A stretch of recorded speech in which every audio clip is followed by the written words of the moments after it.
now. With my doctor's help, I was diagnosed with alcohol use disorder. Now, I'm getting to the root of my addiction and finding better ways to cope.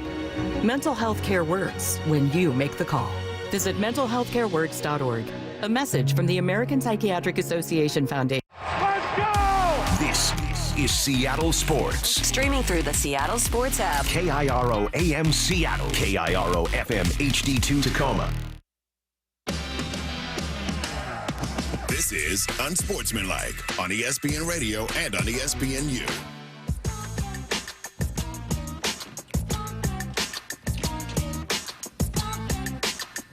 Hour number 4, Unsportsmanlike. Put the fours up. Peter Burns, Courtney Cronin. We continue to roll on. Happy New Year to you. Remember, it is not a New Year's resolution. What is it? An intention? It's an intention. We are setting intentions for 2025. We're not putting out arbitrary. An intention seems so weak, though. An intentions be like kind of How like is it weak? Because you can actually follow through. No, an intention's like you're half-assing it going in. You're like, my intention was to do this, right? Like I'm not couching my intentions. Like I'm saying this is what. It's more of resolutions. Like I'm doing that. I have a resolution. I'm going to make this happen. You're going to stick to it till about January 20th. And then you're going to end up giving up on it. That's why I don't believe in resolutions, because I don't need a hard, fast, black and white, if I don't do this, I'm a bad person or I will have failed at the year when the year's 20 days old. Well, so far, the only one let's bring in Pat. The only one you've given us so far is you want to be better at time management. Yeah, that's a big one.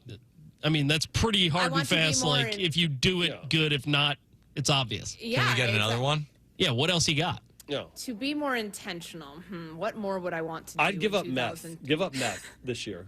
Well, or at least on the weekends. I don't have that problem. Okay, good. I would say to spend more time and to let the people that I love know that more frequently. So, like, everything's what about is time. That's a resolution. No, That's it's the same not. thing. It's an intention. A resolution would be I need to call my dad 5 days a week.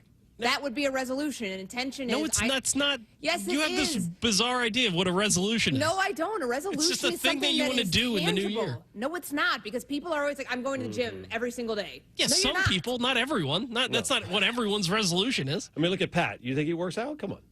No? Exactly. Do you work out, Pat? What is your... Pat, all right, let me give you this. I'm going to flip it on you. A little reverse psychology here. What would your intention or resolution? You can choose whichever one you want. If you want to assign a goal, then I'm going to make sure that I follow up with you to see if you stick with it. Well, here's the thing. What would yours be for the year? I think they're dumb, so I don't do them. So make I think it's incredibly stupid. Make an intention. Set an intention. Why am I arbitrarily picking January 1st to do it? Like, I could pick any day of the year. I could pick March 5th. It's 365 days to March 5th every year. Why not just start then? That's fine. Then do that. Here, I'll give you one that I had from a couple years ago, because I was looking through my phone yesterday and my photo memories popped up, and I wrote them down for, COVID year going into 2021, which we're all ready to get past that, which is wild to think. That's 5 years ago. We've lived half a decade since then. So my intentions, one of them was, you remember when everybody was doing master class and like we were all stuck in the house, so we're all trying to learn like engagement, enrichment. So one of mine was football, I wrote it down. It was like, professionally and personally enrichment. So some of it was just like football, like reading more football books. Obviously, you can see if you're watching us on TV behind me, I have a ton, and I bought a lot of these based on that, and I've read a lot of them. And then another one was doing master class, like trying to pick up new skills on things. And I did it for 1 year, and I really enjoyed it. Like, it was expensive, but it was something I set forth an intention. So, like, personal enrichment, helping me professionally, personally, all those things. That was an intention. It wasn't, I'm going to sign up and be like, Stringer Bell and go to community college so I can start my own business and become an economist. How many master classes did you take? I took 2 or 3. Sounds like a resolution. Yeah, it's a resolution. I never gave you the exact number of how many I was going to take. So. Maybe the resolution. my resolution is to not believe that the SEC is infallible. How about that? Can I do that? Is that the one that I can have right now? You sure can. But listen, because I saw it yesterday. You need it right now. You need it after this 4-1 bowl record that the Big Ten's off to against your conference. All right. So here's the deal. Like I can accept Ohio State beating Tennessee. Right? I called that on the show. I thought that Ohio State was going to beat Tennessee, and they easily beat it. What I cannot stand, and this is one of my resolutions or intentions that I'll probably break here soon is to not deal with idiots over on social media. Now, a lot of times I am one of those idiots. So, I mean, again, it's the Spider-Man meme looking at myself right here in the mirror. But a lot of what I saw yesterday, and I saw this headline from The Athletic today, it's just like Alabama and their performance makes you want to apologize to Indiana and SMU. Right? Because Alabama was looked at as, oh, it's a college football playoff team. They should get in. Everybody was talking about that. Not me. I was not talking about that. And yet they're saying because Alabama lost to Michigan yesterday in the ReliaQuest Bowl, all of a sudden we look at, well, this is okay that SMU got blown out. This is okay that Indiana got blown out. This is okay that Boise State lost by 17. What may happen against Arizona State later today? Like, it was this big referendum of how, well, you see, we told you that Alabama wasn't very good. Like, how in the world are you going to compare a bowl game and opt-outs versus the college football playoff? That's just such a straw man argument that makes zero sense whatsoever. Well, I think a lot of people will look at Alabama and look at South Carolina. Who knows? I mean, Ole Miss is probably going to put up 400 points today because Lane Kiffin's going to be trying to prove a point that the other two teams that were like 13, 14, 15, whatever the order was, weren't able to do. But had Alabama gotten into the college football playoff, had they been team number 12, there would not be the opt-outs. There would have been a little bit more of a give a blank than they clearly showed against Michigan. That was a Michigan team comprised of a second-string defense that frankly handled Alabama. I know the score was 19-13. Like, it's not wasn't that close. Wasn't that close. It wasn't indicative of a blowout, but that game did not feel close at all. The 3 turnovers that they had in the first half alone, Jalen Milroe and the way that he played, the defensive line got after him, and there was no answer. There was no fight from this Alabama team. So I think what this proves can be a number of different things. Number one, stop with the hypothetical, like these, if this team was in the college football playoff, it would mow its way down to the national championship. This is, how many times has Alabama been favored as a double-digit favorite? Three different times this year? Vanderbilt, Oklahoma, they lost 3 games where they were double-digit favorites, right? Michigan, Vanderbilt, and, of course, the Oklahoma game in which they got blown up by 21. Yeah, and that's a problem because, like, we keep thinking, hypothetically, Alabama would be able to beat all these teams. Alabama would be better than all these teams in the 12 teams college football playoff.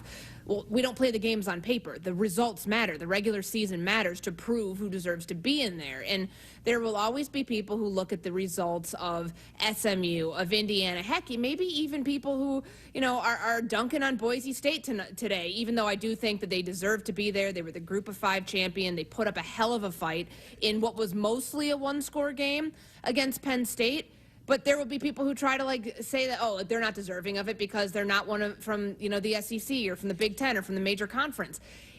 You have to prove it. You have to prove that you can do what it takes, whether you're in the CFP or not. So that falls not only on the roster of Alabama to rise to the occasion, which they clearly didn't do. I think it says something about Kalen DeBoer and maybe needing a full-on reset. Now that he has a year under his belt, he's been able to establish his culture at Alabama, his way of doing things. That maybe he doesn't have the right guys on the roster, Peter. I don't think it's too much of a stretch to think that, if he gets his guys in there, the players that he went after and recruited, not just having to retain the players that Nick Saban had from a year ago, that maybe there would have been a different result yesterday, or at least in the effort column, it would have looked a lot different. I want you to take a listen to what Kalen DeBoer had to say in that post game after losing to Michigan in the ReliaQuest Bowl about, his thoughts on whether or not this was a successful season. Every time you're in the locker room and you have something like this, it's disappointing. I think there's a lot of things that you take from it. And, I know that the guys that hung in there that probably played their last game in the crimson and white, they wouldn't have had it any other way, as far as to show the grit, show the determination, to show the competitiveness. They stayed the course. There's a whole lot more. I just think that really goes into the last 12 months. People see what happens on a Saturday. It's guys choosing to stay here, guys choosing to go from one week to the next, when you're on a little bit of a roller coaster through the middle of the season, and as long as we learn from it, then it can be a success moving forward.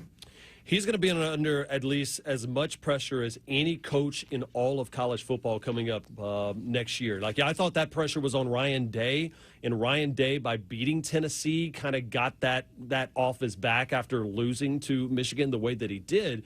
But Michigan ultimately puts Alabama square in the crosshairs of what Kalen DeBoer can and cannot be, because we already knew that is a fan base that'll spend 3 hours on a hold to talk to Paul Finebaum if they don't like a third down call in game 2 against Mercer, right? Like, this is a team that has championship aspirations, and it's not a hot seat situation.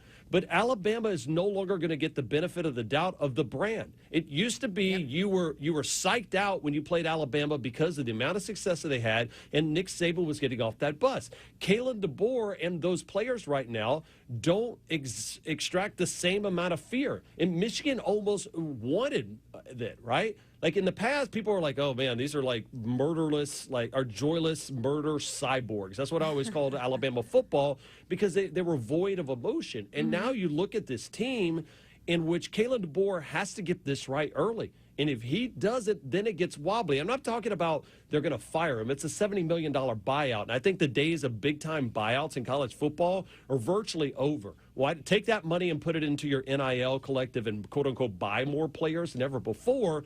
But Alabama's brand has been tarnished a little bit because of this season. When you lose the ReliaQuest Bowl, that's not why Alabama was getting champions. And Kalen DeBoer has to fix that immediately going up next year. And where does that start? It starts at the quarterback position. Like, I don't think Jalen Milroe, I know he still has eligibility. He's not going to be back at Alabama, right? Like, I can't imagine he would be, no. So either transfer or go to the NFL, depending upon what you're hearing from teams and from your agent about where you're going to go.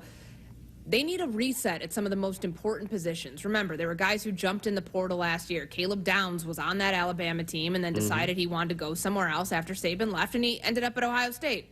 Where's he playing tonight? Isaiah Bond, wide receiver, going to be playing and hopefully suited up for Texas later today. And both teams are in the college football quarterfinals, and Alabama wasn't. Like, you're right. Like, there is something to be said about the expectation that was set forth for Kalen DeBoer this year. Anybody who thought it would be completely unfathomable for this team to have 3 to 4 losses in a year of turnover, in a year of transition, was just looking at this through crimson-colored glasses. It was going to take some time for Kalen DeBoer to establish what he wanted to do. Heck, we can go back in history and look at how long it took Nick Saban, like a year or two, but it still wasn't perfect in year 1 in 07 or whatever it was. And then, of course, we know about Kirby Smart, too, and how long that took. I'm not to say, give up on Kalen DeBoer now. I think that would be a completely knee-jerk reaction. But he learned a lot this year about how to handle his team, about how to come out in games, about how to play on the road. And certainly that, reinforcing these games aren't played on paper. I think that he already knew that. Alabama fans learned that very clearly, though, over the course of this season and yesterday. 888-SAY-ESPN is that number, the Dr. Pepper call-in line. The show is always presented by Progressive Insurance. All right, coming up next, there's one Cinderella team that's remaining in the college football playoff. Can a Cinderella actually win the Natty here in college football? We'll discuss that coming up next here on Unsportsmanlike. It's bowl season on ESPN Radio. 25 bowl games, including the college football playoff and national championship game. Touchdown! The electricity, the atmosphere. Bowl season continues today with a college football playoff quarterfinal tripleheader. Coverage begins at 1 Eastern on ESPN Radio and on ESPN. Adam Schefter here with Vivid Seats. We've got some late-breaking news coming out of the stands. According to multiple sources, Vivid Seats fans are scoring rewards on every purchase and at a rapid pace. Obviously, these rewards are a game changer, and coupled with their MVP-worthy ticket selection, why get tickets anywhere else? Don't drop the ball this season. Shop with Vivid Seats and earn rewards on every ticket. And as the official ticketing partner of ESPN, Vivid Seats is offering you $20 off your first $200 ticket purchase with code Schefter. That's code Schefter. Timeout. Your body goals don't have an off season. GNC is ready to help you get a stronger start on the new year with help building more muscle and proven weight loss support. Need a boost? We're ready with GNC vitamins for your longest winter days. Want the best energy drinks? They're at GNC. Never tried creatine before? Get ready to be amazed. GNC coaches are ready to help you in stores everywhere, and you can shop our full collection of flavors and online exclusives at GNC.com. GNC, live well. This is Seattle Sports. Two explosive bands. One massive night of alternative rock. Lit. Fuel. The Ignited We Stand Tour hits Muckleshoot Event Center Wednesday, February 19th. Get your tickets now at muckleshootcasino.com. Lit and Fuel. Light up the stage. February 19th. Only at Muckleshoot Casino Resort. Why choose a Sleep Number smart bed? Can I make my side softer? Can I make my side firmer? Can we sleep cooler? Sleep Number does that. Cools up to 8 times faster and lets you choose your ideal comfort on either side. Your Sleep Number setting. And now it's our lowest price of the season on our top-selling i8 smart bed. Your best savings plus special financing. Exclusively at a Sleep Number store near you. All Sleep Number smart beds offer temperature solutions for your best sleep. Learn more at sleepnumber.com. If you love to travel, Capital One has a rewards credit card that's perfect for you. With Venture X, earn unlimited double miles on everything you buy and turn everyday purchases into extraordinary trips. Plus, receive premium travel benefits like access to over 1,300 airport lounges where you just check in and chill out. Open up a world of possibilities with Capital One. What's in your wallet? Terms apply. Lounge access is subject to change. See CapitalOne.com for details. At Child Fund, hope means helping millions of children living in poverty worldwide grow up healthy, educated, skilled, and safe. And that means safe at home, at school, and online. Hope means walking this path together, all of us. Because when we work together, we can do so much more. That's right. Hope includes you. Child Fund, because we need each other. Learn more at childfund.org. Seahawks Player Spotlight. Man, it felt good to go out there and be able to contribute. Exclusive interviews with your favorite Seahawks. You know, we got a genius as the head coach. Every day with Wyman and Bob. Evan, Canty, and Michelle are unsportsmanlike.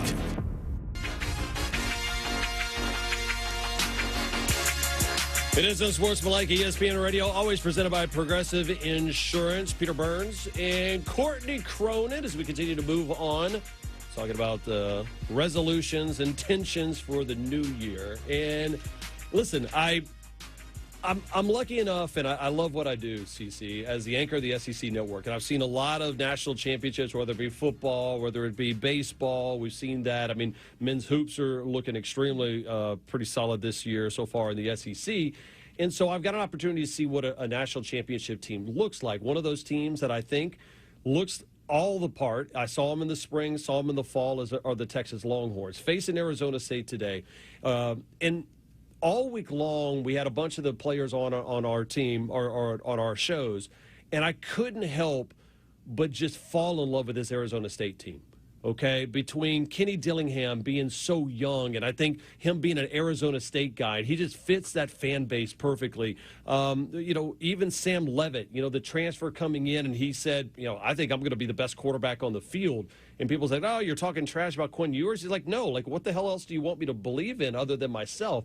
I love that mentality. But the reason why that I think Arizona State has that underdog love to them is because of Cam Scatterbo, the running back, who is like a throwback running back. He's so fun to watch. He's so fun to listen to. And I want you to take a listen to him yesterday in his presser about whether or not him and this team feel disrespected coming in. You're always going to feel disrespected, and if you don't, there's something wrong with you. You know, if you look at it and, you know, your boss is going to always look at you like you're not at the highest level, so you should feel disrespected. And, you know, I look at it like if people still think they can stop me, then they're disrespecting me. And I'm going to continue to think that way because that's what drives me as a player. You got to have somebody to just have this psychotic belief that the underdog, like you're upset about being an underdog. I look at Diego Pavia, the kid over at Vanderbilt, and he goes, well, why not Vanderbilt? Why can't we beat an Alabama? Why can't we go to a bowl game? And Diego Pavia, of course, kind of changed the trajectory of what you could be. And Cam Scatterboo is one of those guys that can do it. My question is, though, not can they just win a game, but can an Arizona State or another one of these quote-unquote underdogs actually win a national championship in college football? I don't see that path. I think they can win tonight. Am I picking them? No, I'm going to be picking Texas in this game. I just think that Texas and what they showed us against Clemson, the 2-quarterback system, which I'd love to get your thoughts on, when they might deploy it, how they might use it, and just knowing that Quinn Ewers and the turnovers do concern you. But they've earned the right to be here, and they were incredibly impressive. And to watch what Cam Scatterboo, what Kenny Dillingham just got the bag yesterday. They gave him a massive contract extension, and he deserves it because he's got this team back to a place of relevancy. Remember when they were picked? How many teams are in the Big 12? 16? 16. 16th. Yeah. To finish 16th this year, and they went all the way to the college football playoff and got a first-round bye in the process. That's not like manufactured criticism in like the belief of like, okay, we need some juice. Let's just pretend that people didn't think we could do this. Nobody thought they could do it. Truly, no one thought they could do it. And I think for someone like Cam Scatterboo, who had like no offers, 0 stars, like his story is one of those football, like, the ones that you hear about guys who have literally come up out the mud and like made themselves into something. He is somebody that I think kind of embodies this entire program in this us against the world, David versus Goliath matchup, because, we've talked about the SEC all morning and just like how bad this bowl season looks in terms of win-loss record for the Big Ten and for where the SEC is. Texas, I think, has the chance to shift that a little bit because, of any path that of teams had, it's either Penn State or Texas who you'd be picking who has the easiest to get to a national championship. Now, Texas would have to run into Georgia if they want to get there, and certainly Penn State could end up in that predicament next week. But I look at what Arizona State did this year in conference play and just the margin of victory for these wins, Peter, and think, okay, this is not just a bump in the road. This is not, like a bump on the radar, like a fluke sort of thing. They're a legitimately good team. Now, can they win a national championship as a quote-unquote underdog? I mean, they were one of the top 4 seeds, right? Does that really make them an underdog, or is it just because we're looking at them as like a Big 12 champion and knowing how non-competitive that game was in the conference championship game against Iowa State that we look at them that way? It is a nightmare matchup for Arizona State because I can see Sark and the amount of, especially the fact that they've had a game underneath their belt against a Clemson team that honestly, behind Cade Klubnik, who announced he's coming back to Clemson next year, they played extremely well. And still, Texas never really felt like they were in jeopardy of losing that game. And I feel like that's what's going to happen against Arizona State. Like the only way that they win this game is not by Cam Scatterboo going and having a bunch of success. He won't be. I would be shocked if he ends up having 75 yards of rushing in this game. It's going to have to be Sam Leavitt having this unbelievable, like Herculean effort in a game in which Quinn Ewers turns the ball over once or 2 times. I don't see that happening. In fact, oddly enough, just like how Georgia's coming into their game healthy, this is probably the healthiest that Texas has been coming into a game. You're probably going to get Isaiah Bond back. They said Jake Major's going to be back and playing on that offensive line. We'll see the status of Cam Williams on the offensive front. But this all looks to me like a Texas 42-17, 42-13 blowout victory. And if that's the case, that's going to hurt some of these other conferences because you're going to come in there and go, well, wait a minute, are these conferences built the same? Are they truly? Because by any account, have we seen anything that makes you believe that the Big Ten or the SEC right now aren't the top tier conferences? Like you had Boise had an opportunity, they didn't do that. You had SMU and Clemson have that opportunity for the ACC, they didn't do that. And so I'm begging for one of these conferences to show it, like to change the narrative that's out there that it's just 2 teams or just 2 conferences in college football, but I don't see that playing out today. I get it, and I think that that's the big conversation in college sports right now, or really in college football, that it's the Big Ten, it's the SEC, and then it's everybody else. And, the whole idea that, those 2 conferences should just break off and go form their own thing, I think that that's a step too far. But, In order for that to change, you at least need one of these other conferences, and now it's left up to the Big 12 champion to get out of the quarterfinals and into the semis. I think that the conversation ends up staying where it is if we end up seeing, I mean, and obviously if it was Notre Dame, because they're an independent, they would fall into that mix too. But you've got two Big Ten matchups, or two Big Ten teams in the Rose Bowl between Ohio State and Oregon. You have Texas and the Big 12 champion, and you have an SEC champion and an independent team in Notre Dame. I would love to see at least one of those teams get into next weekend, whether it's Notre Dame, and Notre Dame Penn State would be a good game to watch. I really do believe that. I think defensively they give them an absolute run for their money.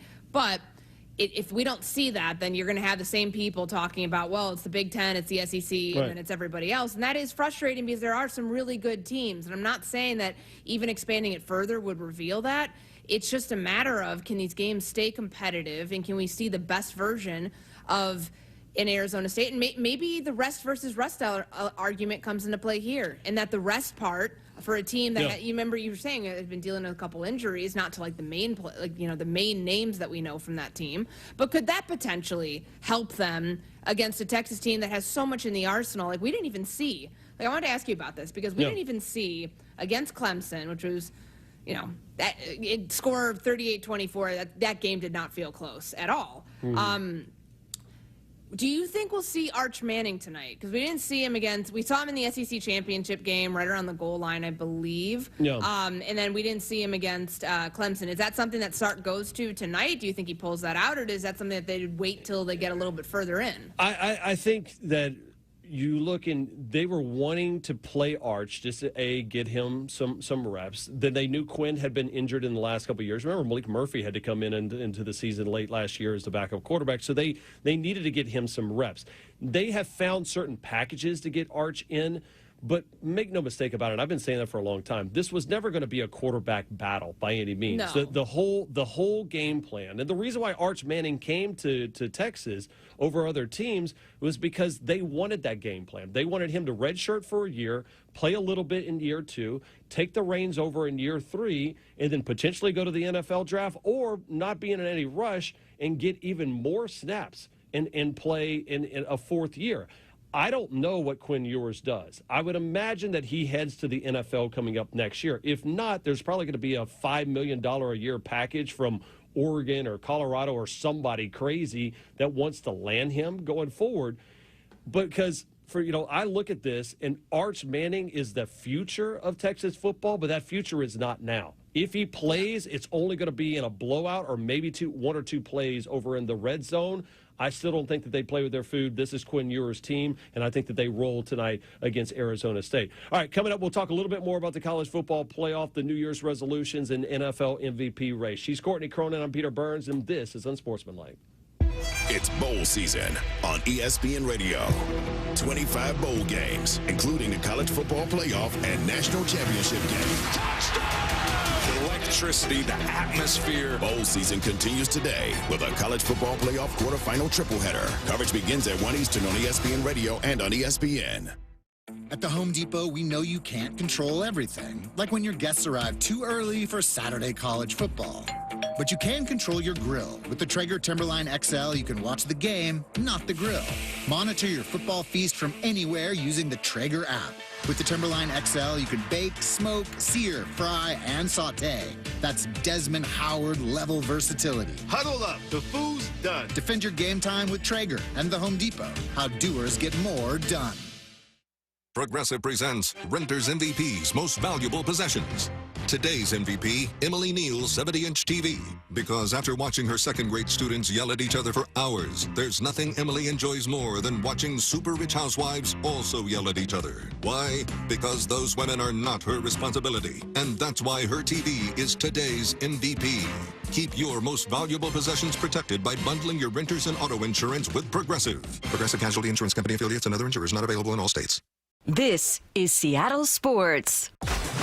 Be advised, this is your opportunity to save up to 40 to 80% on a hot tub or swim spa. This weekend only, Friday through Sunday, Linwood Event Center.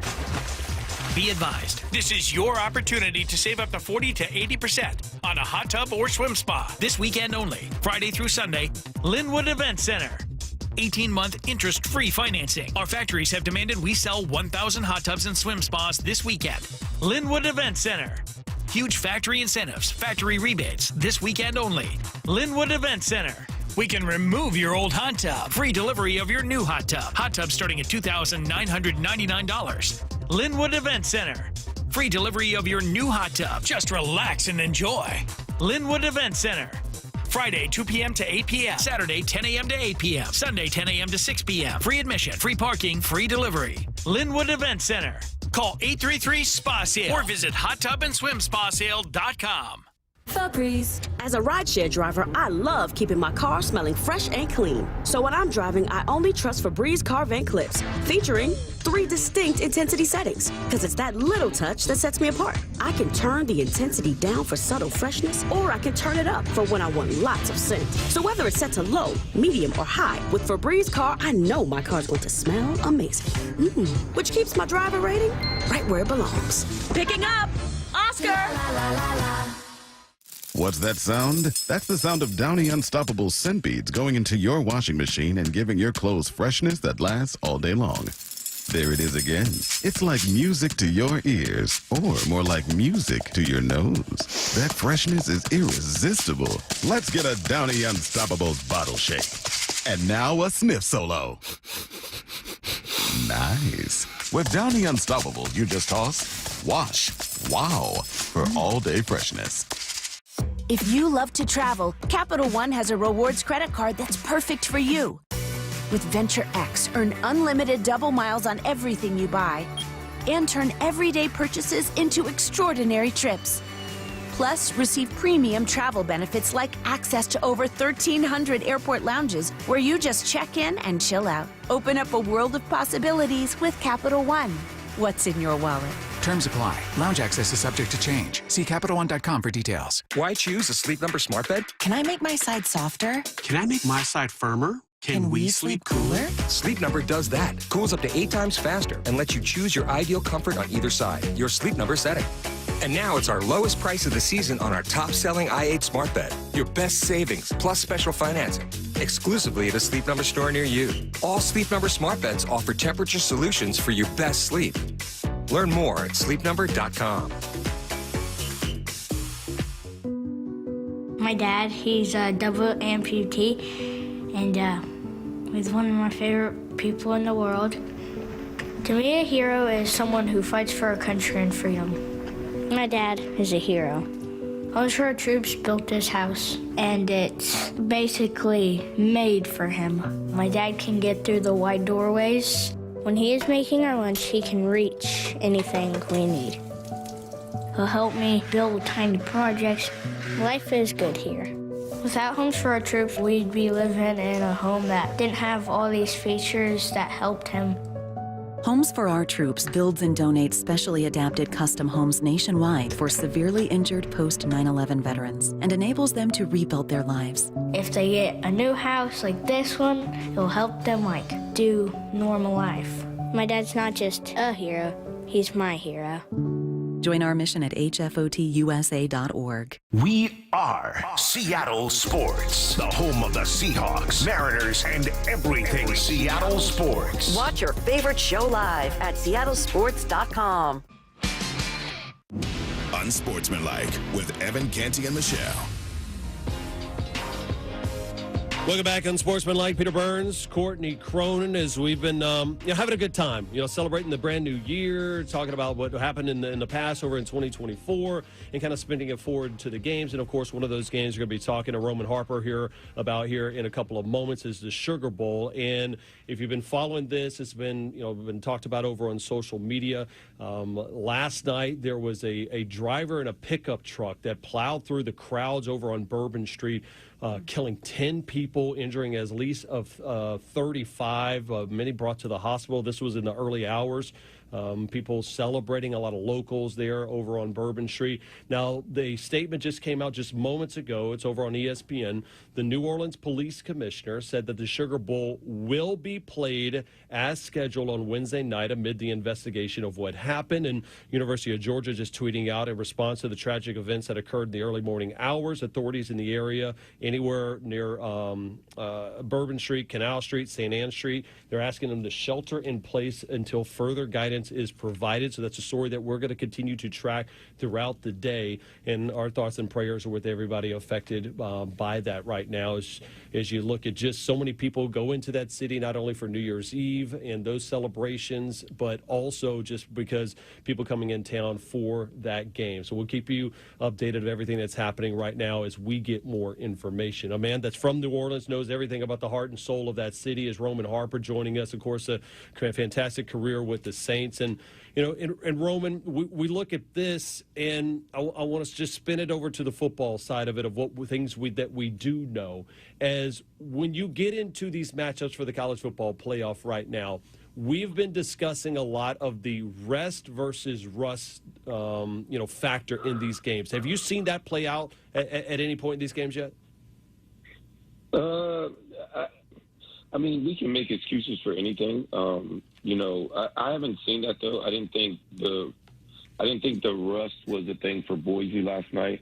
Them having the week off, I didn't think it messed with their game at all. I thought the game played exactly how I figured it was, and it'll be interesting to see, how these coaches really use the extra time to really prepare, especially a team like Arizona State, knowing that in their mind they probably imagined that Texas was going to win that game. So how much more prepared are they? And for them, it's not even about the rust factor as much as how hot they were, and they played their way into this tournament. And all of a sudden taking that break off, are they still as hot as they were? For me, that's the angle I would look at it from. But other than that, I don't think it's a rest versus, the rust part of it. I think at the end of the day, your emotions will be there. This is what you played your whole season to have this opportunity to be here. I don't think the emotions or being in the moment or not playing in a while is going to really factor into it. I think the games are going to be what they are. Roman, Peter and I have been talking all morning just about the results for the Big Ten and the SEC in these bowl games so far, and the Big Ten has a 4-1 record, a jump on the SEC. And you can look at what happened between Illinois and South Carolina in what was a pretty good game by the time it was all said and done. But then a not so good game was Alabama, and the way that they showed up against a Michigan team that was fielding a lot of backups. What do you take away from that game specifically, and what that may or may not have told us or proved to us about Alabama and whether it was actually deserving to be in the CFP mix? Well, first of all, I'm not going to kick Alabama. Even though it's as bad as I want to, I'm not going to. We're a basketball school. That's been my answer since last night. Is that, but knowing that, I will say that, look, Alabama's been turbulent and up and down all year long. And if you would have told me that Alabama, this was going to be the first year that Alabama didn't win 10 games since 2007, I could have believed that. Why? Because it's Alabama and you got a new coach and a whole bunch of new faces, totally different scheme than what it's been for the past 17 years. So I'm not surprised by that. But if you had told me the way you were going to get those results is why the fans, and it just seems like what is up with this team under Kalen DeBoer right now, because you don't look at Alabama and think it's a talent deficit. Like, you don't say, like, man, they're just not good enough. Those aren't the things that you say when you see this team. You beat Georgia, then you lose to Vanderbilt. I could imagine you losing to Tennessee on the road. That's not surprising. But then you beat LSU the way you do, and then you lose to Oklahoma the way you do. You only score 3 points. It's like the highs and the lows. It's like, what is the game plan? Like, it's just this team looks so lost at times, and they can't figure themselves out. So a hard reset will be necessary for Michigan to beat Alabama the way that they did. And it wasn't like Michigan was great. Alabama was just worse.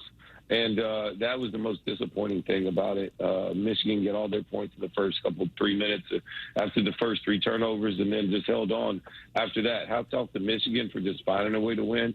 and really disappointing loss for Alabama to end their season and possibly Jalen Milroe's last game at University of Alabama. Just very disappointing. I think that's probably the most rawest emotion. But like I said before, we're a basketball school. Yeah, they got Nate Oates is doing a great job. Basketball state. I mean, if you look at what Auburn is doing as well, too, with Bruce Pearl's squad. We don't claim them. We don't claim them. But thank you. Roman Harper joining us right now. That offensive line just got absolutely torched yesterday for Alabama. But I want to go back to what you talked about, Jalen Milroe. The highest of highs is him and what he did over the last 2 seasons against, my favorite team, the LSU Tigers. But then now you see kind of the lowest of lows between the Oklahoma game and then this game. You say he doesn't go back. Is he NFL bound? Do you think that he would be a guy that would put his name in the transfer portal and find like one more spot? Like I go back and look at Bo Nix, right? Bo Nix had a little bit of success at Auburn and all of a sudden found himself a lot of success over with with the Oregon Ducks and ultimately led to a good NFL start to his career. Is Milroe NFL bound or go still play somewhere else? So I haven't spoken to him, but if I was trying to help him and guide him in this process, I would say go NFL. Okay. I don't understand what going back to college is going to do for you, and the fact of the more film they have on you, the more they're going to pick holes in your game. And so if you can't guarantee yourself a really like a great situation where you're going to put up great numbers and be all these other things, I don't think you risk that. I think you just go now. And the same way that the quarterback for Georgia did the same thing. Sometimes you just go. And so he's going to be what he's going to be. I think the NFL scouts will naturally look at him and say, well, they're going to make their own excuses to overdraft quarterbacks. It's the most overdrafted position. And so for me, I say go. They're going to say, well, he's had 3 different offensive coordinators in 3 different years. They're going to say, well, he has this type of ability. We've seen the ups and the highs of the highs. This is the year where they clearly struggled throwing the football. They clearly struggled to protect the football. They clearly struggled in all these other ways. And I can't just sit up here and say it's all just the quarterback's fault. What are we doing to put these players in position to be successful on a down-in, down-out basis? It goes way further than just the players, the offensive line, the wide receivers, the running backs, the offensive coordinator, the offensive line coach. Everybody has their hand in it. And that's the biggest thing that I notice when it comes to football and sports specifically, PB, is that when we win, everybody wants to take credit and celebrate. But when you lose, that's not my fault, right? Mm-hmm. So you got to be willing to stand up and take the bullets when you win. Well, take the cheers when you win and accept it, but then be willing to take the criticism and say, I could have been better when you lose as well. And I think that's what everybody needs to do right now at Alabama and say, what can I do to help myself, not only myself, but this team get better going forward. But specifically, Jalen Milroe, I do anticipate him leaving. I would say leave if I'm him. Mm-hmm. That's what I would tell him to do. Roman, we still got the Sugar Bowl on schedule tonight, the All-State Sugar Bowl, 8:45 p.m. Eastern Time, Georgia and Notre Dame, and we will keep you updated on the latest after the tragic events that unfolded at Canal Street and Bourbon Street in New Orleans this morning. But talking about the football here and with Georgia, and I know Peter first asked you about rest versus rust and the time-off factor. No team needed that more than the Georgia Bulldogs because of the change that they had to make at quarterback from the Carson Beck elbow injury to Gunnar Stockton now under center. How does this offense change? Like, what can they tap into to try to get this offense off to a pretty fast start? Is it leaning on the run game? Is there something about Stockton's dual threat ability? How do you see it? I definitely think Travis Etienne has got to be the guy. There's no question about that. He's got to be the guy tonight. And then we'll see maybe some quarterback runs. Gunnar Stockton is a better runner than Carson Beck was, and they naturally use him in that part of the game. So I want to see what Georgia does with that. Mike Bobo's had 2 to 3 weeks to really try and nail down his game plan, see what he's most comfortable with, as Gunnar Stockton I'm referring to, and then kind of put the best foot forward. I'm looking forward to it because Notre Dame's defense is no slouch.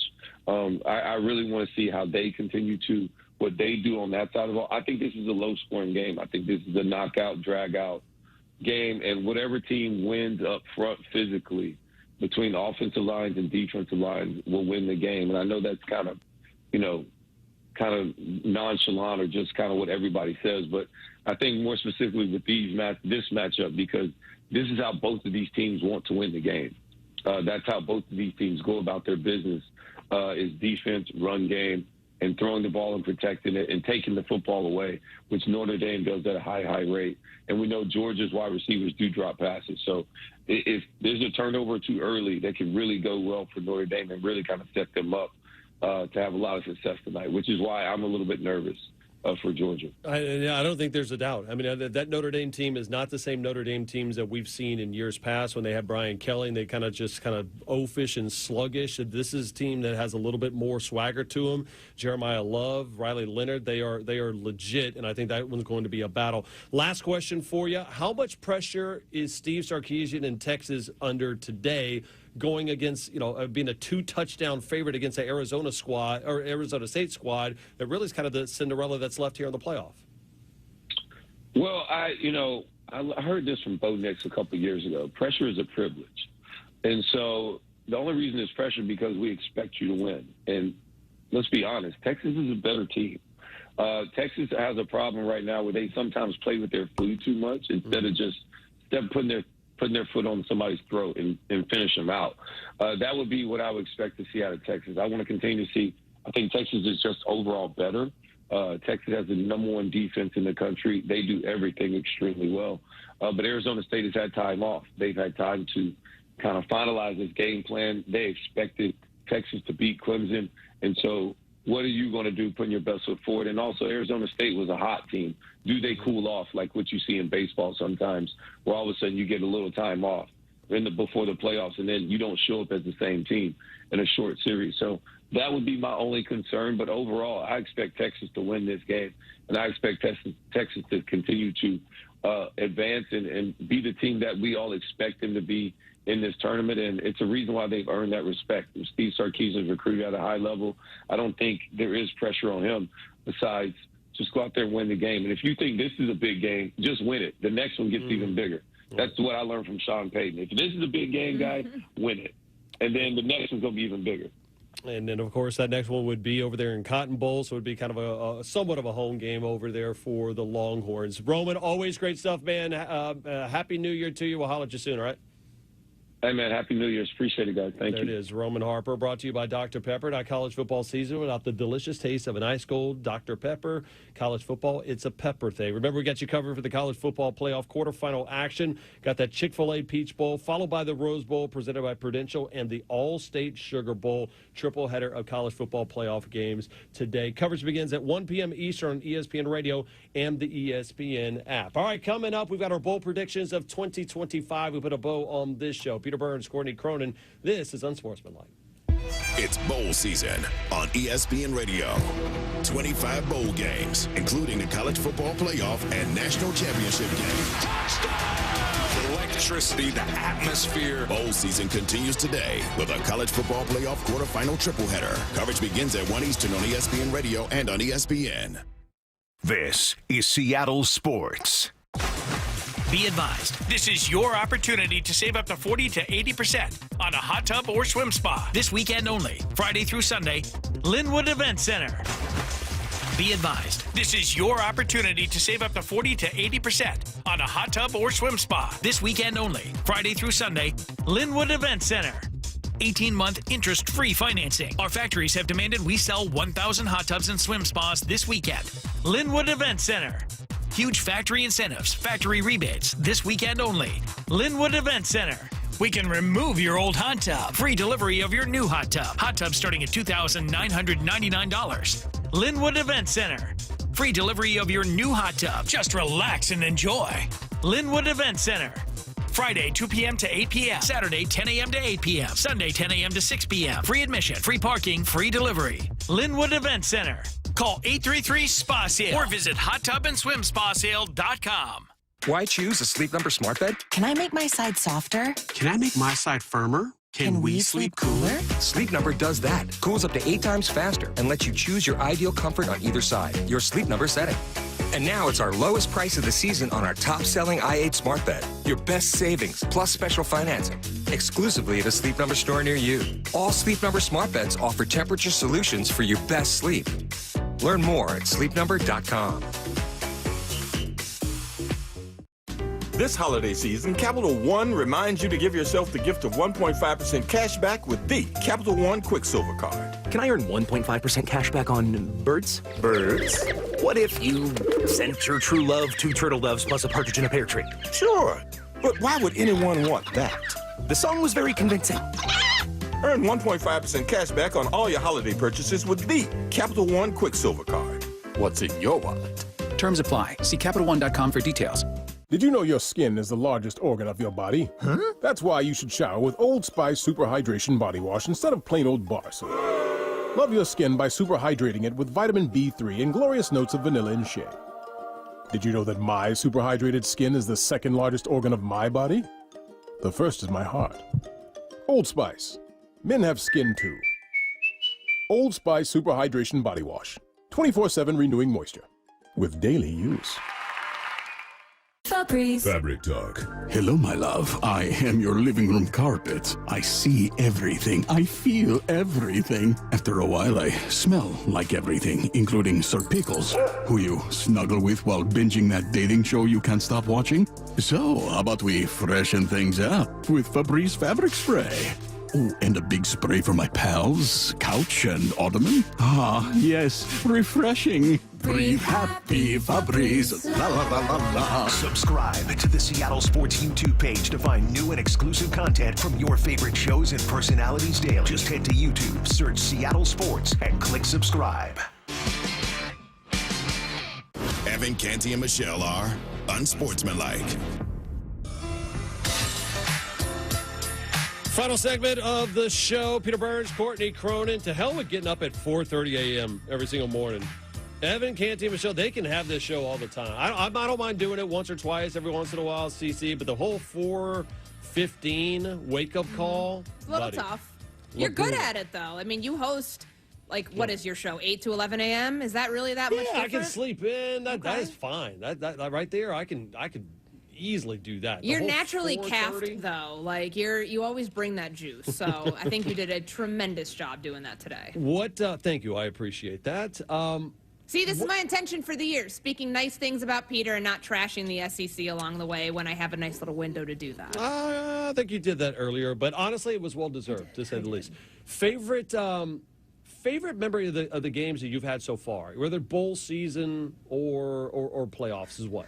I love the Pop-Tarts Bowl, man. That was think about the city of Orlando and Camping World Stadium. It has just been the home of all of this ancillary stuff. Some really good football being played there, but you've got the Pop-Tarts, Wild Berries stealing the scene, going up to the coin toss, pantomiming behind referees trying to make calls, and then, of course, frosted cinnamon roll gets sacrificed and eaten. But there's that. There's what happened in the game yesterday. There was a marriage, not a proposal, but a legitimate marriage during the 2-minute timeout that Cheez-It sponsored. There was a lot of really good stuff. Do you think the parents were happy with that? Can you imagine? Free wedding. Free wedding. I would. Yeah, you get. During a 2-minute timeout. Do they take care of the actual honeymoon? Like, if you get married at that's a good question. The Cheez-It Bowl, did they? I have so many questions about how that came about, and that's why I don't lose my mind over the bowl games. I felt the bowl games 10 years ago was different. So if you see it over on ESPNU, we're showing it. I mean, this is incredible. But then put a ring on it. I mean, Mr. Cheez-It, I think that's his name, is actually the one Is he an ordained priest? I don't know. Can he speak? I mean, like that Chedzi? I don't know how that works. Do you just think he yells, cheese, cheese, cheese? I woke up feeling the cheesiest. I mean, again, kudos to them. But this is what the bowl games should be, right? It's whatever you want it to be. You want to get married at it, that's fine. You want to go out there and sacrifice a Pop-Tart, go ahead and have some fun. That's why I don't lose my mind on, Alabama loses and they shouldn't have been a college football playoff team. I'm like, in today's world, I'm like, you could use it whatever you want. And I go back and remember people were losing their mind over Cam Ward playing for 1.5. I'm like, I don't care. Like, good for him. I'm glad that I got to see him for a half. Got to see him, get the record for the most touchdown passes by a FBS Division I quarterback. And the fact that he didn't want to play in the second half, I'm not going to lose any sleep. I saw Whit Weeks yesterday, who is, arguably the star linebacker for LSU, might have broken his ankle yesterday in the game. And people are going, wait, why? He's coming back to LSU. But I'm like, well, he didn't have to necessarily play in that game, and yet he did. So if you want to play in it, great. If you don't, I'm not going to lose any sleep over it. Yeah, and you should be able to use the bowl games for what you want them to serve a purpose for. Like you brought up Cam Ward, the fact that they got a look at their quarterback, who's a sophomore, Williams, in the second half. It's good. It's good tape, I guess, from Mario Cristobal and the Miami Hurricanes to know whether this guy is your future or not. I know some fans aren't going to like that because this was a 1-point game, but remember, if this was the college football playoff, these other games, not that they don't matter, but they don't matter when it comes to winning a national championship, to receiving the overall crown in college football. Far different circumstances, and I'm even willing to say with Alabama, because they did not belong in the CFP. I know that. I agree with that. Had they gotten in the CFP, you think you would have seen that nonsense that you saw yesterday in the ReliaQuest Bowl? I think they would have taken it maybe a shred of a little bit more seriously, but it's nuance, it's context, all of those things that matter that show you that bowl season does have a purpose, whether you're playing for a national championship or whether you're not. Just give me the Duke's Mayo Bowl. Again, can't wait. I can't wait. When does that happen? Is that tomorrow? The 3rd. Okay, because I remember seeing the, the thing that they did with the Pop-Tart, and I was wholly offended by that when they put mayonnaise. They took a bite out of the Pop-Tart and they put mayonnaise on it. I would like to believe that they staged that. They didn't actually dip it in mayonnaise and then take a chunk out of it. I would like to believe that they bit the Pop-Tart, then painted the mayonnaise on, because that's a crime against humanity. I want to see Bill Belichick just get mayo poured on him at some point. That'd be my highlight. Real quick, bowl prediction for 2025. Give me one that we can put on tape here. What is it? Based on the games tonight, is that what you're saying? No, just in general, a bowl prediction. I think that Notre Dame wins a national championship. You're so you got them beating Georgia today and continue to go on. What a great win Playing that would Penn be State for next them. week. I'm going to go a little bit different. I'm going to say that Jerry Jones finally makes a coaching change over in Dallas, and it's Lincoln Riley is going to be the new head coach over there. And Lincoln Riley leads the Dallas Cowboys to a playoff berth in his first year, much like Jim Harbaugh did with the Chargers.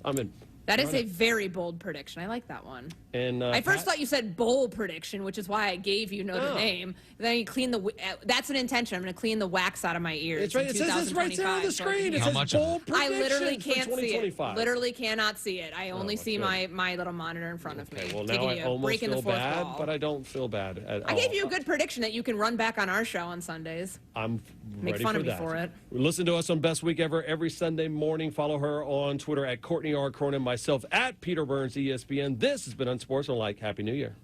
Hey, fans! Welcome back to Fansville's Cheers and Tears. Oh. Okay, so everybody deals with losing, right? To a rival on a last-second field goal. Whatever, it's fine. I'm totally fine. But I cope with losing with an ice-cold Dr. Pepper. Those 23 flavors are so delicious. They totally wash away the pain of your college football team taking a big fat L. College football, it's a pepper thing. Adam Schefter here with Vivid Seats. We've got some late-breaking news coming out of the stands. According to multiple sources, Vivid Seats fans are scoring rewards on every purchase and at a rapid pace. Obviously, these rewards are a game changer, and coupled with their MVP-worthy ticket selection, why get tickets anywhere else? Don't drop the ball this season. Shop with Vivid Seats and earn rewards on every ticket. And as the official ticketing partner of ESPN, Vivid Seats is offering you $20 off your first $200 ticket purchase with code Schefter. That's code Schefter. When students struggle in school because they are hungry or fall behind because they lack school supplies or clean clothing, being greeted at the start of every school day by the smile of a caring adult can make all the difference. especially someone from the community, Someone who knows firsthand the obstacles students might be facing. and what it will take to help them thrive. At Communities in Schools, our site coordinators surround students with a community of support and remain by their side To ensure that they have everything they need to engage in learning, and succeed in school and in life, access to technology, learning materials. and even one-to-one mentor support. We are there for them all day, every day. This is what Communities in Schools is all about. Going all in for kids, in schools, in communities, and beyond. To learn more, visit communitiesinschools.org. That's communitiesinschools.org. Action! When I grow up, I want to be a director because they get to talk to everybody about everything. They get to make cool movies and dance music videos. If your child is sick over and over again, it could be PI, a defect of the immune system that affects millions. Early testing can give children a chance to dream. And when I'm a director, I get to say, lights, camera, action. For more information, visit the Jeffrey Modell Foundation at info4pi.org. That's a wrap. Be advised, this is your opportunity to save up to 40 to 80% on a hot tub or swim spa. This weekend only, Friday through Sunday, Linwood Event Center. Be advised, this is your opportunity to save up to 40 to 80% on a hot tub or swim spa. This weekend only, Friday through Sunday, Linwood Event Center. 18-month interest-free financing. Our factories have demanded we sell 1,000 hot tubs and swim spas this weekend. Linwood Event Center. Huge factory incentives, factory rebates, this weekend only. Linwood Event Center. We can remove your old hot tub. Free delivery of your new hot tub. Hot tub starting at $2,999. Linwood Event Center. Free delivery of your new hot tub. Just relax and enjoy. Linwood Event Center. Friday, 2 p.m. to 8 p.m. Saturday, 10 a.m. to 8 p.m. Sunday, 10 a.m. to 6 p.m. Free admission, free parking, free delivery. Linwood Event Center. Call 833-SPA-SALE or visit hottubandSwimSpaSale.com. To some, the sound of a baby babbling doesn't mean much, but that's not true. They're testing out vowels and consonants and trying different sounds. And by 12 months, their babbling is beginning to take on meaning, especially if there's no babbling at all. Little to no babbling by 12 months or later is just one of the possible signs of autism in children. Learn more at autismspeaks.org. That's code SHIFT. Let's go! This is Seattle Sports. Streaming through the Seattle Sports app. KIRO AM Seattle. KIRO FM HD2 Tacoma. This is SportsCenter. I'm Christine Lisi. New Orleans Police Commissioner says the Sugar Bowl will be played as scheduled tonight amid an investigation after a driver in a pickup truck plowed through crowds on Bourbon Street early this morning, killing 10 people and injuring at least 35 others. Officers will work to ensure safety at the Superdome. Featuring the matchup of Georgia and Notre Dame, it's one of 3 college football playoff quarterfinals games to be played on this New Year's Day. The tripleheader begins with Texas and Arizona State in the Chick-fil-A Peach Bowl, 1 Eastern ESPN Radio and ESPN. Arizona State and football coach Kenny Dillingham agreed on a new 5-year contract that'll put him at the top tier of Big 12 coaching salaries, reports ESPN's Pete Thamel. His 5-year deal includes a pathway to extend out to 10 years. The deal also includes a wide-ranging commitment to football at the university.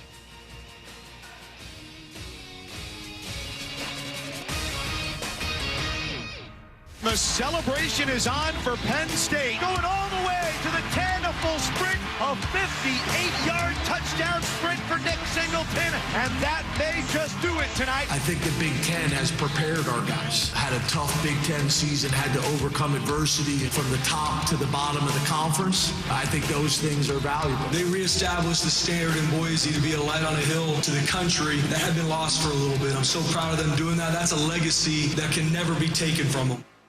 This is Greeny with Mike Greenberg on ESPN Radio. Plus, you can listen and watch on the ESPN app.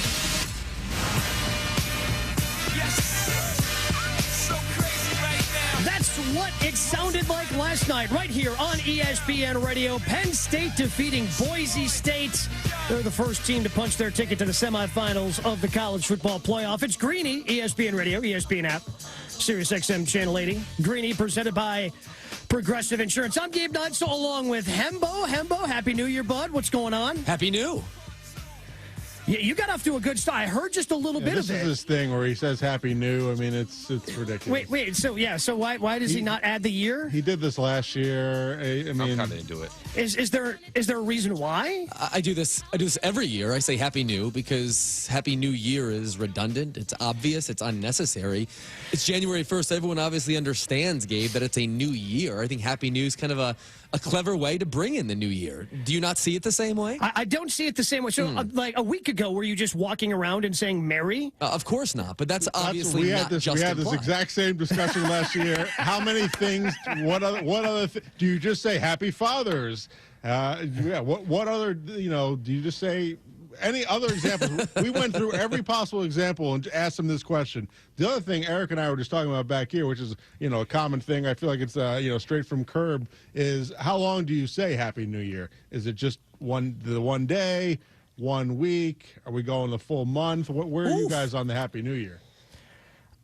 I think you can do it probably because today is Wednesday. I think you can do it for the rest of the week, especially if, a lot of people are out. They're not going to be working, but they'll probably return to work Thursday or Friday. So if you want to hit it, if you haven't seen somebody, you pass them in the hallway at work on Friday. If you want to say Happy New Year, go for it. But by the time we get to Monday, by the time we get to January 6th, no, I'm out. Wow, Happy New Year's out. That's pretty tight. I obviously don't say Happy New Year. It's a redundant, stupid way to bring in the new year. I say Happy New, and I'll give it about a week. But obviously, you can only say it to someone once. So if I see you hypothetically tomorrow in passing here in the city, and I'm certainly not going to greet you by saying Happy New, I'll say something else. So to me, it's something like a 1 week statute of limitations, and obviously you only get one shot per person per year.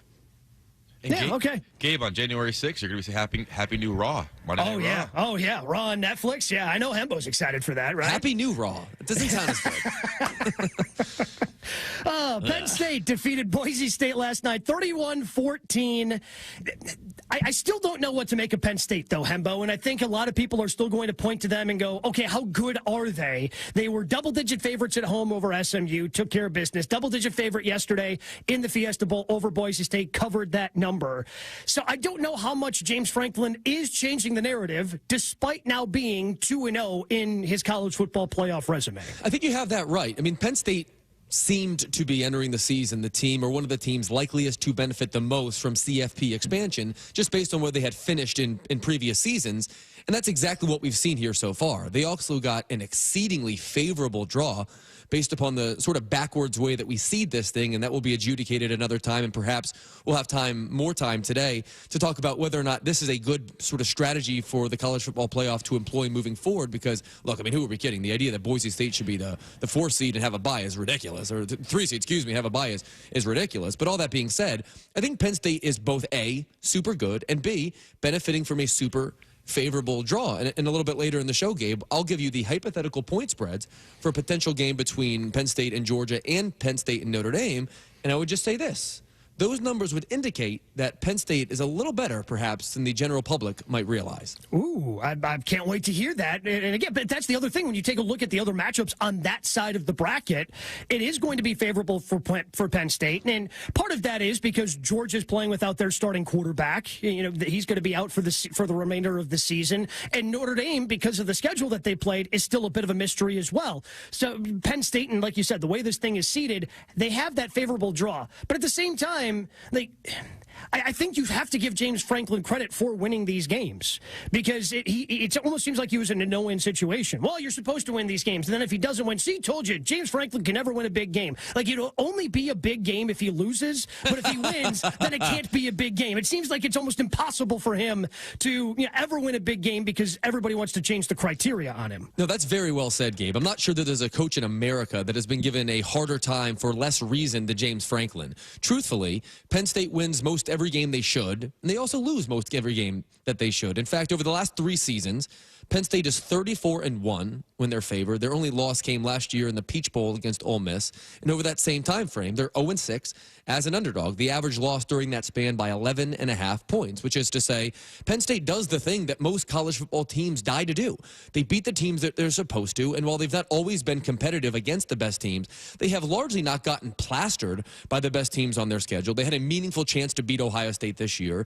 They played Oregon fairly well, candidly, in the Big Ten title game and put up 500 yards of offense. This is the best team that Penn State has had at least since 2014, when they lost in the Rose Bowl to Sam Darnold off the top of my head. And so I think Penn State, this team, has a real chance to advance all the way to the national title game and perhaps win the whole thing, in part because the offense is way better way better, Gabe, than it's been in recent years. And that obviously comes all the way straight up to quarterback Drew Aller, who I thought yesterday showed, at least in glimpses, why NFL scouts are going to drool over his profile whenever he does enter the draft. Yeah, he is the one thing for them offensively. Like, he struggled a year ago, and that's why this team was really good on defense, won a lot of those games, but then when they stepped up in the competition, in those games they would have been underdogs in, they didn't win because they just were not good enough at that position.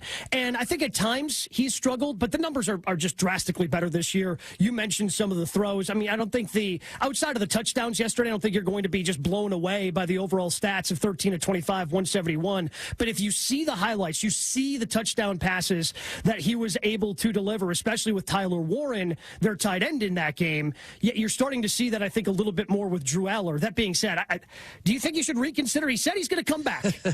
Should he reconsider? Should he think about making that jump to the NFL? He should not reconsider. Drew Aller would stand to benefit, like most college quarterbacks, from staying in college longer than they typically do. And the fact that he made that decision, or at least it was announced that he made that decision before the college football playoff, I think sort of paints him in a corner. Now, if they go on this magical national title run and he gets word that he's going to be the first pick in the draft, well, of course, I could understand him reconsidering. However, in the world of NIL now, with the opportunity to make millions of dollars to play quarterback in college football and the opportunity to continue to develop his skills in a high-stakes environment, I'm not so sure that being drafted high this year when he's not quite ready clearly in an NFL environment where he's probably going to be asked to play right away is the best thing for his long-term development. Penn State has a really good system in place with a new offensive coordinator under whom he has thrived. Drew Aller reminds me of quarterbacks like Matt Stafford, quarterbacks like Jay Cutler, quarterbacks with these huge arms but also spray the ball a little bit. If they can figure out the best way to sort of harness that skill set and continue to improve, I think you're looking at a player who has massive NFL potential. But there's no obvious reason to me why he should stunt his growth, leave college now, just because we might be catching wind that he might be potentially a better pro prospect in the short term than we may have otherwise thought. And maybe this is recency bias, but taking a look at this year's NFL quarterback draft class, you're seeing a lot of guys that are having success right away. And I think a big reason for that, Hembo, is because they played a lot of football games. They played a lot of football games at the collegiate level, whether we're talking about Bo Nix, whether we're talking about Jaden Daniels, who's obviously had a ton of success this year. Michael Penix has looked good, and I think he was ready for his situation because he played 5 years of college football, 3 in Indiana, and then the 2 that he had in Washington. So I think with, like you said, with NIL, you don't have to rush off to get paid. Now, would the payday be bigger in the NFL? Possibly, especially if you want to start your clock sooner to potentially get that big-time deal after your rookie contract. But if you look at the success that the guys are having right now, you're still getting paid in college. You still have development to do. I think more guys may stick around because of NIL, especially at that quarterback position, because it seems like they're better off. The more games they play at college, the more ready they're going to be. I know it's a wild theory. The more games you play, the more ready you're going to be once you hit that professional level. Cam Ward is a really good example of someone who has benefited from this considerably. He is going to be a top 5 pick coming out of the University of Miami after having set the career college football career touchdown passes record at his 3rd school. Cam Moore is a perfect example of a developmental player. Jaden Daniels, another perfect example of a developmental player who's going to win the Rookie of the Year award, in part because he had so much high-stakes experience under his belt. Now, don't get me wrong. You can find really experienced college quarterbacks that failed in the NFL and really inexperienced college quarterbacks that thrived in the NFL. But on balance, more tape equals better if you're in the right nurturing environment. Drew Aller is in a right nurturing environment. We saw yesterday firsthand that he has just unbelievable arm talent that, look, NFL scouts are going to salivate over. But to me, there's no obvious reason to microwave his development by entering the NFL right now, whereas I think he has a lot more to gain by staying in college for 1 more year. Perhaps Penn State goes on another run of some kind, and he'll be the first pick in the country next year. I'd be willing to bet in it right now that he should be the favorite to be that guy. Wow, 2026. Hembo's diving into the 2026 NFL draft. We've just turned the calendar over to 2025, and Hembo's already getting excited for the 2026 NFL draft. But this defense is still the one thing that Penn State does the best, as they held Ashton Genty to 104 yards on 30 carries, no touchdowns. He had a fumble in the game, that 104 season low, which prevents him from breaking Barry Sanders' single-season rushing record. Who knows what happens with Abdul Carter? He ended up leaving with an injury. It looked like his left arm. He was still out there for the celebration, holding up that Fiesta Bowl trophy with his right arm. We'll have to see if he's going to be ready to go in about a week when they're playing in their semifinal. But this defense, again, it's been what has been carried them throughout the entire season, and it showed up again last night. Oh, most certainly in a huge way. We just waxed poetic about Drew Aller and his development and his rare arm talent. But truthfully, the reason why Penn State is where Penn State is because this team has dominated the line of scrimmage, and they've done it on both sides. Across their last 7 games since losing to Ohio State, Gabe, Penn State has outrushed its opponent by 847 yards. On average, they've gained 219 and allowed 98. And that was a huge reason why they won last night so big, because they did not allow Ashton Genty to beat him by himself. And they did it for 3/4 of the game without Abdul Carter. I actually think Ashton Genty wrapped himself in glory last night. For him to get to 100 yards, given the amount of resources that Penn State poured into stopping him, to me, was actually an accomplishment. But make no mistake about it. If Penn State winds up making a run here all the way to the title game, I think their defense and their run game are probably both going to be bigger reasons why than the play of Drew Aller.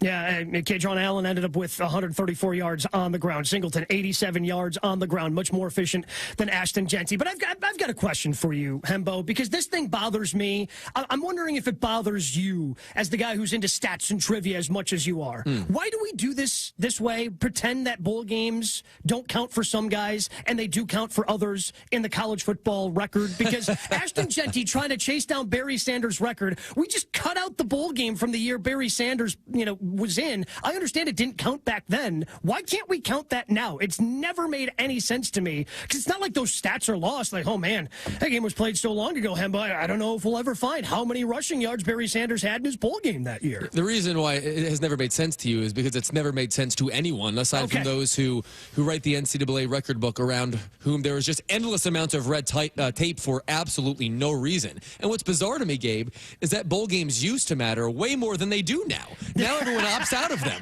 Now everyone treats them as exhibitions for their redshirt guys to get some reps before the next season.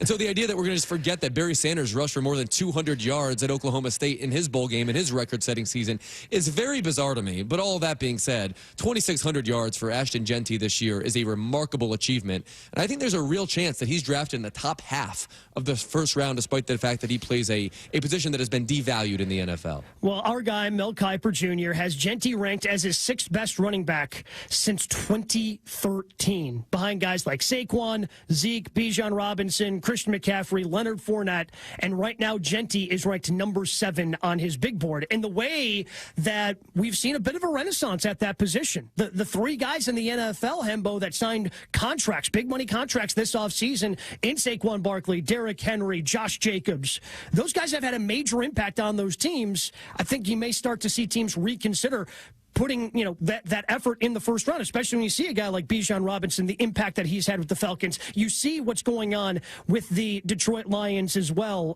So teams that have invested in that position, it has now paid off for them as of late. Yes, and I wrote down 5 teams, Gabe, that I could see him making an immediate day one impact for. The Raiders, the Cowboys, the Dolphins, the Texans, and the Steelers. The 5 worst rushing teams this season by EPA. Those are teams picking 8th, 13th, 15th, 19th, and 25th, respectively. To me, Ashton Genty should not fall behind, certainly not anywhere later than like the late teens in the first round. And I think you're right. He'll make a huge impact despite the fact that he plays on a devalued position, because Ashton Genty on a rookie contract, to me, is still a relative value if he winds up being the player that you expect. And I don't see there to be any obvious reason why he's not going to be at least a tier 2 running back in the NFL from day one. Yeah, so Penn State's first team to book their ticket to the semifinals. Of course, the other 3 quarterfinal games happening later today right here on ESPN Radio. Along with Hembo, I'm Gabe Neitzel in on Greeny. Coming up next, a 16-year streak came to an end yesterday in college football. We explain. Coming up next on Greeny, ESPN Radio, and the ESPN app. This week on Football Sunday on ESPN Radio, the top-seeded Kansas City Chiefs head to Mile High to face Bo Nix and the Denver Broncos, who clinch a spot in the postseason with a win. Greatness every step. The Chiefs at the Broncos. Coverage begins Sunday at 3 Eastern, with kickoff at 4:25 Eastern on select ESPN radio stations.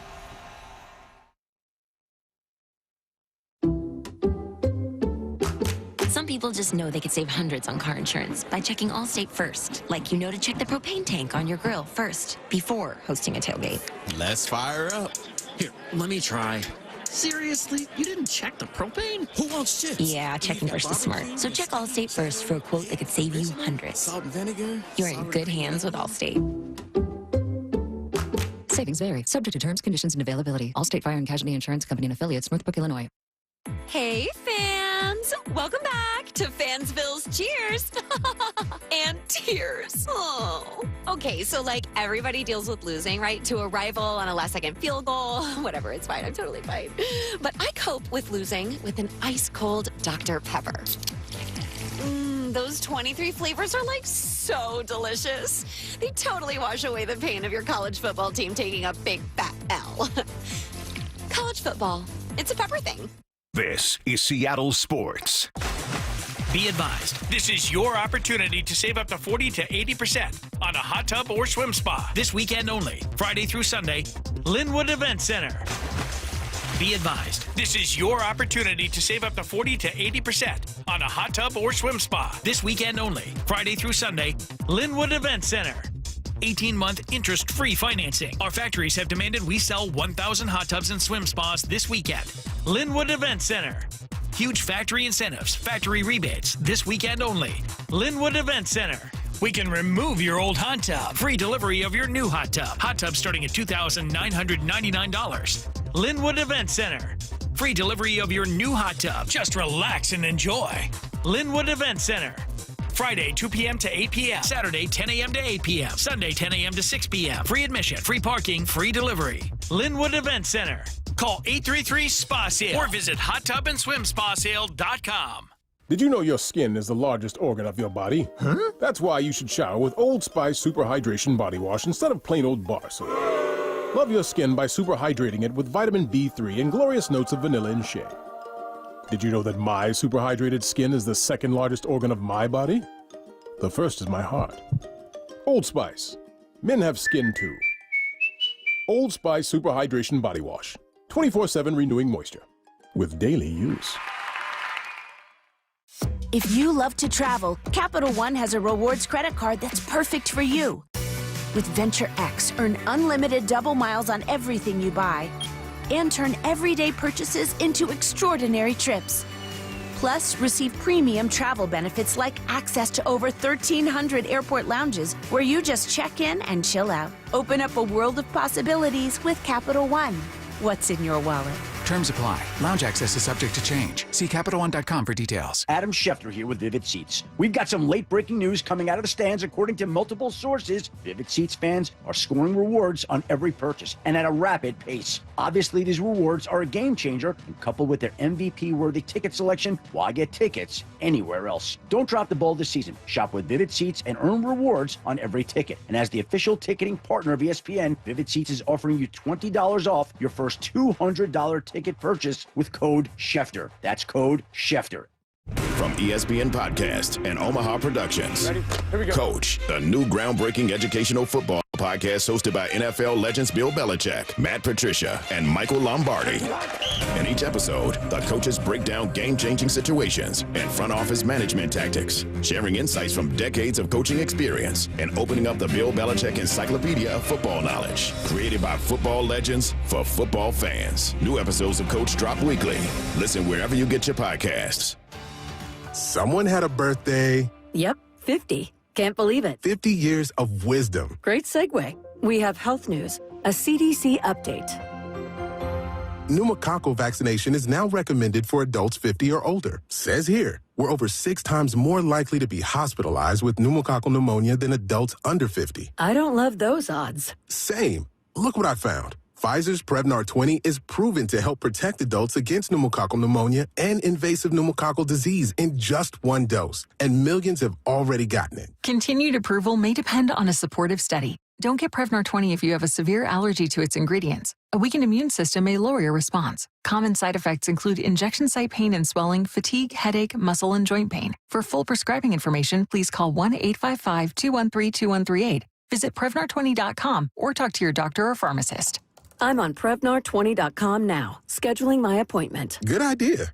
And happy 50th. We are Seattle Sports. 7:10 a.m. on your radio. Streaming through the Seattle Sports app. Get new videos, podcasts, and articles on the Seahawks and Mariners from your favorite Seattle sports personalities daily.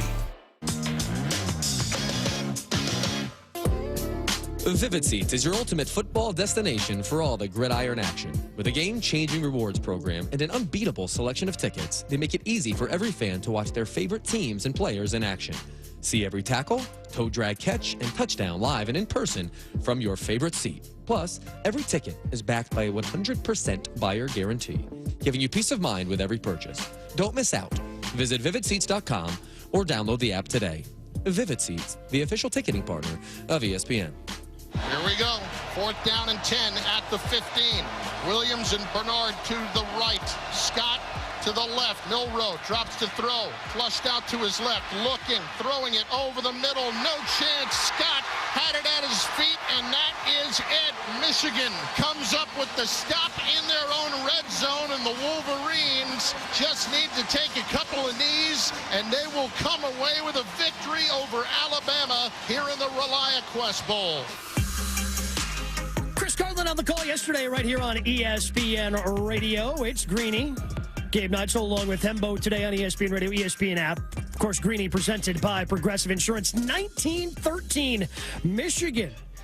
Pretty strong closeout to their season, beating Ohio State and then heading to the ReliaQuest Bowl and defeating Alabama, who were 16.5-point favorites, Hembo.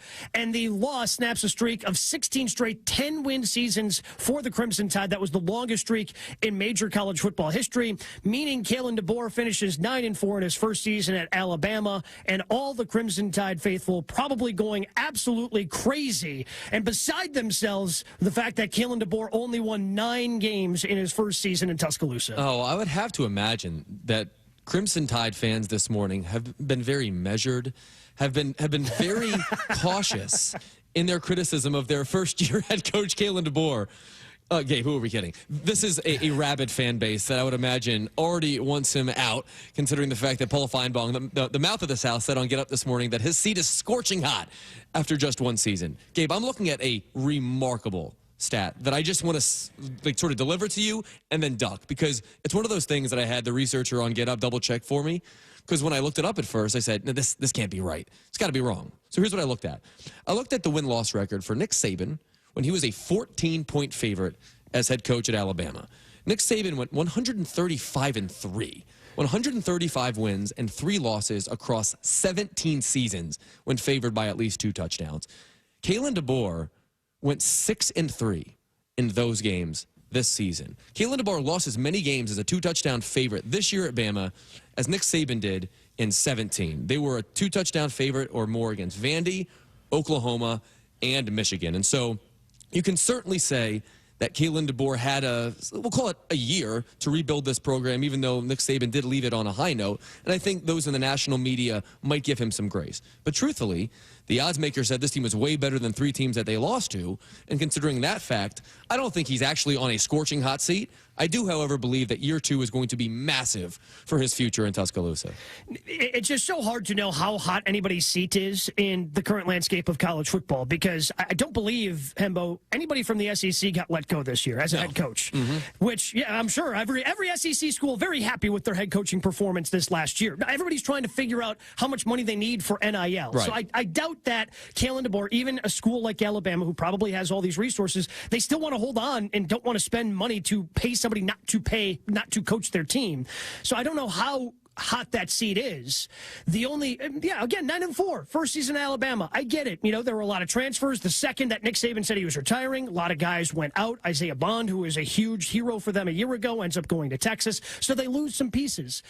But the part where it becomes tough is the fact that they lost on the road 24-3 to Oklahoma. And that's basically what kept them out of the college football playoff. They then show up for their bowl game, and they're 16.5-point favorites, and they lose to a Michigan team that hasn't been ranked, since September at the beginning of the season. So that's a tough way to end if you are a Crimson Tide fan, to have these games where you're favored and not just look bad and somehow still win, but you'll look bad and you lose. That's going to be the tough part for Kalen DeBoer. You can lose games at Alabama just like you can anywhere else. You just can't lose games and have people feel like they've been embarrassed while watching those games. That's what's going to get Kalen DeBoer in trouble. No question about it. And it's not just the how great Nick Saban was angle. It's the how often he was great. It's the mind-numbing week-to-week consistency. It is so challenging in the world of college football, given your clientele, given the fact that you're coaching 18 to 22-year-old players on average who are wildly inconsistent week to week. To get you to a place where you go 135-3 across 17 years in games where you're clearly and obviously supposed to win, that's literally unheard of stuff. You can't draw that up. That will never, ever be duplicated in the history of college football again. Nothing like that. No stat like that will ever be duplicated. But I do think that you're right. It's the how it looked for Kalen DeBoer and Alabama this year that would be most concerning. Yes, you can say that certain guys left the program and the talent pool was lessened because of the portal and all those kinds of things. But I'm not so sure those arguments are all that valid, to be honest with you. 24/7 Sports does this thing that they call a team talent composite, which takes your recruits, it takes your transfers, sort of boils in the profiles of all those players into a pot, and it spits out a ranking based upon every team's roster. Texas is 4. We know they're awesome. Ohio State's 3, as are they. Georgia's 2. They're all playing this weekend. And Alabama was 1. Alabama this season ranked first in talent composite, just by that one single aggregator. So what I'm saying is this. You can definitely give Kalen DeBoer a pass because of the challenging nature of replacing a legend. But it's not because he had lesser than players, to be clear. He underachieved to a massive degree with a team that was stacked and that absolutely should have won more than 9 games this season. Greg McElroy knows a thing or two about Alabama. He's an ESPN college football analyst. He was on Get Up and answered the question, hey, what's happened to Alabama? Way too many mistakes, way too many inconsistencies, and it's really headlined by the quarterback play. I mean, Jalen Milroe, this team became extremely quarterback dependent. As the season went along, if he played well, they were unstoppable. LSU, Georgia, many other performances where he played really well. If he didn't play well, this team became as human as we've seen wearing crimson and white in nearly 2 decades. They just had inconsistencies on both sides of the ball. The offensive line got destroyed at times yesterday in the performance against Michigan, which is not too disconcerting because that's Michigan's strength, even though they're without some of their best players. But, yeah, Jalen Milroe's inconsistency along with everyone else's inconsistency, just way too much to overcome against quality competition at times this year. And to me, that's another strike against DeBoer because he's supposed to be the quarterback guy, right? Oh, look at all this success. He's coming in from Washington, had all that success with Michael Penix Jr. And Jalen Milroe, he was up and down certainly a year ago in his first year as a starter where he was benched, then put back in, had the incredible games at the end of the season in the Iron Bowl, the heroic moments in the SEC championship game.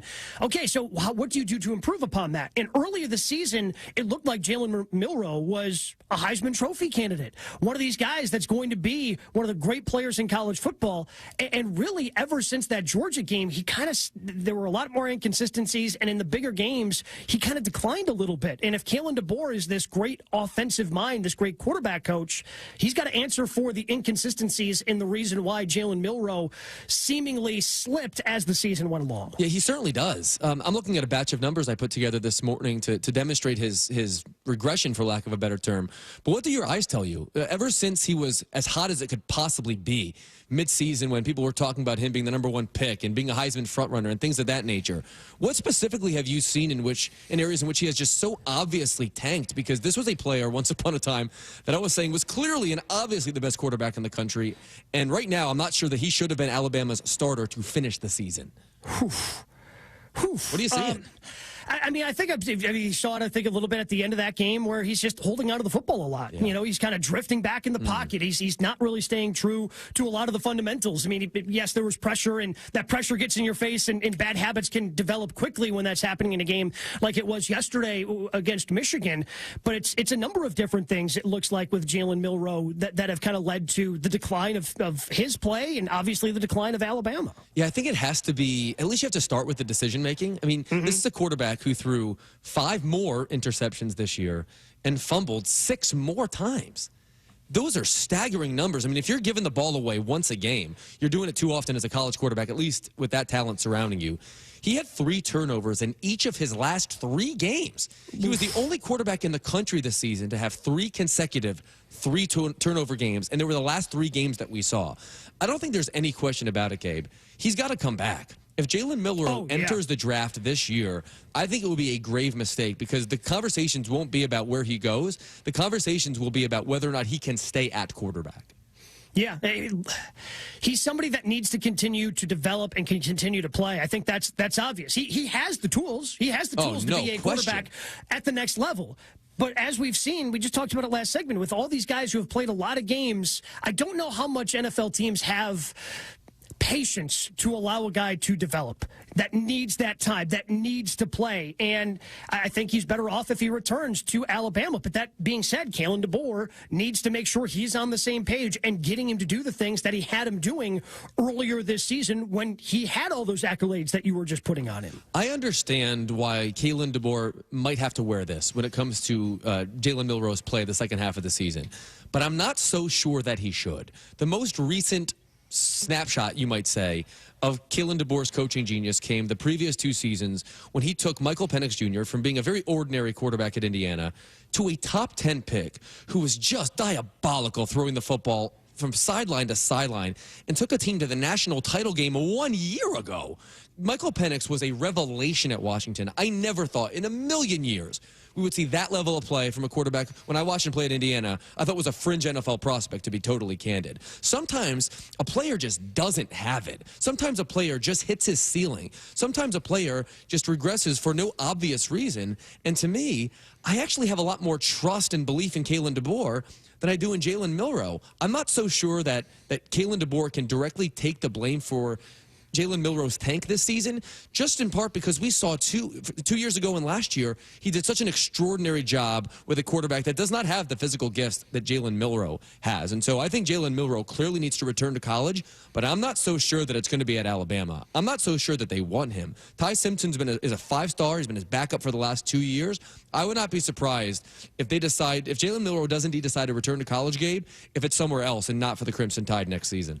How much do you think that would ratchet up the pressure on Kalen DeBoer if a talent like Jalen Milroe walked out and decided that he needed to transfer? So I think the pressure on DeBoer is always going to be massive because it's a fan base that's so demanding, having benefited from Nick Saban's genius for more than a decade and a half. And so there is no group of fans with, I would say, more unrealistic expectations in America than Alabama football. Maybe Ohio State football, but it's really, really close. Nick Saban ruined it for everybody across college football, but especially at Alabama. But who are we kidding? It's not as if Kalen DeBoer did not know that before he took the job, and it's also not as if Kalen DeBoer inherited a bad job. Nick Saban had this team in the overtime of the college football semifinal last year with the same quarterback. They lost their 4th game yesterday to a 7-5 Michigan team who were playing mostly with their backups on defense. It doesn't get a whole lot worse than that. I think you can start placing it on Kalen DeBoer. If Milroe returns, if he continues to struggle, if he doesn't at least try something else out at quarterback, then it becomes on DeBoer, right? Because if he's got other options at that position and he refuses to go to them, I think that's where maybe you start putting a little bit more. But if he's going to be your quarterback, then you have to get the most out of him. You've got to find a way. If he does indeed stay at Alabama, who knows what he ends up doing, but decisions will now have to be made that Alabama's season is over and Kalen DeBoer goes 9-4. Paul Finebaum on Get Up this morning. He had his thoughts on DeBoer's first season in Tuscaloosa. It was a mess. And the Alabama fans with whom I've been in contact with since yesterday are hopping mad. A lot of the good that he did early in the season went out the window. And, people will talk about, is he in trouble? He's not in trouble for his job, Greeny, but let me make it clear. The goodwill is gone for him. He enters a very critical season next year because I firmly believe he's on a scorching hot seat. Doesn't mean he'll get fired, but he's going to undergo a great deal of pressure next year. He had goodwill to start with. The Alabama fans give their coaches goodwill. This is news to me, Hembo. I didn't realize he was dealing with any goodwill to begin with. Yeah, that's look. No one is more attuned to that fan base than Paul Finebaum is. But look, let's remind ourselves. Nick Saban went 7-6 in his first season. Now he did inherit a 6-7 team, and so he was most definitely not starting on third base as Kalen DeBoer was. And this team went 12-2 the next year. I mean, Nick Saban went from an ordinary team to a great team from year 1 to year 2. And so that's obviously going to be the standard. In the SEC right now, with how loaded the league is with the additions of Texas and obviously Oklahoma, who wasn't nearly as good this year, Alabama just can't possibly expect to have the same measure of success as they did for most of Nick Saban's tenure. He's ruined it for everybody. I'm not suggesting fans should feel differently. Fans are going to feel how fans feel. It is, however, incumbent upon the administration at Alabama to make sure they cool those tensions if and when they need to. I thought what Ohio State did after Michigan beat them and Ross Bjork, their AD, came out and said, look, Ryan Day is our guy and Ryan Day is going to be our guy, was the right way to do things, even though I may have disagreed with the statement, because you have to have 100% backing from your employer. So fans are going to call the talk shows and complain no matter what. They're going to complain if you win that you didn't win by more, that you didn't cover the spread, right? That's how fans are, and that's how fans are supposed to be. That's what fuels college football. That's what makes this great. That's what makes this a billion-dollar enterprise. But I do think that a 10 or 11 season next year for Alabama, one in which they advance in the college football playoff, is probably the baseline as far as what fans should expect to be their, we'll call it, 50th percentile outcome next season. Greeny, presented by Progressive Insurance. Save when you bundle auto, home, or motorcycle insurance. Visit Progressive.com. Let's get to some sneaky Hembo trivia. What is the most common matchup in the history of the Rose Bowl? The teams that have matched up most frequently in the granddaddy of them all, team versus team. This is an individual trivia question. That's your individual trivia question. We'll try to give you the answer to that. Well, Hembo will give you the answer. We'll try to guess the answer to that. Coming up next, it's Greeny, ESPN Radio, and the ESPN app.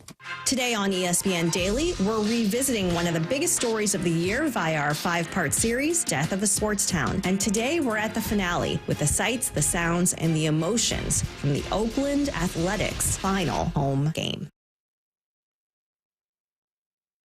Progressive presents Renter's MVP's Most Valuable Possessions. Today's MVP, Joe Fallon's bedroom mini fridge. Sure, this pint-sized chiller's max capacity is 3 soda cans, but what it lacks in stature, it makes up in cooling strength. Each beverage a perfect 37 degrees every time. And the 2 feet Joe walks to get a drink, priceless. That's why his mini fridge is today's MVP. Keep your most valuable possessions protected by bundling your renters and auto insurance with Progressive. Progressive Casualty Insurance Company affiliates and other insurers not available in all states. Adam Schefter here with Vivid Seats. We've got some late-breaking news coming out of the stands. According to multiple sources, Vivid Seats fans are scoring rewards on every purchase and at a rapid pace. Obviously, these rewards are a game changer, and coupled with their MVP-worthy ticket selection, why get tickets anywhere else? Don't drop the ball this season. Shop with Vivid Seats and earn rewards on every ticket. And as the official ticketing partner of ESPN, Vivid Seats is offering you $20 off your first $200 ticket purchase with code Schefter. That's code Schefter. This is Seattle Sports. Be advised, this is your opportunity to save up to 40 to 80% on a hot tub or swim spa. This weekend only, Friday through Sunday, Linwood Event Center. Be advised, this is your opportunity to save up to 40 to 80% on a hot tub or swim spa. This weekend only, Friday through Sunday, Linwood Event Center. 18-month interest-free financing. Our factories have demanded we sell 1,000 hot tubs and swim spas this weekend. Linwood Event Center. Huge factory incentives, factory rebates, this weekend only. Linwood Event Center. We can remove your old hot tub. Free delivery of your new hot tub. Hot tub starting at $2,999. Linwood Event Center.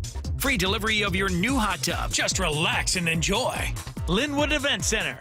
Friday, 2 p.m. to 8 p.m. Saturday, 10 a.m. to 8 p.m. Sunday, 10 a.m. to 6 p.m. Free admission, free parking, free delivery. Linwood Event Center.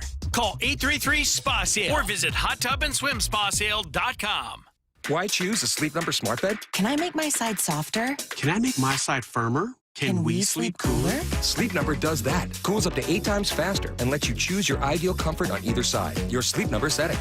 And now it's our lowest price of the season on our top-selling i8 smart bed. Your best savings plus special financing. Exclusively at a Sleep Number store near you. All Sleep Number smart beds offer temperature solutions for your best sleep. Learn more at sleepnumber.com. everyone. It's Ted from Consumer Cellular, the guy in the orange sweater, and this is your wake-up call. If you're paying too much for wireless service, you don't have to keep having that nightmare. Consumer Cellular has the same fast, reliable coverage as the leading carriers for less. And for a limited time, new customers receive their second month free when they sign up and use promo code SECONDFREE by January 26th. So why keep spending more than you have to? Seriously, wake up and call 1-888-FREEDOM or visit consumercellular.com. Taxes, fees, and other third-party charges will apply. See website for additional details. When might you be buzzed? When you suddenly love everything. You guys, I love this song. I love these nachos. I love our kickball league. Ugh! I love this guy. What's your name? You know what I'd love? A ride when it's time to head out. If you see a buzzed warning sign, call for a ride when it's time to go home. Buzz driving is drunk driving. A message from NHTSA and the Ad Council. I love your car. Is this real leather? I don't feel so good. You do feel hot. DayQuil Kids will take care of that fever. What about my cough? DayQuil Kids has that covered. Will it make my throat feel better? Yes, that too. But will it taste good? Yep, DayQuil Kids comes in your favorite flavor. Purple? Well, yes, it's grape.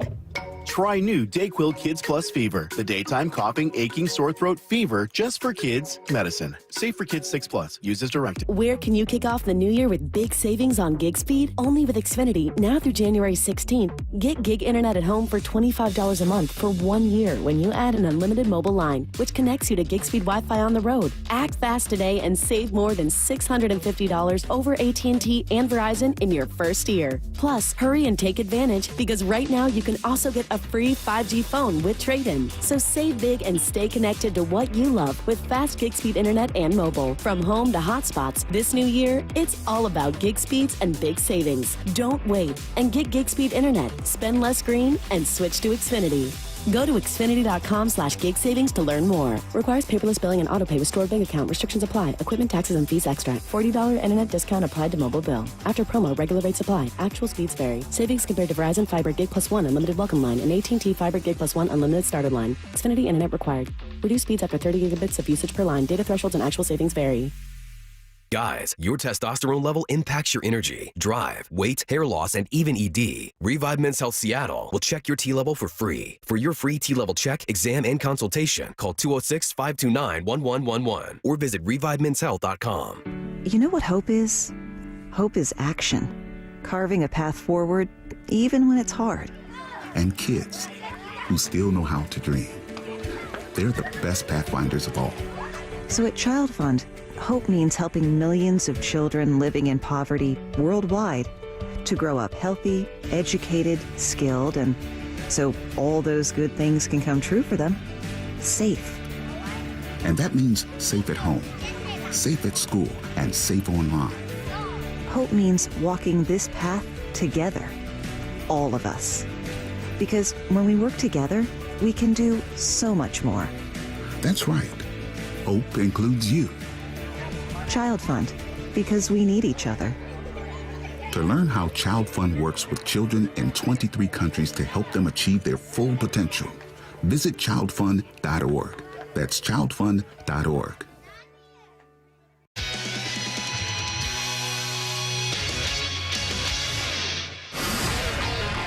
Wow, okay, and how are your trivia skills? This is Sneaky Himbo Trivia. Regular sneaky or extra sneaky? I'm Himbo. He's Gabe Neitzel. He's Bubba. And he's Pineapple Jack right by my side here in New York City. And this is Greeny on ESPN Radio. All right, what do we got? Your question is this. What is the most common matchup in the history of the Rose Bowl? The teams that have matched up most frequently in the granddaddy of them all. So I feel like one of these teams was easier because like I can always see USC in the Rose Bowl. Like they're constantly in the Rose Bowl from, their days in the old Pac-10. So I landed on USC, and then I felt like it's like a coin flip between Ohio State and Michigan. So I went USC-Michigan is my guess. I'm saying USC-Michigan. Michigan from Gabe. Pineapple Jack, what is your guess? Yeah, I'm same line of thinking, right? Like you think Rose Bowl, USC is synonymous. Any pictures you see, it feels like USC is there. So I'm going to go USC as well. And I also thought Michigan because I remember when they were there last year, there was a lot of talk about their history in the game. So I think it just makes sense. I'm going USC, Michigan. All right, another. Bubba, who's your guess? Yeah, I mean, I don't want to have to do the same as Gabe and Pineapple Jack, but I am also going USC, Michigan. This is not good. Michigan, a potential clean sweep. Brandon is also guessing USC, Michigan. Oh, no. So this is either going to be a triumph. We have Eric here as well. Oh, Eric. Hey, what's up? Do you care to gander a guess? Yeah, I'm gonna go ahead. I'm gonna keep USC in there. I remember when they played with Sam Darnold against Penn State. So I'm gonna change it up. I'm gonna go USC, Penn State. Okay. So we have one person willing to deviate from the group norm. The correct answer is USC, Michigan. Yes. A job well done. So USC, Michigan, they have met 8 times in the Rose Bowl. USC and Ohio State have met 7 times in the Rose Bowl. By the way, USC and Penn State have met only 3 times in the Rose Bowl. All right. Yeah, Penn State for the longest time. I think they were independent. They didn't join the Big Ten until the 90s, I think. There's also a 4-time meeting between Michigan and Washington, which would have been another fun and interesting guess. But yes, the correct answer, USC, Michigan, and obviously, Gabe, we have an unbelievable Rose Bowl game today. I mean, some are calling it the national championship in the quarterfinals. I'm not sure I'll go that far, but you know what I'm saying. As somebody who lives in Big Ten country in the state of Wisconsin, I just do think it's also cool that the Rose Bowl ended up getting a classic, even though both teams are in the Big Ten now, a classic Big Ten Pac-12 matchup of Oregon versus Ohio State. And I'm sure we'll break that down as the show continues here on Greeny, with Hembo coming to you live from the Seaport, brought to you by Patron. Perfection starts with Patron. I'm sorry, what? What? I'm sorry, what? I'm sorry, what? I'm sorry, what? I mean, it just kind of feels like we're piling on now, but the Jets do it to themselves, Hembo. I don't. It's too funny not to just sit back and continue to see everything that happens with them, whether it's their quarterback having a documentary come out about his life and everything on Netflix. Obviously, everything with the trade and being rejected because of Madden ratings. Well, DJ Reed, he is ready to be done with the New York Jets, saying, I'm ready to go to free agency, bro. I'm ready to see what's next for me. Like, to the point, we have a game left. Like, they are playing still on Sunday, and DJ Reed is just, nah, this is going to be it for me in a Jets uniform. I am out of here after this game. Yeah, it has been the winter at Valley Forge this season for the New York Jets, who, for you Revolutionary War buffs, I'm sure you appreciated that reference. But I mean, truthfully, this has been, if not the most underachieving team in the NFL, certainly among them. And DJ Reed happens to play on the side of the ball that I think is underachieved more than any other in the entire league. I mean, truthfully, entering this season, you could have convinced me that the Jets had literally the #1 defense in the sport. In fact, there was a PFF ranking that I recall in which they ranked their front 4, their linebackers, and their secondary #1 across the board, as in the best group of position players in each of those 3 levels of the defense. And the Jets wound up being a catastrophic disaster. So I understand why, Gabe. Aaron Rodgers has had to wear much of this season. He's obviously come in, not changed the culture, not improved the offense to the extent to which we thought he would, and obviously did a whole lot of talking. That is Aaron Rodgers. But truthfully, I think there's plenty of blame to go around as to why the Jets landed in this position. How attractive do you think this job is? For a head coach? Yeah. Because they're also hiring a GM and potentially a quarterback. So, so that's the crazy part, is because they do have all this talent, and there's some good young talent on that team. But also, the second a story comes out that the owner is nixing trades based on Madden rankings, I don't know if I want that job, despite some of the talent that it has. Because if my ownership group is going to be interfering to that point, I don't know if that's going to be setting me up for success. There's only 32 of them. It's still going to be a really attractive thing. If you're someone with, we'll call it, options, someone like Ben Johnson, if you're a head coach like Mike Vrabel, and you're going to be offered the head coaching job by whomever has an opening, then you might not choose the Jets if you're given the option of the entire applicant pool, for lack of a better term. But truthfully, I don't view the Jets as being in this terrible position. There is a good bit of talent and young talent on this roster that Joe Douglas, I think, somewhat adroitly assembled, minus the disaster at quarterback in Zach Wilson. And I think you could dream up a scenario in which the Jets turn this thing around in a year or two. I don't view this as being a sort of like multi-year rebuild the way that the Browns embarked upon once upon a time. I don't see that as being the likeliest scenario. The Texans are the most recent team to have to do that over a multi-year period. I don't think they're there. I think they're in a much better position, actually, from a talent standpoint than the Patriots are within their own division, although the Patriots have figured out quarterback. And I think the Dolphins are on the descent. To me, the right coach can probably microwave success in year one, and the right GM coming in with a 3 to 5 year plan can also capture a lot of that opportunity by extending some of the young players on this team like Garrett Wilson and Sauce Gardner at the first available opportunity and getting quarterback right. To me, the Jets, like the facts on the ground, the meat and potatoes of this meal are actually somewhat tasty. It's all the other stuff that comes with the Jets that is most unpalatable. Meanwhile, in Indianapolis, things aren't going, I guess, much better. I mean, they still have their head coach. They still have their general manager. I don't know if they're going to be looking for those things this offseason, but Pat McAfee had a long tweet kind of just going off about the state of the Indianapolis Colts earlier this week. And Shane Steichen, their head coach, had to answer some of these questions about McAfee accusing players of showing up late and just how much out of sorts that team is. So earlier this week, Steichen had this in response to McAfee's tweet about players showing up late. Yeah, I think with any team, right, not everyone's going to be on time every time, but there is accountability and guys are held to a standard. And that is talked about in-house. And I don't think that. And I think, with anything, I think Pat, he's a former alumni that wants to see the Colts do well, just like all our fans want us to do well. And when the standard isn't, not getting in the playoffs, it's frustrating. So it's frustrating for a lot of people, myself included. And that's why we talk about the standard just being raised so we're not, in these situations. Well, Steichen kept using that word, standard. So what is the standard, Shane? The standard is come to work every day and give it everything you got. You know what I mean? I talked about character, preparation, consistency, and relentless. And I think, when you're not winning and you don't reach the playoffs like you want to, I think obviously things are going to get nitpicked. And rightfully so. And everyone wants to be in the playoffs every year, and that's the standard, is to get in the playoffs. And we didn't reach our goal this year, and that's the disappointing part about this whole thing. But we got 1 week left to go out and do our jobs. Didn't reach the playoffs a year ago either, although they did have that win in game in Week 18 last season. But things are not going well in Indianapolis, Hembo, and Steichen, I think, has to get a grip on it quickly if he wants to keep his job beyond 2025. Yeah, sorry, Coach. Didn't mean to cut you off there, but all this to say, this was a coach I thought did an outstanding job last year. To win 9 games with Gardner Minshew as your primary quarterback and come within sort of an eyelash of the playoffs at the end with the number 10 offense was an astonishingly good coaching job.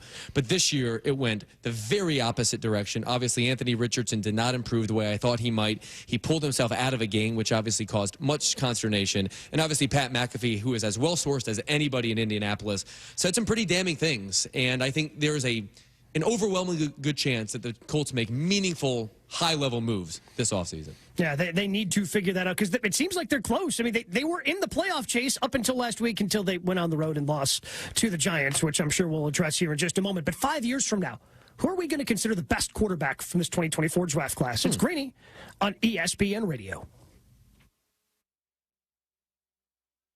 Hey, fans! Welcome back to Fansville's Cheers and Tears. Oh. Okay, so everybody deals with losing, right? To a rival on a last-second field goal. Whatever, it's fine. I'm totally fine. But I cope with losing with an ice-cold Dr. Pepper. Those 23 flavors are so delicious. They totally wash away the pain of your college football team taking a big fat L. College football, it's a pepper thing. Some people just know they could save hundreds on car insurance by checking Allstate first. To check the kickoff time first before showing up at the stadium. What? The slots full already? You said kickoff was at 3. It was last week. That's not how it works, Bob. Yeah, checking first is smart. So check Allstate first for a quote that could save you hundreds. You're in good hands with Allstate. Savings vary, subject to terms, conditions, and availability. Allstate Fire and Casualty Insurance Company and affiliates, Northbrook, Illinois. This is Seattle Sports. If you love to travel, Capital One has a rewards credit card that's perfect for you. With Venture X, earn unlimited double miles on everything you buy and turn everyday purchases into extraordinary trips.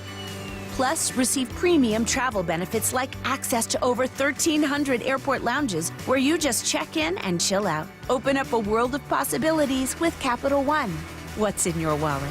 Terms apply. Lounge access is subject to change. See CapitalOne.com for details. Why choose a Sleep Number smart bed? Can I make my side softer? Can I make my side firmer? Can we sleep cooler? Sleep Number does that. Cools up to 8 times faster and lets you choose your ideal comfort on either side. Your Sleep Number setting. And now it's our lowest price of the season on our top-selling i8 smart bed. Your best savings plus special financing. Exclusively at a Sleep Number store near you. All Sleep Number smart beds offer temperature solutions for your best sleep. Learn more at sleepnumber.com. Bonneville International radio station contests are open to participants 18 years of age or older that are residents of Washington State unless otherwise specified. Employees or agents of the station, Bonneville International Corporation, other area radio stations, or any entity associated with the contests are not eligible to win unless the station otherwise specifies at its own discretion. Persons who have won in the last 60 days from a station contest or event may not be eligible. Full general contest rules are available on seattlesports.com or in person at the station during regular business hours. Why choose a Sleep Number smart bed? Can I make my side softer? Can I make my side firmer? Can we sleep cooler? Sleep Number does that. Cools up to 8 times faster and lets you choose your ideal comfort on either side. Your Sleep Number setting. And now it's our lowest price of the season on our top-selling i8 smart bed. Your best savings plus special financing. Exclusively at a Sleep Number store near you. All Sleep Number smart beds offer temperature solutions for your best sleep. Learn more at sleepnumber.com. This holiday season, Capital One reminds you to give yourself the gift of 1.5% cash back with the Capital One Quicksilver Card. Can I earn 1.5% cash back on birds? Birds? What if you sent your true love 2 turtle doves plus a partridge in a pear tree? Sure, but why would anyone want that? The song was very convincing. Earn 1.5% cash back on all your holiday purchases with the Capital One Quicksilver Card. What's in your wallet? Terms apply. See CapitalOne.com for details. Be advised, this is your opportunity to save up to 40 to 80% on a hot tub or swim spa this weekend only, Friday through Sunday, Linwood Event Center. Be advised, this is your opportunity to save up to 40 to 80% on a hot tub or swim spa this weekend only, Friday through Sunday, Linwood Event Center. 18-month interest-free financing. Our factories have demanded we sell 1,000 hot tubs and swim spas this weekend. Linwood Event Center. Huge factory incentives, factory rebates, this weekend only. Linwood Event Center. We can remove your old hot tub. Free delivery of your new hot tub. Hot tub starting at $2,999. Linwood Event Center. Free delivery of your new hot tub. Just relax and enjoy. Linwood Event Center. Friday, 2 p.m. to 8 p.m. Saturday, 10 a.m. to 8 p.m. Sunday, 10 a.m. to 6 p.m. Free admission, free parking, free delivery. Linwood Event Center. Call 833-SPA-SALE or visit hottubandswimspasale.com. Every 15 seconds, someone is diagnosed with cancer. If it's happened to you or someone you love, the American Cancer Society can help at every step of the journey. Our programs and services include rides to care, a place to stay closer to treatment, or access to information and day-to-day guidance, all for free. To see how we can help you, visit cancer.org today. Let's go! This is Seattle Sports. Streaming through the Seattle Sports app. KIRO AM Seattle. KIRO FM HD2 Tacoma. This is Sports Center. I'm Christine Lisi. New Orleans Police Commissioner says the Sugar Bowl will be played as scheduled tonight amid an investigation after a driver in a pickup truck plowed through crowds on Bourbon Street early this morning, killing 10 people and injuring at least 35 others. Officers will work to ensure safety at the game between Georgia and Notre Dame at the Superdome. It's one of 3 college football playoff quarterfinal games that will take place on this New Year's Day. The first matchup is the Chick-fil-A Peach Bowl, Texas, Arizona State, 1 Eastern, ESPN Radio and ESPN. NBA, after missing more than a week with an illness, Heat shooting guard Jimmy Butler set to return to the lineup tonight versus New Orleans. Regarding trade speculation, Butler was non-committal. He said right now he's in Miami. We'll make the most of it. Heat President Pat Riley said last week that the team has no plans to move Butler.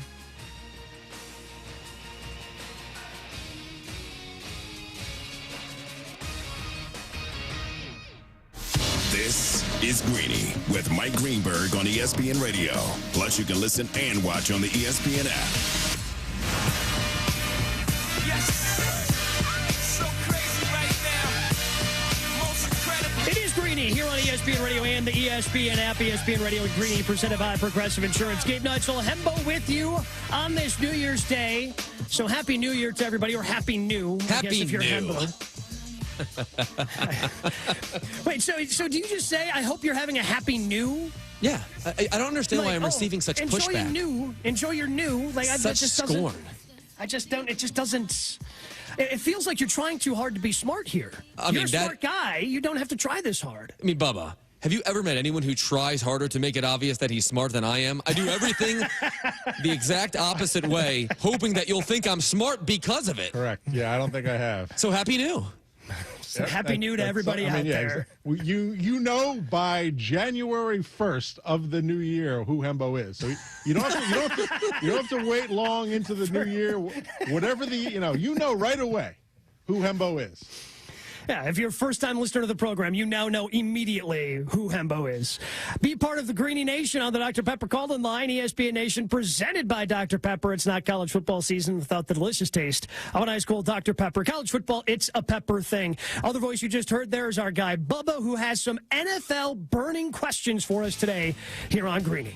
All right, yeah, got a bunch of questions for you guys. We'll start with you, Gabe. Why does or doesn't Joe Burrow deserve to win MVP if Cincinnati makes the playoffs? Well, first of all, I don't think he deserves to win MVP. He certainly deserves a seat at the table and part of the conversation, whether or not they make the playoffs. Because there are still two things that have to happen, even if Burrow leads them to a victory on Sunday against the against the Pittsburgh Steelers.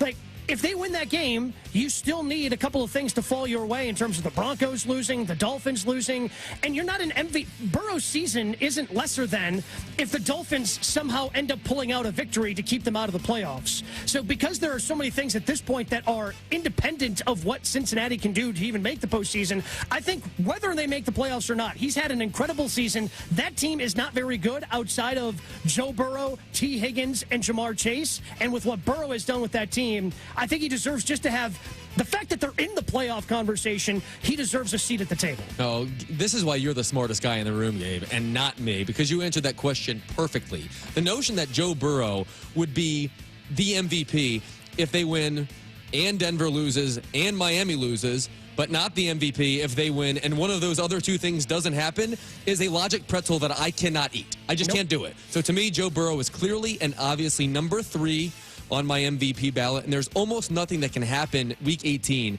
that is going to change my opinion on that. Hembo, who has been the most outstanding player in the NFL this season, regardless of position? I have a really sexy answer to this question, Gabe. Whoa. And that is Buccaneers left tackle Tristan Wirfs. All right, I'm trying to recapture the smartest man in the room title by giving you a tackle for this question. But truthfully, he's been unbelievable. If you just evaluate every player at every position and you throw out the context of the position that they play, he's been the best one. He's got the best win rate. He's only been attributed with giving up 2 sacks the whole year.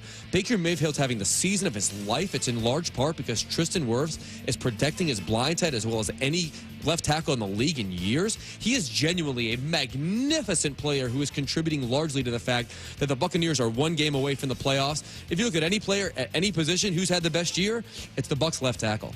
I feel like this question is trying to bait me into going in one direction, and I'm going to take the bait. I'm going to say Saquon Barkley. I'm going to say Saquon because we've seen less than 10 people do what he's done this year and rush for over 2,000 yards. And he will have an opportunity to go up over the Eric Dickerson record. which is something that I did not think we would see in an era where the NFL is trying to make it easier and easier for teams to throw the football. So the fact that he has done what he has done, and he had 167 yards last week, and he's had so many good games this year for the Eagles, and the Eagles continue to give him the football as they should, he's been the most outstanding player. You take a look at the other MVP candidates, if you wanted to say, if you wanted to give it to Lamar Jackson, if you wanted to give it to Josh Allen, we've seen quarterbacks do what those guys have done before in terms of their position and their stats and things of that nature. There are a couple of things that we haven't seen, but we've seen less than 10 players in NFL history do what Saquon Barkley is doing. He is the most outstanding player in the NFL this season. Gabe, 5 years from now, who will we consider the best quarterback from the 2024 draft class? Again, seems like the obvious answer, but I'm still going with Jayden Daniels, who's going to be this year's Offensive Rookie of the Year, and that's no knock on any of the other guys. It seems like he's further along. It seems like he is just so cool, calm, collected when it comes to those pressure moments, like he had against Atlanta this last week, like he had against Philadelphia the week before. Nothing seems to faze him. And the other thing is, he has a Lamar Jackson type ability where I don't see him taking that many big hits. When Lamar escapes, he's getting out of bounds. He's not having guys really square up on him. The only time all year I've really seen Jayden Daniels get squared up was in overtime against the Falcons, and that was just because he was inside the 5-yard line and trying to end the game in overtime and get into the end zone.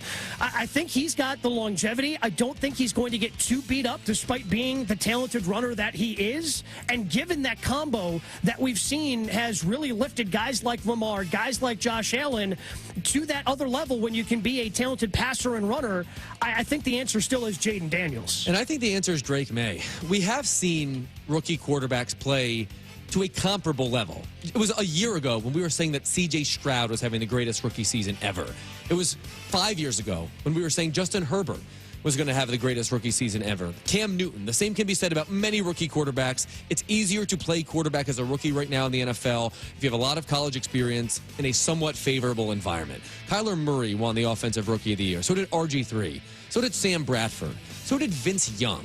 Rookie success as a quarterback doesn't guarantee you anything, and I think Drake May has the opportunity to be spectacularly good. In fact, I would say that based upon the talent around him, both coaching and players, I think Drake May has done honestly as much, or at least close to as much, with his environment as Jayden Daniels has in his. I think most any quarterback would have failed miserably in New England, whereas Drake May, I think, has wrapped himself in glory despite terrible coaching and just awful offensive line and weaponry around him. And so I think Drake May, should he be surrounded by the right coaching staff, 5 years from now will be an absolute stud.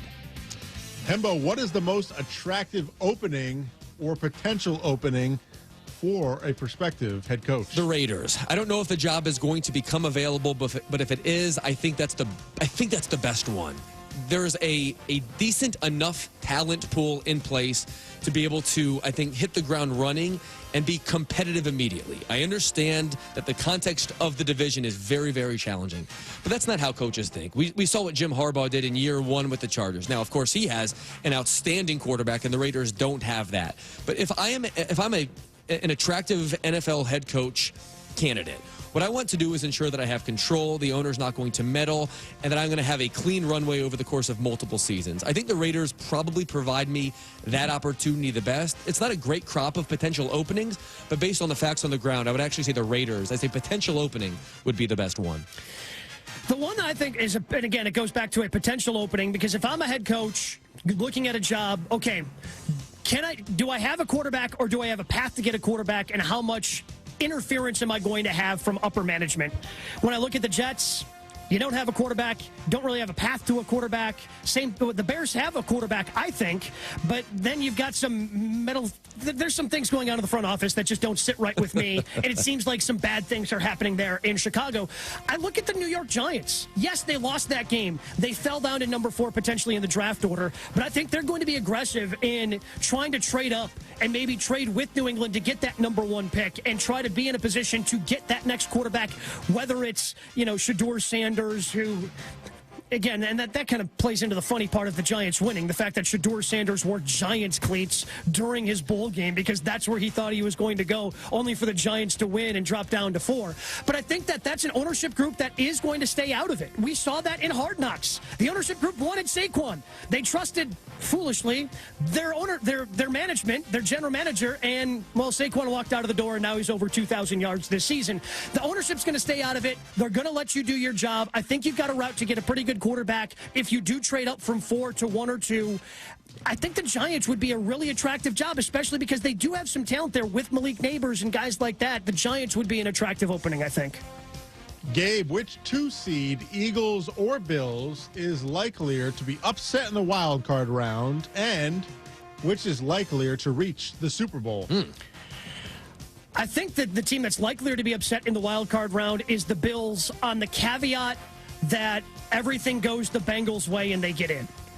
I don't think the Bengals can make a long run, a sustained run in the postseason, but Joe Burrow in that offense is enough to scare you, and they can win any one game, no matter who they're playing in the AFC. Now, they can't string those games together, and that's the issue. But the Bills are sitting there going, please don't let the Bengals get in. Now, if it's the Dolphins who get in and they're the 7 seed, the Bills aren't getting upset. So it's on the caveat that the Bengals get in as that 7 seed.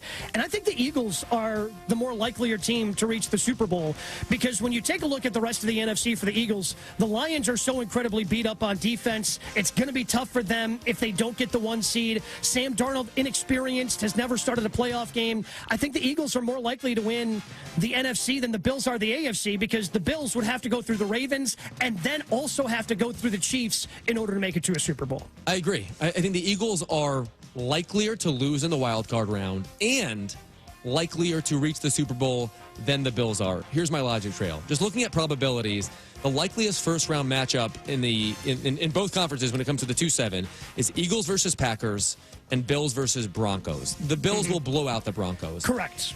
And I actually am terrified of your Packers, despite the fact that they're 0-5 against the top 3 teams in the conference. I could just imagine Jordan Love getting hot, Jalen Hurts taking 4 sacks. Keep in mind, we might not see him again post-concussion until that game. So I'm somewhat concerned with that matchup based upon the rest and based on the fact that it will have been a while since we saw Jalen Hurts. That being said, they get through that game. It is a much likelier or more favorable scenario to be going to Detroit against that banged-up defense or to Minnesota in a potential NFC title game than I would feel as a Buffalo Bills fan having to go into Kansas City, my house of horrors. And so the Eagles have more boom potential and at the same time, more bust potential. Hembo, which team would you favor in the likely 4-5 matchup in the AFC, the Steelers or Texans? I would favor the Texans, primarily because the Texans rush the passer better than most any team in the sport, and Russell Wilson is very inviting when it comes to pressure and taking sacks. I think there would be 5 or 6 terrible negative plays in that game that Russell Wilson would take. I want to see George Pickens be a huge part of that offense before I feel good about the offense. And I think C.J. Stroud has at least demonstrated that he can get you there. Obviously, their receiving core is decimated with injury. They can't really run the ball all that successfully.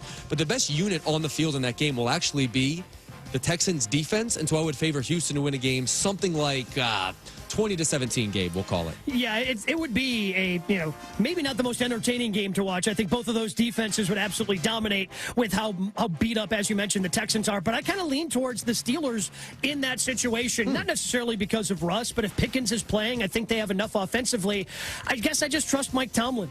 I trust Mike Tomlin in that situation, that he is going to be able to find a way to win an ugly game against a team that is pretty equal to what they are. Where the Steelers have struggled is when they take that step up. Yes, they beat the Ravens earlier this year, but they didn't really match up against the Ravens in their last matchup. When they take on those upper echelon teams in the AFC is where the Steelers get in trouble. Against those teams that are even or below, I'm just going to trust the Steelers and Mike Tomlin. I would lead Steelers there. Gabe, I want to push back against that for just one moment, just using a couple numbers I looked up this morning. So here's what Lamar Jackson, Patrick Mahomes, and Jalen Hurts did in their last 3 games against the Steelers. So this is the Steelers' last 3 games. 8 touchdowns, 1 pick. They only took 4 sacks across 101 dropbacks. and posted a QBR of 79.8. High-level quarterbacks have dominated the Steelers lately. Yeah. And let's look at the last 5 games in which the Pittsburgh Steelers have played in the playoffs. They've lost all 5 of them and allowed 202 combined points, more than 40 a game. I think what Mike Tomlin has done this regular season and during most regular seasons is remarkable. But it's not a team, it's not a performance that has scaled, to use a nerdy term, to the playoffs. And so even though the Texans are not the prototypical AFC power, this is still a team that roasted the Browns last year in the first round of the playoffs, does have a dominant defense, and I don't have the kind of trust in Mike Tomlin that you do based upon how quarterbacks have sort of diced up his defense the last month and based on how his defenses have performed in the playoffs over the last several years. Yeah, I guess, especially with the 3 quarterbacks that you listed, maybe not as much Mahomes, but the other 2 have weapons that I just don't think that the Texans have. That's Nico right. Collins is fantastic. Nico is great, and he's healthy, but you need more than just Nico Collins, I think, for the Texans in order to make any sort of run in the AFC postseason. He's Hembo. I'm Gabe Neitzel. It's Greeny on ESPN Radio. Coming up next, is J.J. McCarthy even going to be on the Vikings in 2025? Adam Schefter, he says maybe not. It's Greeny, ESPN Radio, and the ESPN app. It's bowl season on ESPN Radio. 25 bowl games, including the college football playoff and national championship game. Touchdown! Electricity, the atmosphere. Bowl season continues today with a college football playoff quarterfinal tripleheader. Coverage begins at 1 Eastern on ESPN Radio and on ESPN. Timeout. Your body goals don't have an off season. GNC is ready to help you get a stronger start on the new year with help building more muscle and proven weight loss support. Need a boost? We're ready with GNC vitamins for your longest winter days. Want the best energy drinks? They're at GNC. Never tried creatine before? Get ready to be amazed. GNC coaches are ready to help you in stores everywhere, and you can shop our full collection of flavors and online exclusives at GNC.com. GNC, live well. Adam Schefter here with Vivid Seats. We've got some late-breaking news coming out of the stands. According to multiple sources, Vivid Seats fans are scoring rewards on every purchase and at a rapid pace. Obviously, these rewards are a game changer, and coupled with their MVP-worthy ticket selection, why get tickets anywhere else? Don't drop the ball this season. Shop with Vivid Seats and earn rewards on every ticket. And as the official ticketing partner of ESPN, Vivid Seats is offering you $20 off your first $200 ticket purchase with code Schefter. That's code Schefter. This is Seattle Sports. Why choose a Sleep Number smart bed? Can I make my side softer? Can I make my side firmer? Can we sleep cooler? Sleep Number does that. Cools up to 8 times faster and lets you choose your ideal comfort on either side, your Sleep Number setting. And now it's our lowest price of the season on our top-selling i8 smart bed. Your best savings plus special financing.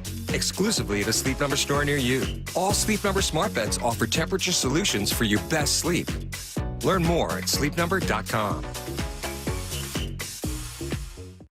Macy's Herald Square is the holiday destination. So unless you're planning a trip to the actual North Pole, this has to be on your list for holiday shopping and sightseeing. Experience Macy's Holiday Square by Urban Space, a wonderland of pop-up shops filled with unique items and irresistible holiday confections from across the city and the globe. But don't wait. The last day is Friday, January 3rd. Holiday magic is here at Macy's Holiday Square by Urban Space, only at Macy's Herald Square on 34th and Broadway.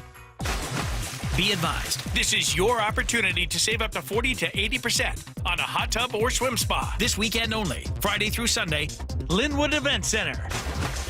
Be advised, this is your opportunity to save up to 40 to 80% on a hot tub or swim spa this weekend only, Friday through Sunday, Linwood Event Center. 18-month interest-free financing. Our factories have demanded we sell 1,000 hot tubs and swim spas this weekend. Linwood Event Center. Huge factory incentives, factory rebates, this weekend only. Linwood Event Center. We can remove your old hot tub. Free delivery of your new hot tub. Hot tub starting at $2,999. Linwood Event Center. Free delivery of your new hot tub. Just relax and enjoy. Linwood Event Center. Friday, 2 p.m. to 8 p.m. Saturday, 10 a.m. to 8 p.m. Sunday, 10 a.m. to 6 p.m. Free admission, free parking, free delivery. Linwood Event Center. Call 833-SPA-SALE or visit hottubandSwimSpaSale.com.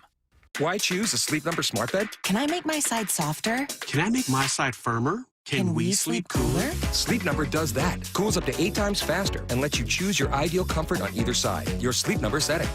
And now it's our lowest price of the season on our top-selling i8 smart bed. Your best savings plus special financing. exclusively at a Sleep Number store near you. All Sleep Number smart beds offer temperature solutions for your best sleep. Learn more at sleepnumber.com. Hey, you've definitely had a busy month. Finding gifts, sending cards, hosting family. Well, now it's time to treat yourself at Macy's After Christmas Sale. Come and find great deals on something just for you. Like 25% off New Year's party looks from DKNY, Adriana Papel, and more. So enjoy the week and get yourself the gifts you really wanted before these limited time deals are over tonight at Macy's After Christmas Sale. Savings off already reduced prices. Exclusions apply. Hey, wouldn't it be great if life came with a remote control? You know, you could hit pause when you needed to, or hit rewind. Like that time you knocked down that wasp's nest. Uh-oh. Or that time you forgot to roll up your windows in the car wash. Fantastic. Yeah, a remote control would have come in handy then. Well, life doesn't always give you time to change the outcome. But prediabetes does. With early diagnosis and a few healthy changes like managing your weight, getting active, stopping smoking, and eating healthier, you can stop prediabetes before it leads to type 2 diabetes. It's easy to learn your risk. Take the 1-minute test today at doihaveprediabetes.org. Life doesn't come with a remote control. Yikes! So you're on your own with the wasps. You have the power to take control of prediabetes. Visit doihaveprediabetes.org today. That's doihaveprediabetes.org. Brought to you by the Ad Council and its Prediabetes Awareness Partners. We are Seattle Sports. 7:10 a.m. on your radio. Streaming through the Seattle Sports app. Get new videos, podcasts, and articles on the Seahawks and Mariners from your favorite Seattle sports personalities daily. Some girls try too hard. Along with Hembo, I'm Gabe Knight. It's Greeny, ESPN Radio, ESPN app. Greeny presented by Progressive Insurance. We were just going over, Hembo, some burning questions in the NFL. We do have one left over. And this one is interesting to me because I was wrong about Sam Darnold. I feel like I can't, admit fault there enough because that's how good he has been with the Minnesota Vikings. I just assumed that Sam Darnold was going to be Sam Darnold. And turns out he has been, and there's an argument for this, the best quarterback in the NFC this season. He has been spectacular for the Minnesota Vikings, and has led them to a point where if they win on Sunday against the Lions, they will be the #1 seed in that conference. He's going to be a free agent. I don't know if Minnesota just lets a guy who has 14, potentially 15 wins walk out that door as a free agent. So what do? Because they drafted J.J. McCarthy. Adam Schefter yesterday, ESPN NFL Insider, was on Unsportsmanlike, and he thinks that teams are going to be calling the Vikings about J.J. McCarthy this offseason. In a limited quarterback draft class where there are far more teams that need quarterbacks than quarterbacks who actually can step in right away, I definitely think teams will be checking in with the Vikings to see if they have any interest in trading J.J. McCarthy. Now, they may say we don't, and that's the end of it. But do I think teams will explore that option? Of course. Absolutely. 100%. Because J.J. McCarthy would have been a top, if not the top quarterback prospect in this draft. And yes, he's coming off the ACL, so what? Doesn't really matter. And if the Vikings decided that they wanted to trade him, which I don't know if they will, I believe they would get back everything they put into him, and then some. It would be a one and then some. Why should or shouldn't a QB-needy team call or trade their first-round pick for J.J. McCarthy and see if the Vikings would bite on that deal? A quarterback-needy team absolutely should be willing to move heaven and earth for J.J. McCarthy because J.J. McCarthy, as Adam Schefter so eloquently put it, will be the #1 pick in this year's draft. If you just transformed or plopped his 2023 season into the 2024 season for Michigan, he would be the consensus #1 overall pick right now. His grade, his Scouts Inc. grade, which was 92, is better than any quarterback in this year's class, or at least any quarterback's current grade is. And so J.J. McCarthy, coming off the ACL tear, only 1 year expiring off his rookie contract, meaning if you're an acquiring team, there's still 4 more years of control. That's an incredibly attractive player, a player who had years of experience playing under Jim Harbaugh, noted quarterback whisperer. 1 year of experience under Kevin O'Connell, noted quarterback whisperer. He's much more of a sure thing, in my judgment, than Cam Ward is, than Shedeur Sanders is, than anyone in this year's class, and perhaps even more so than Sam Darnold on the free agent market. We have seen Sam Darnold be good exactly once. And so if I'm the Minnesota Vikings, I am holding the NFL hostage. If J.J. McCarthy is someone that I'm interested in trading, and to me, I'm very uncertain that I'm willing to move on from him after 1 year, especially when considering the incredible asset that he is. But if the league winds up looking at him so attractively, I can probably get at least 1, if not 2 first-round picks for J.J. McCarthy, who has yet to play a single NFL snap. Which is crazy that you can turn your first-round pick from last year, use it, and then somehow turn that into 2 first-round picks for you. That would be the fascinating part to me. I think Minnesota might be better off and better served if they can get Sam Darnold to agree to a 3-year contract, let's say. Maybe you hold on to both, and J.J. McCarthy just becomes insurance because it's a really cheap insurance policy for a quarterback on his rookie deal, and I think you can afford that. But if somebody is coming to you and going, hey, let's say they make a run to the NFC Championship game, they're just a couple of pieces away. If somebody goes, hey, we're willing to give up 2 first-round picks for J.J. McCarthy, I think you have to seriously take that into consideration of, all right, we just have to trust Sam Darnold and the pieces that we can get with 2 future first-round picks that can help us achieve our goal of getting to a Super Bowl for the first time in forever. Yeah, this is pretty clearly to me a have your cake and eat it too situation. If I were running the Minnesota Vikings, here's what I would do. I would refuse to trade J.J. McCarthy if the league is not willing to pay 150 cents on the dollar. I'm talking about multiple first-round picks. I'm franchising Sam Darnold and making him prove it again. Sam Darnold has been good exactly once. However, the exactly once is remarkably good. It's a 14-win season in his age 27 season, and there's no obvious reason to believe, based on what we've seen this year and Kevin O'Connell's track record, that Sam Darnold won't be able to run this back. There's also no obvious reason to punt on an extremely valuable potential future asset in J.J. McCarthy, whose value will be just as high, if not even higher, a year from now. And so to me, unless a team's willing to move heaven and earth for J.J. McCarthy, I ain't doing it. I'm franchise tagging Sam Darnold, and I'm going to go to year with my quarterback situation and hoard these assets because they're so incredibly valuable. I don't know if you can go year to year if you trade J.J. McCarthy, right? Because he's the insurance policy. You know, sure so if you franchise tag Sam Darnold, but then decide, okay, somebody is willing to give me